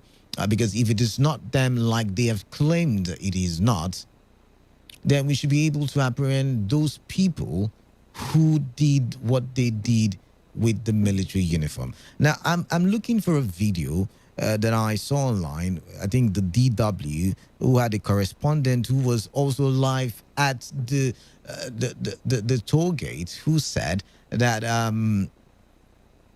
she is not certain, because of the army coming out to say they were not there, but she saw men in camouflage, and if it meant or if she saw men in camouflage, according to her, it meant that it probably might have been the Nigerian military, because you and I know it is only the military that is allowed to wear camouflage. That is not to say that we have not seen people who have impersonated the military. That is not to say we have not seen and caught imposters who go around in military uniform in large numbers, pretending and operating under the guise of the military. But don't you think that right about now, to pacify yet again the people, not just making promises, we should have been seeing results already. The evidence should have been, and that is what is done in the international community, for instance. I mean, let's say there is a shootout in California or in New York. You would see the government on a daily sending videos, to media houses showing progress of investigation. Oh, okay, this is how it happened. This is the end. I mean, the world would have been watching as the government was trying to tackle, whoever the shooters were. But no, we've not seen any of it. What we've seen is denial, analysts saying the video was photoshopped, and I'm wondering how then we will get. I mean, in my opinion, if a statement like that was to be made, just like the DSS did, by the way, just like the DSS did. Now, the DSS were able to get information, and according to the Punch, as reported yesterday, that the people who the thugs who were on a rampage, were aides or were working with aides of a particular senator. We don't know who that is. We've not been able to confirm that. But you see, the DSS was able to do that without any media appearance or appearances. And if not for the ex-director of the DSS, we probably wouldn't even know that they had gone that far. My point is, before the army, came out with such, what's it called now? With such, what's the word now? Disclaimer They would have, first of all, done investigations. So when they were discriminated, I said, okay, these are the group or groups we suspected did what happened at the Lekki toll gate. And then, like yesterday, it brings back to the fore the argument by the youths who refused to go back home even after their answers demands were met. It brings to the fore the mistrust from the youths. It brings to the fore that the government will only promise and not deliver. And I'm not just talking about federal government. It's a style that we've seen in Nigeria. I mean, look at it. Since 1999, the campaigns by politicians have been the same. I'll build you roads. I'll build you schools. I'll build you hospitals. I'll build you universities and classrooms, and basically that has been the same campaign promise. Different people, different political parties, but the same campaign promise. So there is this mistrust. There is this mistrust, and if at this point there is nothing done yet, I'm thinking. Is this the end of the matter? Are we going to see any results on this matter? I mean, it brings to the fore yet again the OD massacre. And if not that the OD people had gone to court, I would like to think that matter would have been swept under the carpet. And it's the same thing that has happened. Was it in Ekeremo? I'm trying to remember the other community in Bayelsa State. And there is one in River State as well that, something similar to that did happen. And yet again, investigations, we don't hear about it. Now, Lekki Toll Gate is probably disallowed yet again because it was on IG Live, photoshopped or not. Photoshopped or not. Now, the question is, in my head, are we going to see any results from the investigation? Looking at how, things are panning out, looking at, the eyewitness report, and looking at, are we going to see anything from the investigation? It is worrisome. It is something we need to look at. It is really, really important that we understand it. And yet again, like I said, I'm looking for the DW interview because they were live. They were live there. I'm looking at the video now. They were live there, and they were able to, capture some of the things.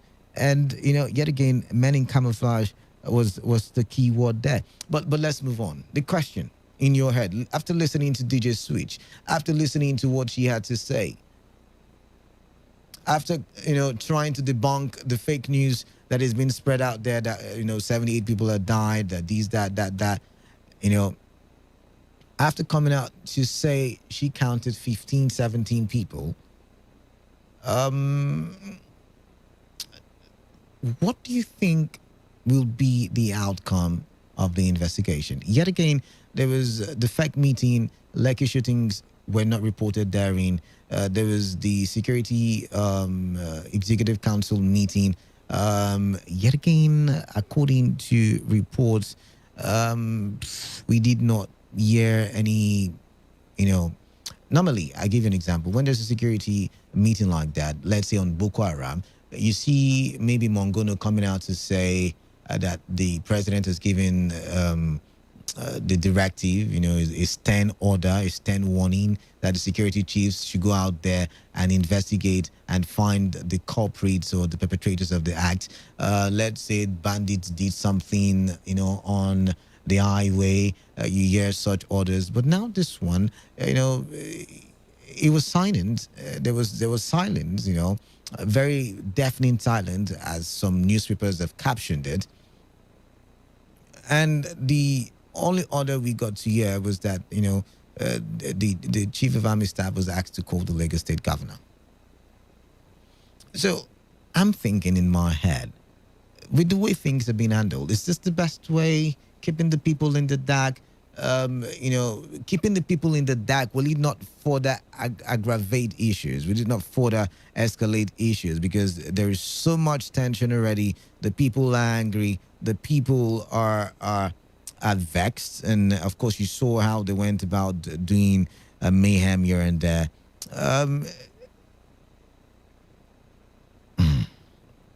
What do you think is the way forward? How do you think the government should play this this situation? How can the government assuage this situation? A lot of questions in my head, but I'm finding it difficult to coin the questions because I'm trying my best not to break the law, not to take any side, not to paint the federal government bad. But then again, I think I should leave it open for you. How do you think the government can best assuage the people? I mean, leaving the people in the dark, does it pacify the people? Because some people I know will argue the government has to do its investigations, the government has to get the correct reports and all of that.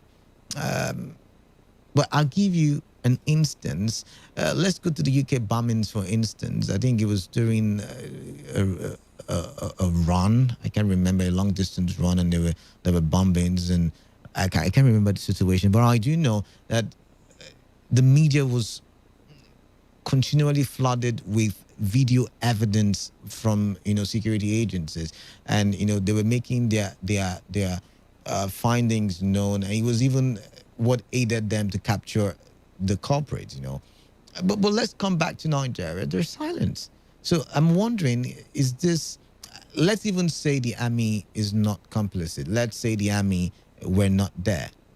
With the way they're going about it, are we going to find who the killers are? Because it's the same thing with Boko Haram. We've been, anyways, let's open the phone lines. 0817-000-0951 and 0810-951-0951. Text messages to the number 0701-933-9962. If you just joined us, I'm sorry, apologies, because I already played the video or the audio of the DJ Switch as she gave our eyewitness report. Let's find out who the first caller is. 951 FM. Yeah, good morning. Yeah, good morning to you. Yeah, you're from Port Harcourt. JJ, welcome. Yes. Canada. I don't believe that story. All right. Because there are so many questions and so many loopholes. Canada, the army, we know, Nigerian army use AK-47, right? Good. Have you seen where somebody is shot at close range with AK-47 before? Somebody ran to you. I've not fell on your body. I've not seen where gun is shot before. I will tell you. Somebody ran to you, fall on your body, and the person was shot with AK-47 at close range. Canada, that is lie from the pit of hell. All right then. Canada, on a close range, let me just say 5 meters. But was that what they said? Did they say close range? That's what she said. Okay. That's what she said. Okay. That somebody ran to her, and the person fell on her, and the person was shot. The person covered the... Okay, go ahead. I've seen, actually, in movies, I've seen where AK-47 is used at close range, if that's what you're asking. I've seen, actually. Good. In movie, let's dwell with the movie now. All right. At close range, let's say 3 meters, 5 meters from somebody, AK-47 can kill 5 people at a stretch. Okay. One shot, killing 5 people. All right then. So she did not get injured.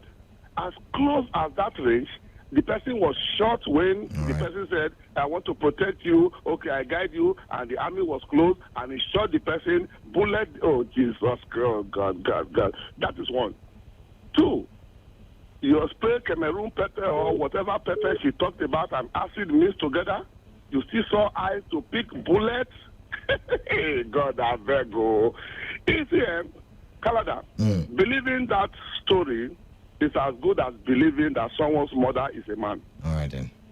It never make any sense at all, and I wish she can listen to herself again. That at night there was no light.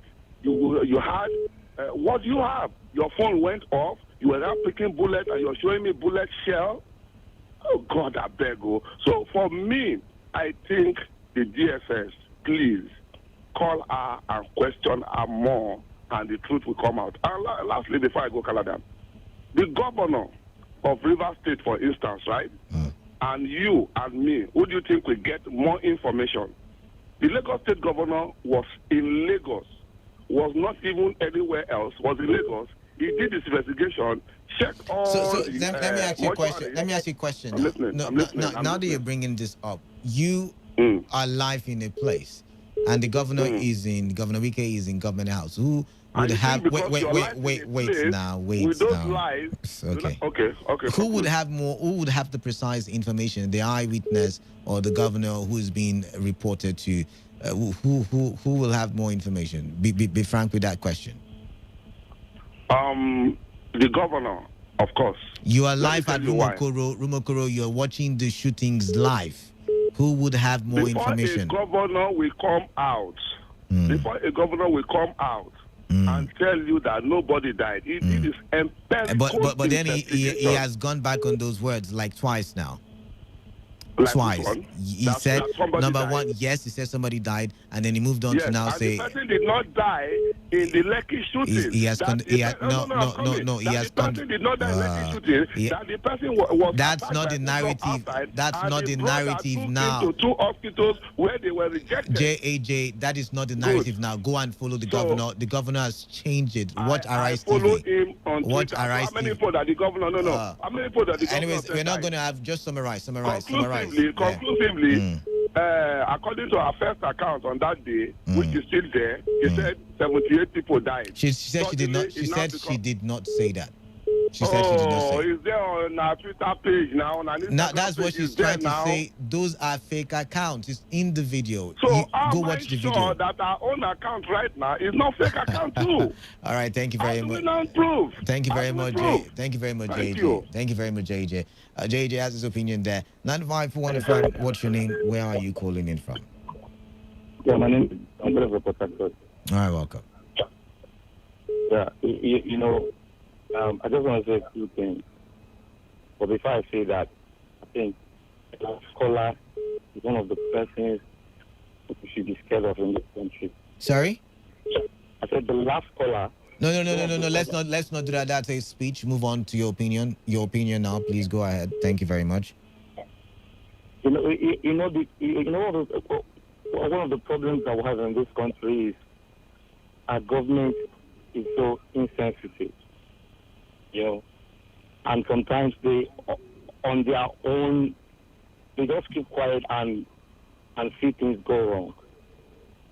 So all I'm saying is that this government is insensitive. How can you see where people are being shot, people are dying, and yet nothing is on, no investigation, no outcome? It's really, really appalling. It's really bad. It shows that this government is incompetent and insensitive. That's what I want to say. In fact, the whole thing is so annoying. Yeah. All right then. I wish, somebody said before Rome became what they are today, Rome was born. We're not burning anything, please. Let's not talk violence. We're not burning anything, please. Thank you. Yes, that's what I'm saying. But the thing is that if this protest has to continue for this country to change, so be it. All right then. Thank you very much. There, we're not burning anything. I keep saying violence is never an answer. 95.1 FM. Kalada, greetings. Greetings to you. And happy birthday to Madam. Yes, I totally forgot that one. Thank you for reminding me. Yes, today's Annie's birthday. And I don't know where she is. We will celebrate. We must drink that wine and eat that cake. Celebrate. Yes.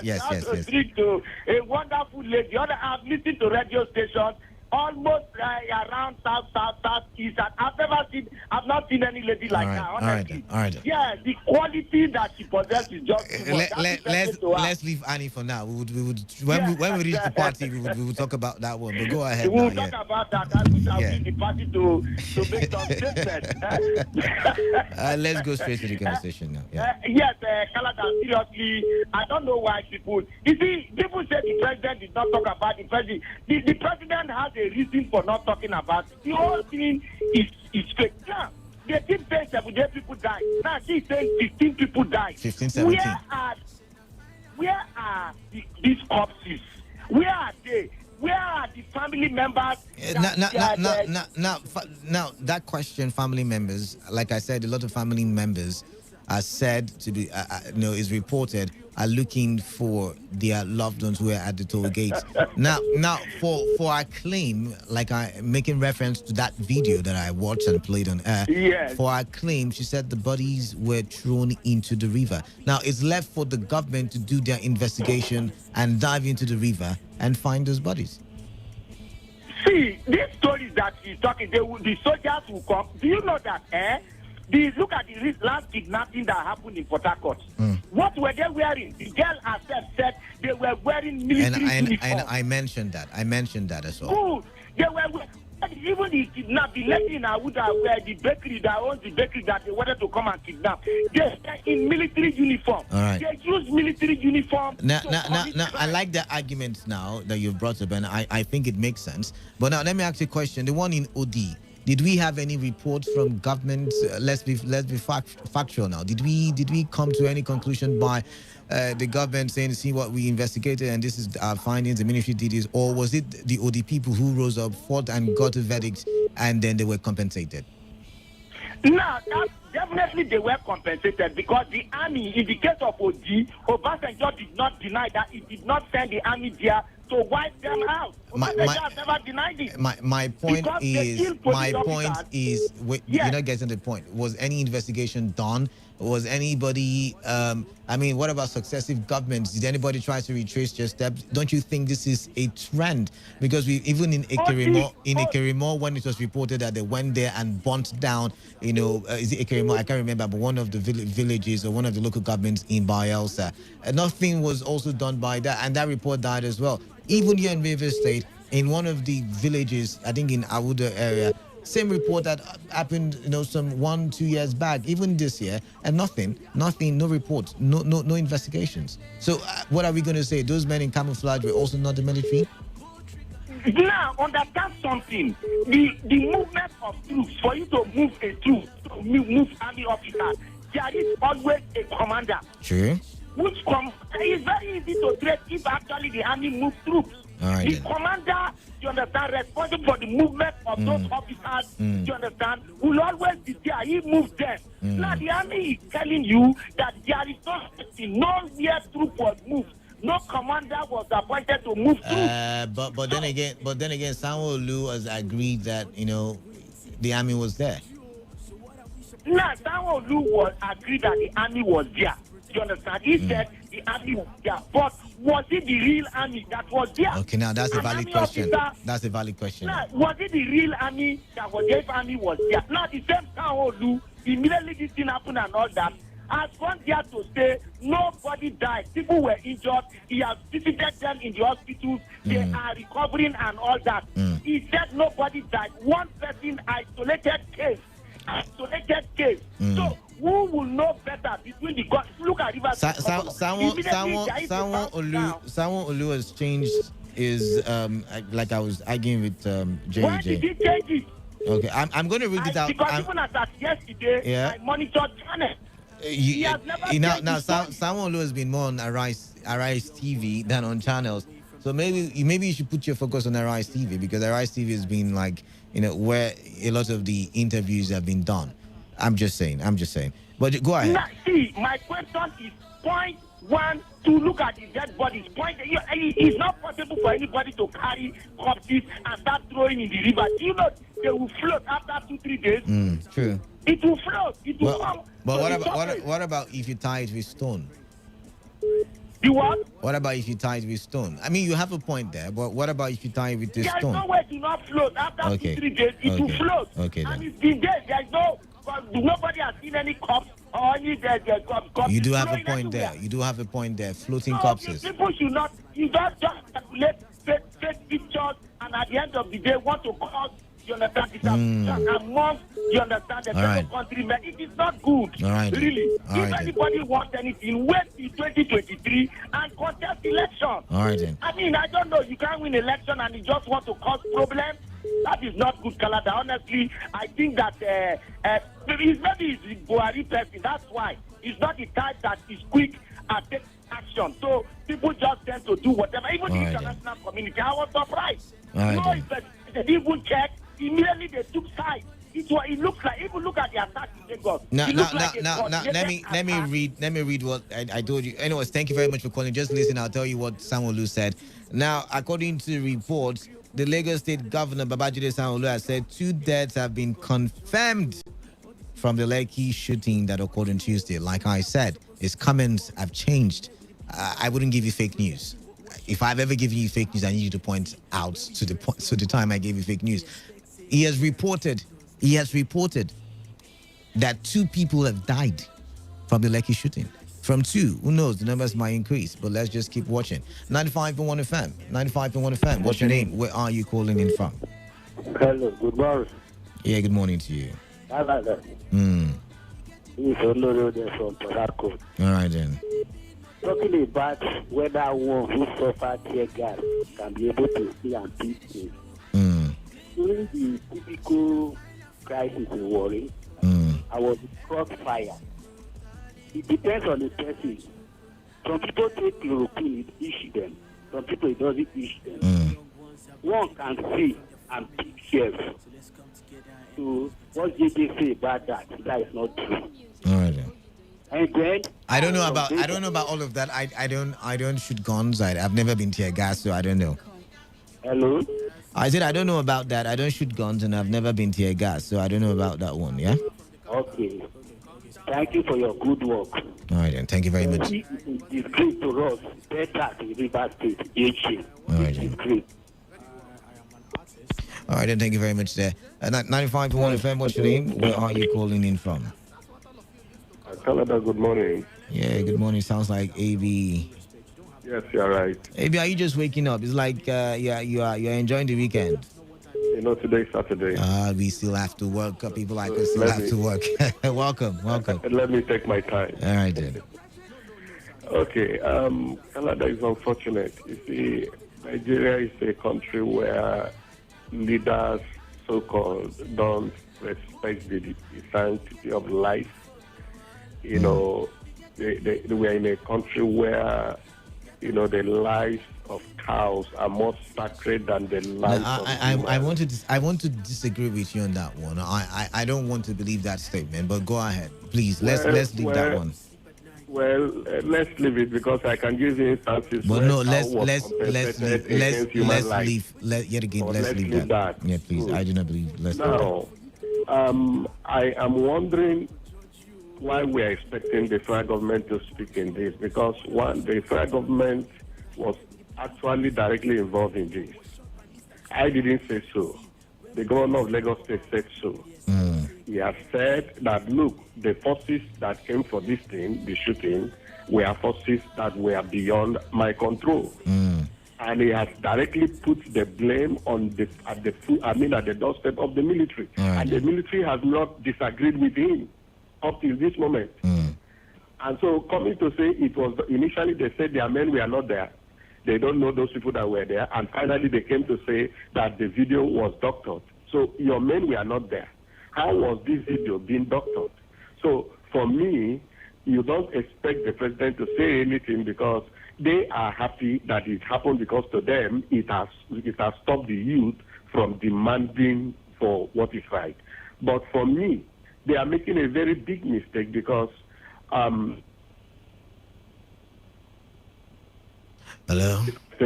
Canada, are you aware that the federal government set up a panel of inquiry since May last year, and that 16 SARS officers were officials were indicted, and the report said they should be prosecuted, and the federal government swept it under the carpet. And it was during this heat now that fight came out and all of that. Now, in fact, you don't expect them to do anything about this. Right. I think the youth should keep on the pressure, because if the pressure dies down, this whole matter will die off.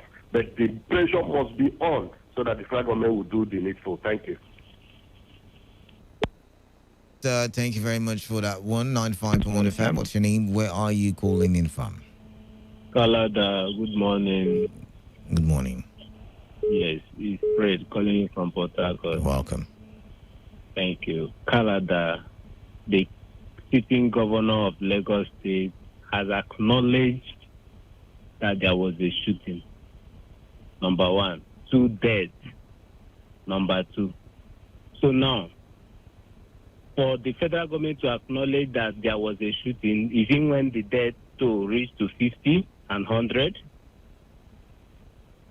But I want to remind you and others who are actually calling and trying to balance situation to remember that federal government led by Mohamed Buhari and Army Chief of Staff, Brutaya, have taken sides in this issue of protest. What do I mean? Brutaya left Borno State, went to Asoro to advise Buhari to release military on the street in order to decide you don't have that proof, because the military are saying but you don't have the proof, because yet again the military said they were not on the street. Let me come now. I want to give you the reply of Buhari when he advised him on this. And Buhari said what? It's the right of protesters to protest. It's not the reply of Buhari. I don't have that communique, really. That when the fracas and deletion of mayhem will happen, if you hold military will withdraw. You hold president I said is their right. Have you seen they have taken sides? Probably is the calculated attempt by these two factions, the military and the Mohamed Buhari. Like I said, the president does not come out to take and say any, so you can only assume, and it's all speculation on your part. But thank you nonetheless for calling in. 95.1 FM, what's your name? Where are you calling in from? Yeah, good afternoon, Canada. Chris, welcome. Yeah. Canada, if I say that, for example, if I say that the Canada that is working in 95.1 FM affects, am I making any sense? The one that is working, I didn't get your statement. The one that is working in 95. I said, if I say that there's somebody that I talk with now on phone, which is Canada, everybody know that is working in 95.1 FM, affect. Are you sure that I know what I'm saying?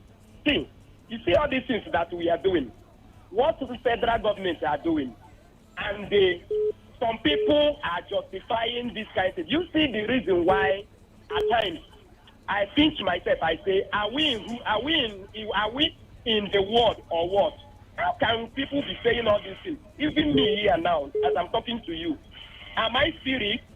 If you bring out this conversation now that it's me that is saying it.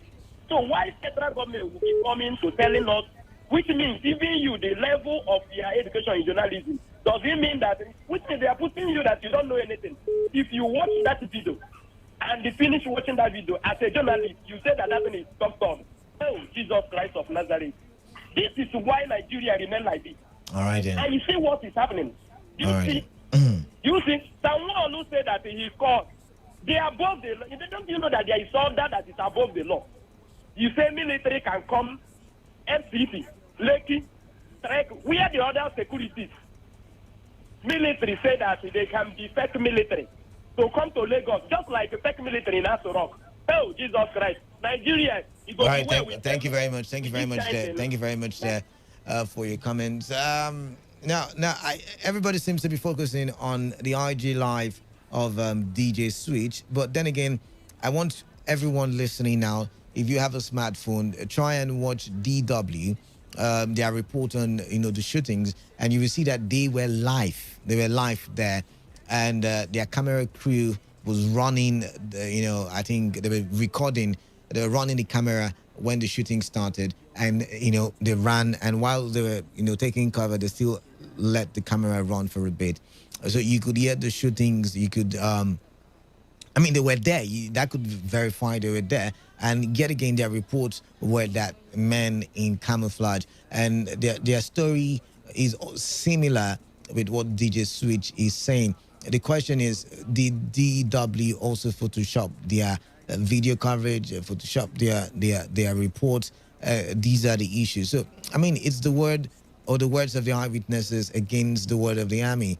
And I'm wondering what you think about what is happening. 95.1 FM. Anybody home? Canada.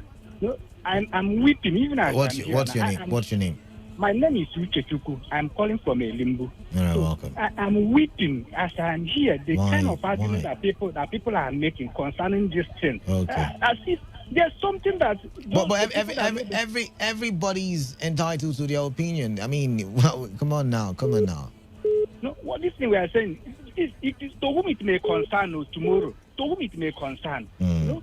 Buhari himself, after meeting with the leaders of Nigeria yesterday, the assistant come out to say that Buhari said he cannot fold his hand and want somebody disturbing the unity of the nation. All right. No? This thing we are arguing, is it the first time that the army is doing this thing? Let's check the record. Right. So what happened in Anambra when IPOD was playing in the house? It happened in Aba here, at the high school. It happened at Odi. So, and there is information that even when they kill, we know that it is their tradition. When they kill, they carry away to cover the traces. No? And if you tear somebody's stomach and put that person inside the river, it will not float. No? I don't know all these things. Let's not be teaching people criminal things. But thank you very much for calling in, nonetheless. Thank you very much. Let's do some text messages so that everybody's got an opportunity to contribute. This one says they are tear gassed and she can still see in the dark, even carry dead body to the feet of the soldiers. Wow, what a brave one, Canada. Use your head. Now, you should understand that the shootings were not 10-minute shootings. If you listen to her, she said they shot for a bit and then they stopped and then there was recess and then they was shooting again and then they stopped and then, go watch DW, like I said. Go watch DW's interview and you see that it wasn't just 10 minutes. It wasn't for 30 minutes. It went on for hours. It went on for hours. It started around to 7. There was still daylight when it started, and then after daylight they shot deep into the night, according to DW. So you to use your head and do the calculation as well. This one said, please, Mr. Kalada, can you see the traces of blood stain on the ground of Lekki Toll Gate, where they said Army shot some people? More so, where are the corpses? Who are the parents of the dead ones? Any investigations going on yet today from Rupoku? Talking about corpses, I've not seen any corpses. I wouldn't lie about that one. But talking about the people who were shot, some of them are in the hospitals in Lagos, so you can follow up from there yet today.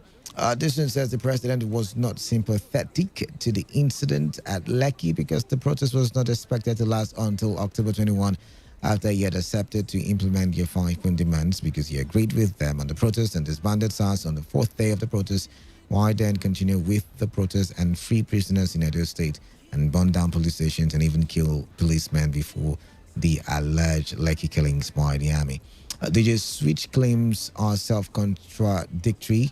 First, she tweeted 78% confirmed dead. Later, she said they counted about 15 dead persons on a second tweet. Government should thoroughly investigate the alleged Lekki shooting, and the people should not always be quick to believe anything thrown at us from Emi Fiaga. Now, Emi Fiaga, she has disclaimed that the Twitter account where you said 78 does not belong to her. Now, I am Chris. You see how you're Nigerian. Chris, you already commented. I'm really surprised that this lady is claiming to say this. I can recall that there was this report I had from this lady saying that she was not on ground on that day. She made this on her Instagram page, James Port Harcourt. I think you have the wrong, because she was live. I watched it live and she was there. Good morning, Kala Dakaru, an eyewitness that is on the protest is analyzing what she saw live on the protest whilst in political house. While some political boys of the ruling party are there speaking and dragging in favor of the Nigerian army that massacred the innocent protesters because their family members are not involved. But God is watching everyone and he will pay according to our act sent by Ikiapo Jacob in Tombia. This one says, all right, this one says, Kano import high court. Canada, our problems sometimes are deliberate negative emotion, sentiment, and opportunities to put some negative propaganda to achieve predetermined motive. The situation calls for rational reasoning on this discourse. Are you not playing the devil's advocate? I'm not playing any advocate. Canada let Femi Falana file criminal charges at the ICC against Buhari and Buratai for genocide, and let those APC members saying nobody was killed by army go testify there. Unfortunately, Buhari is the CNC of the armed forces and is vicariously liable for the action of the army. But then, Unya Waji Fine Face from Ingotown, we cannot verify if it was the army or not. 95.1fm, what's your name? Mr. John from Port Harcourt. All right, Mr. John, welcome. Yes, see, I didn't want to talk about this whole shooting thing or no shooting. I wanted the investigation to be concluded by the relevant authorities before, I can make my, mind or say my mind concerning this shooting. But since we are discussing it all these days, I think it's time I talk. All this while, I've been carefully following the event, and I've been watching several, national media, both the social media, and I've not been able to see parents coming on the mainstream media to say my son or daughter was there on that day, and this is his name. All right. Does it mean that those people don't have relatives or friends or even father or even brothers or sisters? Okay. This so if the media, the mainstream media you mentioned, can bring people who are looking for their loved ones who are at the Lekki Gate, then you would believe. Is that what you're saying? Oh, of course. And the names, there should be verifiable, information. Their names, their fact, what they are doing, their trade. If they are students, you said he's a student of social school. And we should know those facts. We don't just run with people coming to social media to share their crocodile tears, and we run with it. We are civilized people, for God's sake. But you know how these things work. Every bullet, you know why I am not HC to make any comment on this one. Any bullet that has been shot and has picked by the eyewitnesses, when taken to any court, can be traced. And when these can be traced. I mean, they have serial numbers all across. It can be traced in any part of the world. So of course. Who shot? So let's not be quick. Let's not be quick to I'm not concluding anyway. And then I'm not even moved with all those emotional cries and all that. I want to see the end of this. All right then. Because so many things will be reviewed from this. All right then. If it's the military that is culpable, they should be punished. So, but me, with this crocodile tears, you can't win my heart with that. Thank you. Then. Thank you very much for calling in. We're going to wrap conversations now. At this time, we're going to be reading text messages. Okay, the phone line seems to be having issues now. This one says the picked wasted bullet shells as evidence and prove, but handed over dead bodies to the soldiers. Canada, let's be coming down. Truth must prevail. Veli DK is my name. Veli, if you were in that position, would you carry dead bodies and be running? You two, think about it. To call the videos that showed the military on the scene shooting at protesters a doctored one is quite laughable. It must have been doctored by supernatural genius indeed. Lord have mercy. Debbie is my name, but Debbie, nothing is impossible. Why is it that during the shootings, there was no presence of the police or army to arrest the unknown assailants against the innocent peaceful protesters? Chimeze from Romokurushi. Valid question. Is it not the police? Moreover, there was curfew, right? And these people were breaking the curfew or were about to break the curfew. So why were there no police to... so many questions in my head.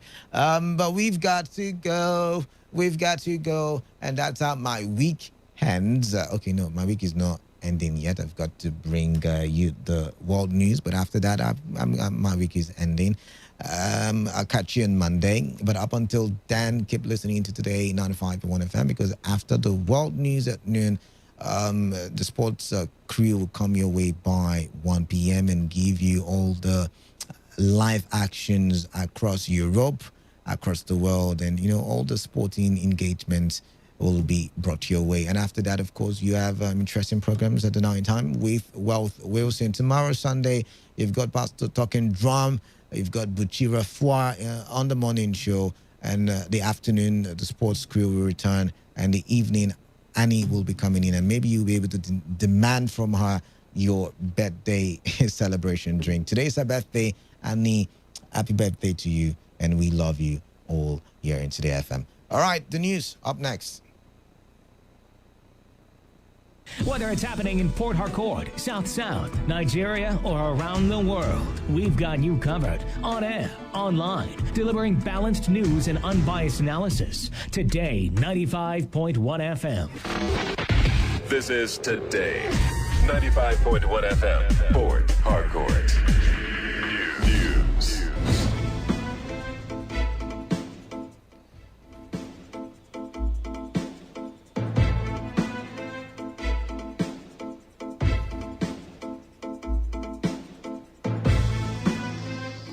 Good afternoon. This is the world news at noon on your premium talk radio. Today, 95.1 FM. I am Kala Dakarubatibo. Let's start with the headlines.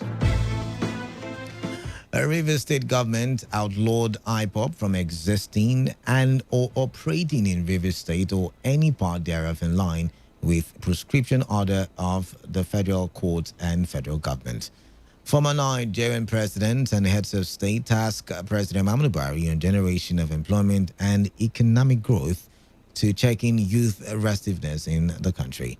A Minister of Transportation, Rotimi Amechi, reveals infrastructure and economic development is key to reducing crime and aiding better functionality of security agencies in Nigeria. On the foreign scene, U.S. coronavirus cases hits a record daily high as states grapple with a renewed wave of infections. Now, the news in details.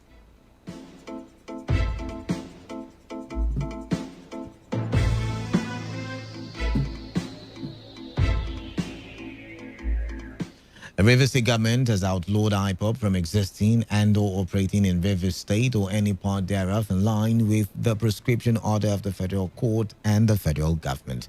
The government also warned that no form of procession and or agitation by IPOP or any of its affiliates is allowed to take place in Rivers State henceforth. Governor Wike said the security agencies are hereby directed to stop any form of procession or agitation by IPOP in Rivers State or any part thereof and arrest and prosecute any person or group that identifies with the membership or activities of IPOP in the state.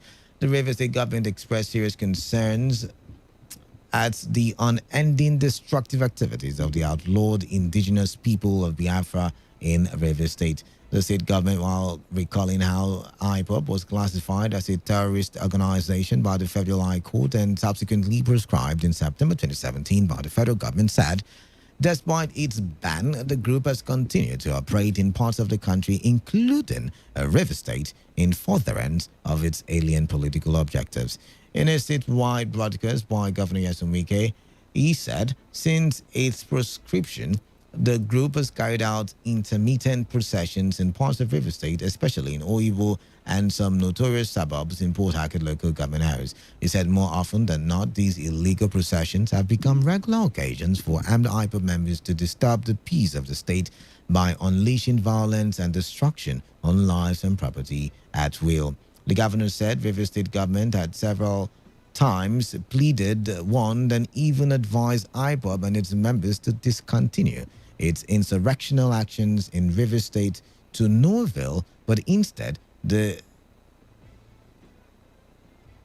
witnessing of another orgy of violence and destruction inflicted by IPOP at Oyibo local government area and some parts of Port Harcourt City local government area on Tuesday, 21st October 2020. The governor stated that the government will issue an executive order to strengthen and ensure the effective enforcement of these measures and promised to be meeting with all leaders of youth groups and community development committees in the state on Monday, 26th October 2020 to take holistic measures to counter and stop all IPOP activities in Rivers State. Now, Governor Wike equally declared on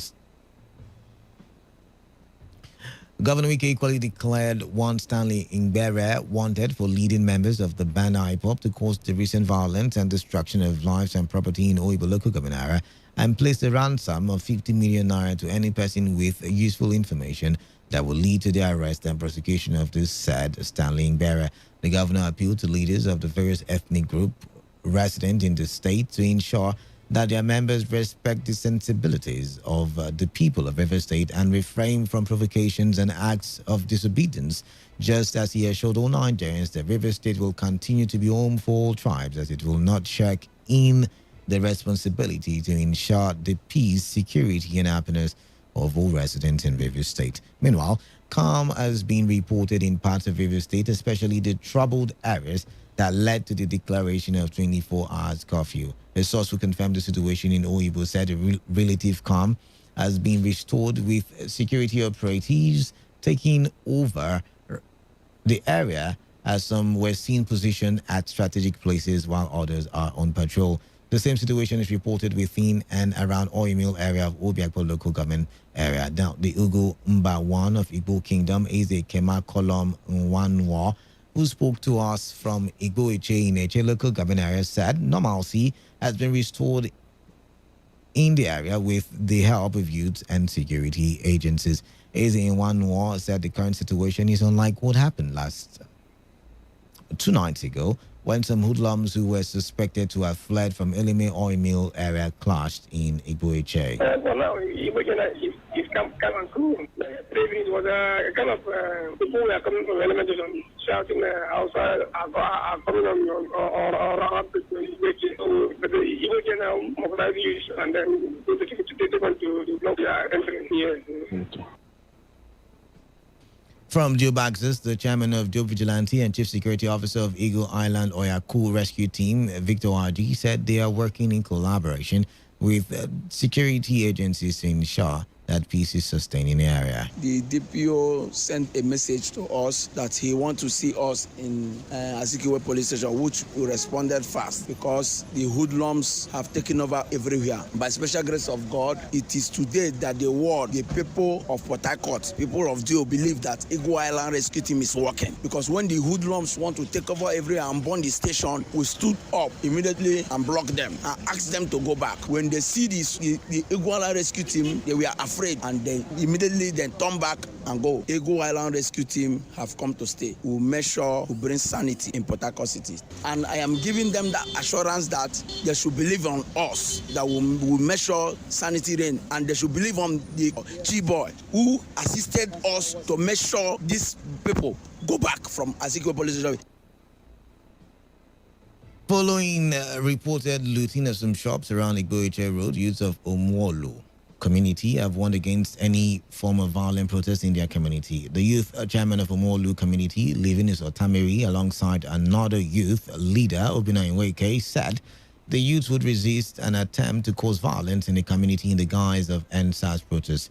Noting that they were not against any protest, the youth leaders warned against any act that could create panic in the community. I'm not against protest, but what we are against is the violent part of it. If what should protest, they should protest peacefully. Omolu is a loving, peaceful community. I am speaking this, I'm saying this based on those persons living in Omolu community, those non-indigenous, even indigenous. If anyone indulges in going out, making protest, violent protest, they should stop it. We hear that they are looting in Port Harcourt, and we hear that it is happening in Igbo Road. That is why I am saying that we don't need violent demonstrations. We are not against it. But what we will not take is when we notice some unscrupulous elements through our tenants that will go to Port Harcourt Metropolis, like such like Elime Junction, to go and vandalize properties there or loot properties and then come to our environment to stay, to dislodge us, because that's the targeted aim. And we are not happy about that. The generation of employment and economic growth, including through direct foreign investments, are critical to checking youth restiveness in the country. This was the unanimous position of former Nigerian presidents and heads of state at the virtual meeting with President Muhammadu Buhari on the NSAS protest and various happenings resulting from the demonstration. The special advisor to the president on media and publicity, Femi Adesina, disclosed the details of what was discussed at the meeting in a statement. According to him, the former leaders condoled with the bereaved families of civilians and security operators who lost their lives to the violence recorded in parts of the country. They stressed the importance of respecting the fundamental rights of citizens, including peaceful protests, as enshrined in the Constitution. The elder statesmen condemned the divisive and inciting pronouncements of separatists, stressing that such acts should be stopped. They, however, commended the actions taken by state governors to address the demands of #EndSARS protesters and their efforts to check the excesses of those who perpetrated violent acts and conduct. The former leaders also called on the youth to pursue peaceful means in seeking redress through engagement with the government. They advised the government to engage in further conversation with the youth and other stakeholders in the country to ensure the issues raised were properly addressed. In his remarks, President Buhari noted the genuine and well-intended #EndSARS protest of youths in parts of the country against the special anti-robbery squad SARS. But he said the protest was hijacked and misdirected and that the federal government would not fold its arms and allow miscreants and criminals continue to perpetrate acts of hooliganism.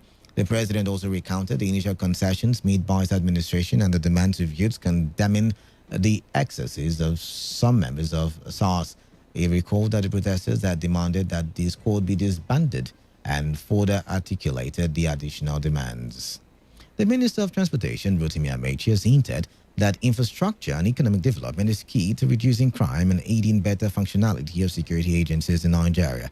Amechi stated this when he delivered a lecture to participants of National Defense College Course 29 in Abuja. Referencing his time as governor of Rivers State, the minister gave instances where there was chaos and unrest among the people and how he tackled the issue by addressing the deficits in infrastructure development, getting the youth engaged, thereby curbing restiveness. He said, as Minister of Transportation, a lot is being done to improve the economy, create jobs for Nigerians, and build more infrastructure to push the overall growth of the country in different sectors. The Minister for Transportation further gave insight on the connection between economic development and defense in the light of security challenges, insisting that the only way the army can rest and the police can do their job effectively is when the economy begins to grow. Responding, the Commandant, National Defense College, Abuja, Rear Admiral M.M. Kadiri, thanked the Minister for the lecture and also for the enlightenment on the role of economic and infrastructure development in curbing crime. The Kwara State government has condemned the action of some looters who invaded the cargo terminal in Ilorin, the state capital, and carted away palliatives donated by Coalition Against COVID-19. The state government, in a statement signed by the Commissioner for Communications, Ariet Afolabi Osha-Timian, said the items were meant for the poor and a special group of vulnerable people. The commissioner explained further that COVID and the state government on September 23 flagged off the distribution of the palliatives and distributed the majority of the palliatives to the identified vulnerable households in 15 of the 16 local government areas of the state. He said the remaining palliatives in the terminal, which the hoodlums sprayed on until chased away by security agencies, were meant for special vulnerable groups, and just one local government where names of the beneficiaries have just been delivered and officials have started distributing when the street urchins breached the wall of the facility. Governors of 19 northern states called for greater synergy between the states and the federal government in strengthening the unity and overall development of the country. Governors started this during an emergency meeting over the #EndSARS protest and violence, which has dominated the protest. The governors during the meeting, which was held in Kaduna State with Plateau State Governor Simon Lalong as the chairman, said they support the demand of the protesters for reform in the Nigeria police force, but appealed to all citizens to restrain themselves from unwarranted disposition to sentiments, harassments, and intimidation of one another. According to the governors, the federal and various state governments have been magnanimous by responding to the demands of the protesters. The governor sent condolence to those who lost their lives and properties in the violence. In an interview with newsmen after the meeting, the Zamfara State Governor Bello Matawale suggested that the federal government should deploy the disbanded SARS operatives to each state and other states confronted by banditry. The Police Service Commission says it will ensure all policemen found culpable by the Presidential Panel on Reform of the defunct Special Anti-Robbery Squad SARS are punished. The commission called for restraint as miscreants hijacked the protests to unleash terror and havoc across the country. In a statement by the head, Press and Public Relations, Ikechukwu Ani, the commission expressed shock at the level of destruction on innocent Nigerians, public facilities, and businesses in the country by miscreants. The Commission wishes to reiterate its commitment to holding police officers, whether of the defunct Special Anti-Robbery Squad or conventional officers, accountable for their actions and inactions, and will continue to ensure instant due punishments for misconduct. The statement revealed that the Commission only recently dismissed 10 senior police officers, including an Assistant Commissioner of Police, and reduced the rank of 9 others following established cases of misconduct. And now you are listening to the World News at noon on Today, 95.1 FM Voice of the People. After this break, more news, foreign and sports stories. Please do stay tuned.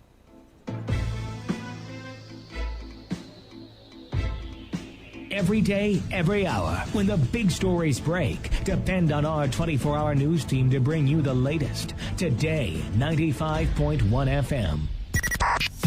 95.1 FM, Voice of the People. And we're back. Thank you for staying tuned to the World News on Today 95.1 FM, Voice of the People. Welcome back now. Let's go to the rest of the bulletin. The opposition People's Democratic Party has put on hold all of its scheduled political and electioneering activities, including campaign in honor of young Nigerians who lost their lives during the attack on peaceful protests at the Lekki toll gate and elsewhere across the country. This was contained in a press statement titled #EndSARS PDP puts political electioneering activities on hold, which was signed by the National Publicity Secretary of the party, Kola Olagbodiyan. Olagbodiyan said the party has been made aware of the decision by the Independent National Electoral Commission to postpone the pending by-elections in 6 senatorial districts and 9 state constituencies in 11 states of the Federation, earlier scheduled for October 31 due to the crisis situation in the country. The party noted that although its decision comes at a high cost to candidates and political parties, it believes that its decision was a step in the right direction under the prevailing circumstances. In another development, the People's Democratic Party has called for the setting up of an independent judicial panel to look into the handling of the EndSARS protest by the federal government. The national chairman of the PDP, Prince Uche Secondus, made the call while briefing newsmen in Abuja. While accusing the federal government of sending troops against peaceful protesters, Secondus advised the youths to remain peaceful even in the face of provocation. An action that runs foul of every national and international laws. We also urge the protesting youths to ensure that they continue to be peaceful, law-abiding, and even in the face provocations. A government that should be concerned about national security has also dangerously gone ahead to encourage violence by deploying troops against peaceful protesting citizens. As a main opposition party who has carefully watched this development, the PDP views dimension the federal government is directing the protest as unfortunate and dangerously to national cohesion and peace.